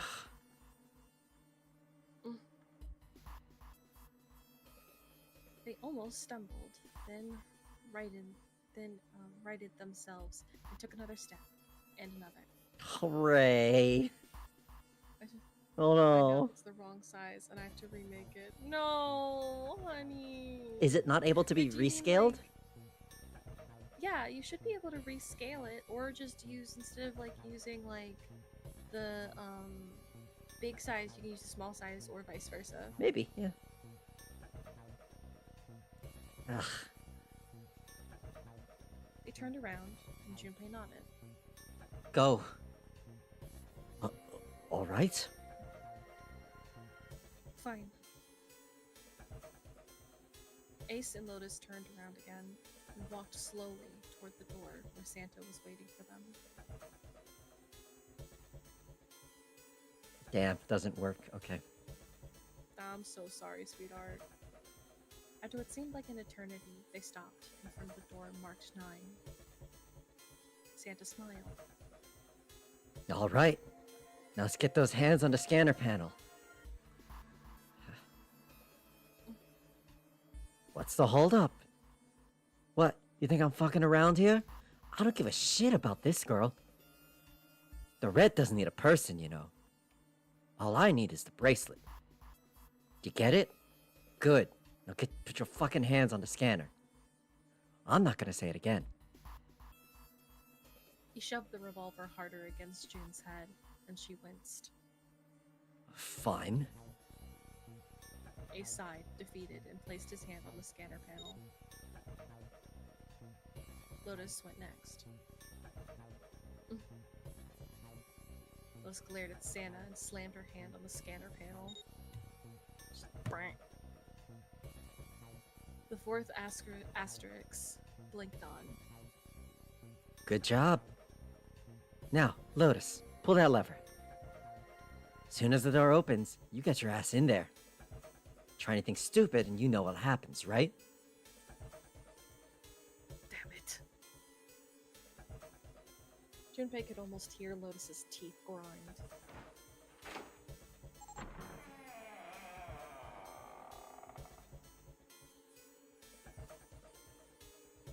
The door slid open. Door number 9 opened at last. It opened with a low, powerful rumble, a drum roll to welcome the chosen few. Good. Go. Lotus and Ace walked through the door, their eyes furious but defeated. Santa waited until they were all the way inside, then hauled himself and June across the threshold as well. 6, 7, 8, 9. Later.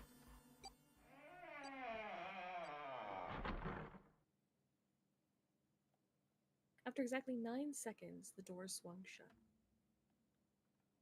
The gust of air it created caused the candles on the altar to flicker and die.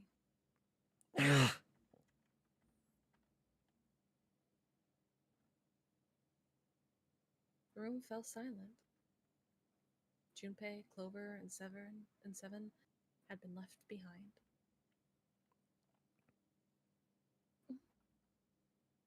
Clover looked down at her hand and traced with her finger the faint blue vein that crisscrossed them. Seven shoved his arms into the front of his overalls and scratched his stomach. No one spoke. Silence made the air feel thick and oppressive. Despite what's desperate for something, anything to occupy his mind, Junpei walked to the larger of the 2 9 doors.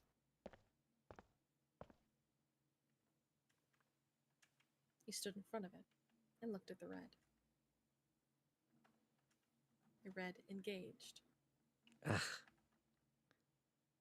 He moved to the smaller door.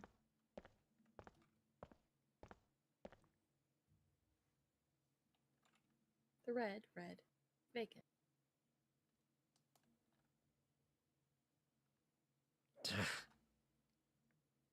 The digital root of the remaining people was 7. 5 plus 4 plus 7 is 16. 1 plus 6 is 7. There was no possible way for them to open a door with 9 on it. Junpei touched the surface of the door. June. He thought about June, about Akane Kurashiki. Was she safe? That was all that mattered to him. If she was alive, if she had escaped this horrible boat. That was what Junpei prayed for. 7 came up next to him. He pulled off his hat, scratched his head, and sighed. So, what do you want to do, Junpei? What do you mean, what do I want to do? What can we do? 7 opened his mouth to respond when... Yeah! We will get you out of that coffin, I promise, sweetheart. But we don't know Noise how. echoed. How would we? Well, We don't know We'll how. figure it out. Well, we gotta go to the library. That's in the bow of the ship. Noise. We'll figure it out. A noise echoed through the room. Someone was pounding on something vigorously. Yeah, let me check something. Oh, well, would you look at that? A coffin. Oh my gosh! It's the coffin ending. You're not entirely wrong. Great. Phenomenal. It was certainly human. Junpei and 7 looked at one another. What the hell was that? Shh! Quiet! Clover motioned to 7 to be quiet. She put one finger to her lips and closed her eyes in concentration.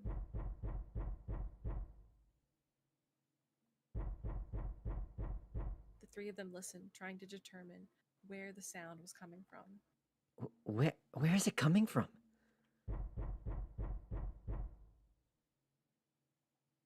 Could it be... Hey, I think it's coming from this coffin. You're right! Well, let's open it. But how? What are those muscles for? For show? You telling me to force it open? Just shut up and try. Junpei and Seven grabbed hold of the coffin. They tried to get a good grip with what little purchase they could find, and pull with all their strength. Ah, angry man noises. Damn it. Man, it won't even budge. There was some sort of keypad attached to the coffin. Its purpose would not have been difficult to determine. Their eyes were almost immediately drawn to it. Not another one. Yeah, looks like it. Do you think we have to put in the right password of it, or it won't open? I think so. Noise wasn't stopping. In fact, it was getting louder. Whatever's inside this thing wants out. And now. Oh, I know that. But how? Without a passcode, I don't think there's much we can do. They couldn't even tell how many numbers the passcode needed to be. Isn't there a hint somewhere? Well, let's look for one.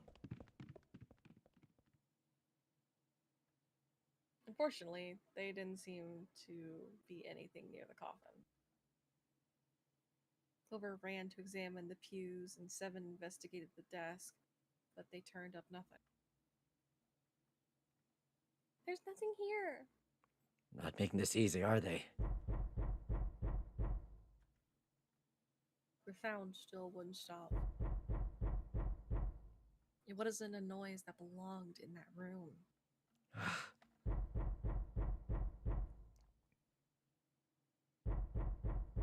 What's the passcode? What am I supposed to do? How can we figure it out? I need something.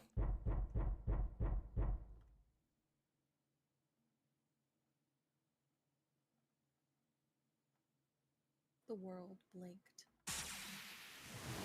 What? Suddenly, there was a voice inside of Junpei's head. Truth had gone. This is Truth had gone. This is Truth actually had gone. me reading this. Oh shit! Okay, you're. Oh, Because this is Junpei. damn. Okay. Truth had gone, and truth had gone. Ah, now the truth is asleep in the darkness of the sinister hand. I need to check something. Yup! You're fucking kidding me. What? What do you mean? What do you mean? How long is this? Thank you all so very much for watching this episode of Zero Escape 999. What the fuck? I will see you all next time on Wednesday. For where we will not be doing this, where we will be going down this route down here. Wait, we're not gonna do that one? Nope. Okay. Sure. No, because why not? I need to. Right, so that's the true ending. Yep. Probably. Yep. Oh god. I'll see you all next time. There's currently no one's online to raid, so I'm just gonna go to ending screen. I'll see you all next time. But thank you all so very much for watching. B, thank you very much for joining me and indulging me on this what turned out to be a 30-minute thing because we got raided. Oh, it's alright. We almost streamed for 5 hours. We How almost crazy streamed is for that? 5 hours. Yeah, thank you all for like this extra long Zero Escape episode. But like, yeah, no. As soon as this happened the first time, I couldn't put it down. I couldn't. I spent another 6 hours reading, and I fucked up my sleep schedule for the week. Oh. For like, and this was in high school, so. Oh boy. Yeah. I need to save. Yeah, don't forget to save. All right. Goodbye, guys. Goodbye.